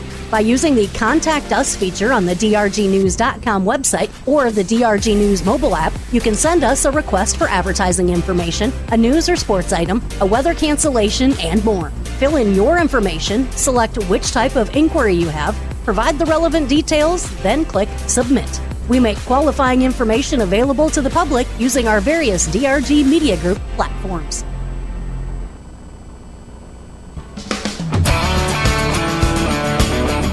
Kylan DePorter back out on the mound for the bottom of the 9th. The Zap trailing 12-6. Let's see if they got a little Friday night magic here on a big weekend in Central South Dakota. Oahe Days, the rodeo finals, Zap baseball all weekend long, and we're so excited to bring all of it to you here on River 92.7 and streaming on DRGnews.com. And I want to welcome you in if you're watching online on the Oahe Zap YouTube.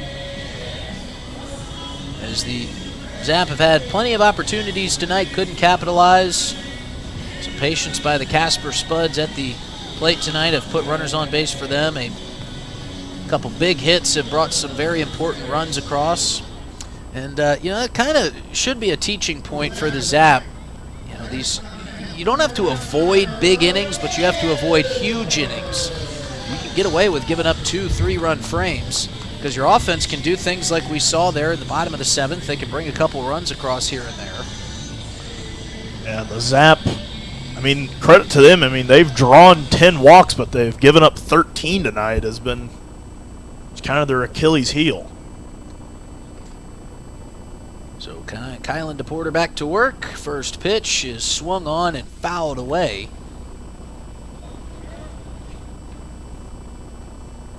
As we see Connor Goldberg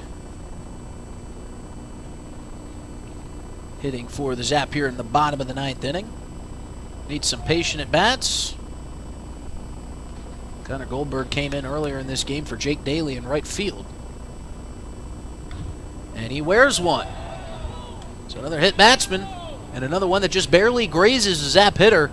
Those are the best kind of hit by pitches. And that one sounded, there was a hard crack there, so I feel like that one had to have hit the protective elbow guard, getting its money's worth there. So that's why you wear it. Mason Lang will come up to the plate. And that's a great start for the Zap. When you can get that first hitter on when you're trying to rally in the bottom of the 9th, you feel like, okay, we can maybe do this thing. 12 hits, 12 runs for the Spuds tonight. 7 hits, 6 runs for the Zap. But the category that has really come back to bite the Zap has been the errors and the walks, as this one almost hits Mason Lang. We almost had back-to-back hit batsmen, which we've had as many hit batsmen as we've had this season. I don't think we've had back-to-back here at home. There's been 4 errors for the Zap, 1 for the Spuds. As Lang takes strike 1 after ball 1 barely missed him.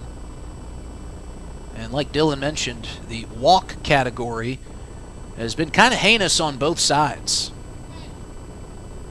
Not the prettiest pitching performance at times tonight.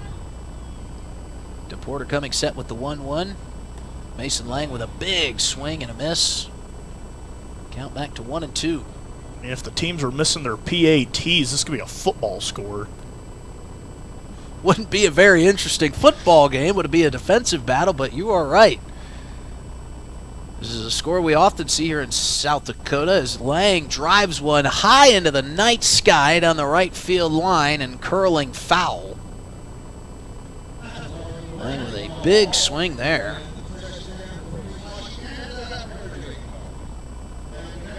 It's just under that one, was pushing it out.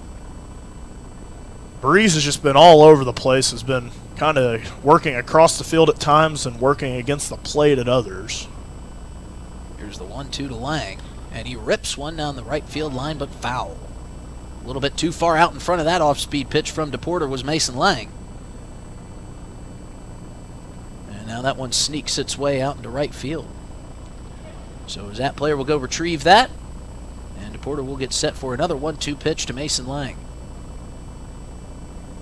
Just got to try to get to DePorter here. They don't have a guy warming up in the bullpen right now. If you can get to him and get some runs across and make them go get someone moving. Lang fouls another one off. Yeah, the Zap have had to exhaust a couple arms. Even in a losing effort, if that is the way that this ball game ends, at least try to get to one extra arm. Take another name out of the rotation for the Spuds. So we'll do the 1-2 again. DePorter set. Misses high and away for ball 2. It's a good at-bat so far for Lang. Just staying alive here, seeing some extra pitches, and with 3 outs remaining, this is exactly what you got to do. Absolutely. You would love to just take as many pitches as possible. As we mentioned, work up the pitch count of DePorter, but also try to work some walks, get some runners on the base paths. Lang fouls another one off. That one grounded sharply towards the Zap dugout. Stay alive until you can see a pitch that you can really work with, or if you see enough fall off the plate and get a free pass. You're working from behind. You got to get back into this game no matter what it costs, and an extra pitch could do that. And a good thing we've had some fans turning in foul balls here tonight. As we've seen Bryce Van de Wassenaar getting his steps in, bringing new balls out to Chris Dozark. Seems like every 3 pitches he's got to bring new balls out. And Mason Lang with the 2-2 pitch, swung on and missed at the off-speed. And that'll be the first out here in the bottom of the 9th. Kept peppering him with fastball after fastball and then pulls the string, and Mason Lang, I believe, was sitting on that fastball, wasn't ready for the off-speed pitch. Now is that down to their final 2 outs. Very commendable at bat from Lang to get that pitch count a bit higher, but just never saw the pitch that he could really work with. So we saw Emiliano Curiel hit one hard earlier in this game. Check over to first base by DePorter. And that has Connor Goldberg backsliding. If I'm DePorter, I'm not really worried about the lone man on first base right now. I'm worried about getting these final 2 outs. First pitch is inside to Curiel. Good take for ball 1.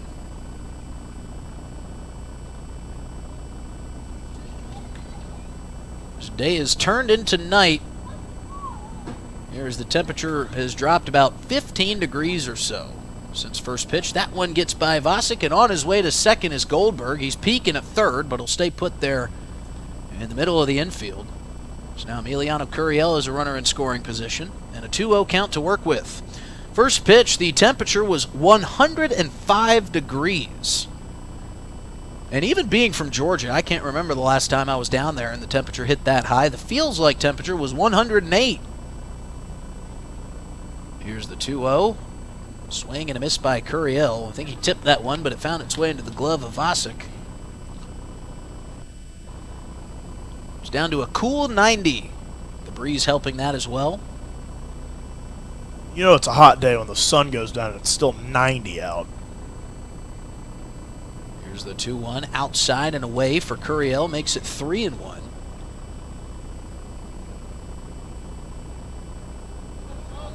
Yeah, when it's 105, it's certainly going to take a while to cool down, even when the sun does disappear. The 3-1 pitch, swung on and missed by Curiel. Count runs full. Get on here, turn the lineup over to the top half, and see what can happen. Emiliano Curiel, the 9-hole hitter. Gavin Frazier, the top of the lineup, waiting patiently in the on-deck circle. 3-2 pitch with 1 out. Swung on and missed by Curiel. He goes down swinging. Good pitch there. And now Gavin Frazier will be the final hope here for the Oahe Zap. Going to need one heck of a 2-out rally here. You can say that again. Gavin Frazier had a good night in the field so far. He's had a pretty good season in the field thus far. And he watches the first one bounce into the chest of Vasic for ball 1. I mean, at times tonight, DePorter's maybe had some issues with release. I mean, that one skipped in well before the plate. He saw one that kind of slipped out of his hand and missed really high earlier. Well, I don't see the rosin bag out there. We saw Brendan Reed dealing with some moisture in the early parts of this ball game as he paints the outside corner of the strike zone for strike 1. And we've seen it from a couple other pitchers. I'm a little bit shocked to see the rosin bag still not out on the mound for these Spuds pitchers. With as much as you're working, you're going to work up a sweat. Gavin Frazier takes strike 2 looking, and now down to their final strike.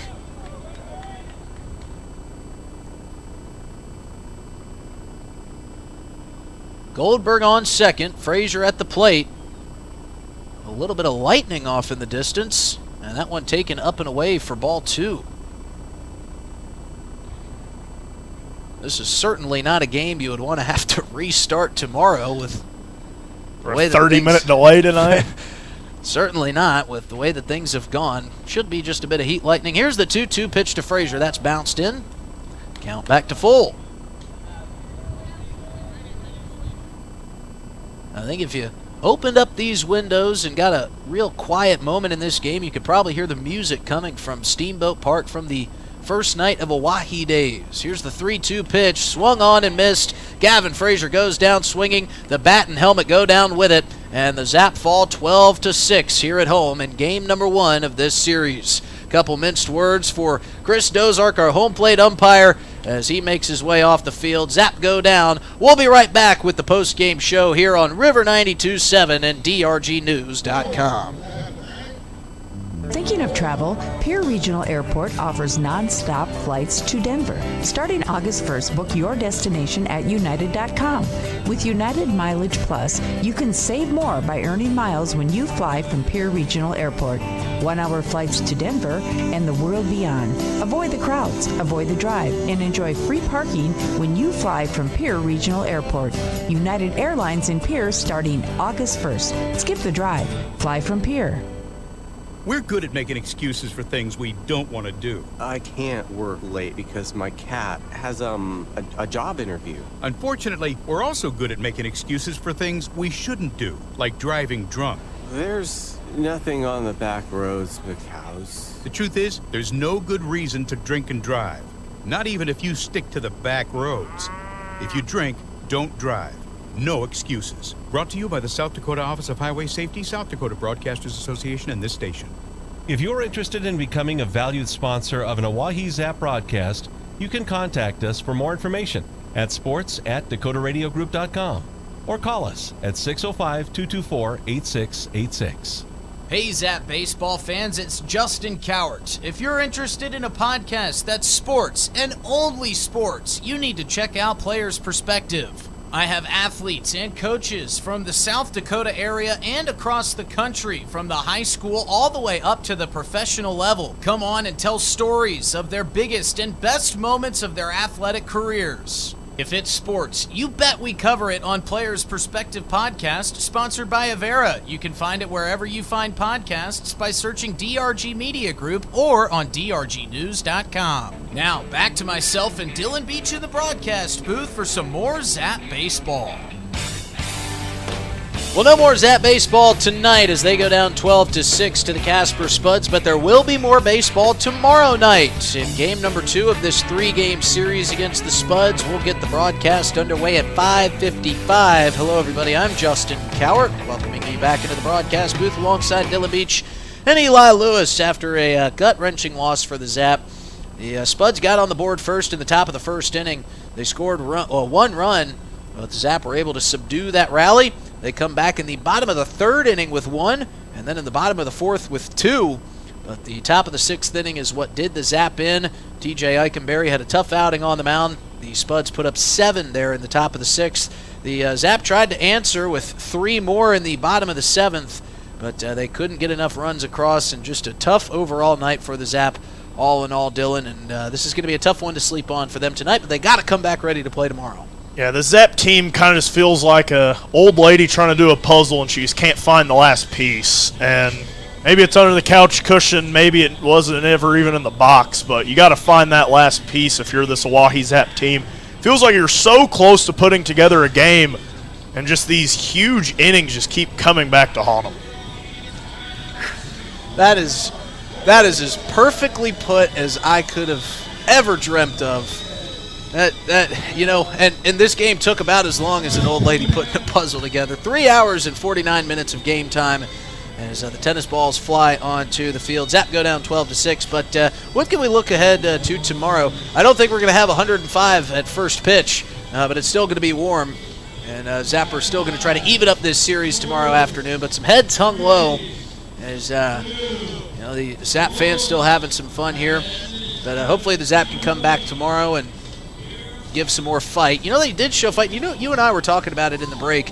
We're just so close. The Zap are just so close to feeling like they get everything put together. They just have to avoid those innings where, you can give up 2, 3, maybe even 4 runs, but when you put up 7, that's hard to come back from. Yeah, it's always going to be hard to work from that, but you got a lot of baseball coming up, and tomorrow night at the ballpark, Western night, you wear a cowboy hat, you get in free.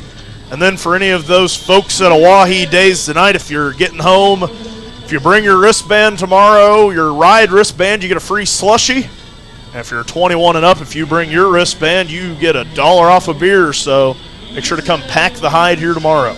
Well, I know a lot of folks over in Fort Pierre that can get in free with their cowboy hats that have been attending the state rodeo finals that have been going on this week into the weekend. But we can't wait to see a huge crowd tomorrow night against the Casper Spuds. One final time, 12-6, the Spuds get the win in Game 1 of this series. We'll be back tomorrow night with more Zap Baseball here on River 92.7 and DRGnews.com. For our producer and director, Eli Lewis, for my partner in crime, Dylan Beach, I'm Justin Cowart saying so long and good night from Hyde Stadium. We'll see you tomorrow evening at 5:55 right here on River 92.7 and streaming on DRGnews.com. This broadcast of Oahe Zap Baseball was brought to you by DRG Media Group and its sponsors. The next home Zap game will be broadcast right here on River 92.7 and DRGnews.com. Thanks for tuning in.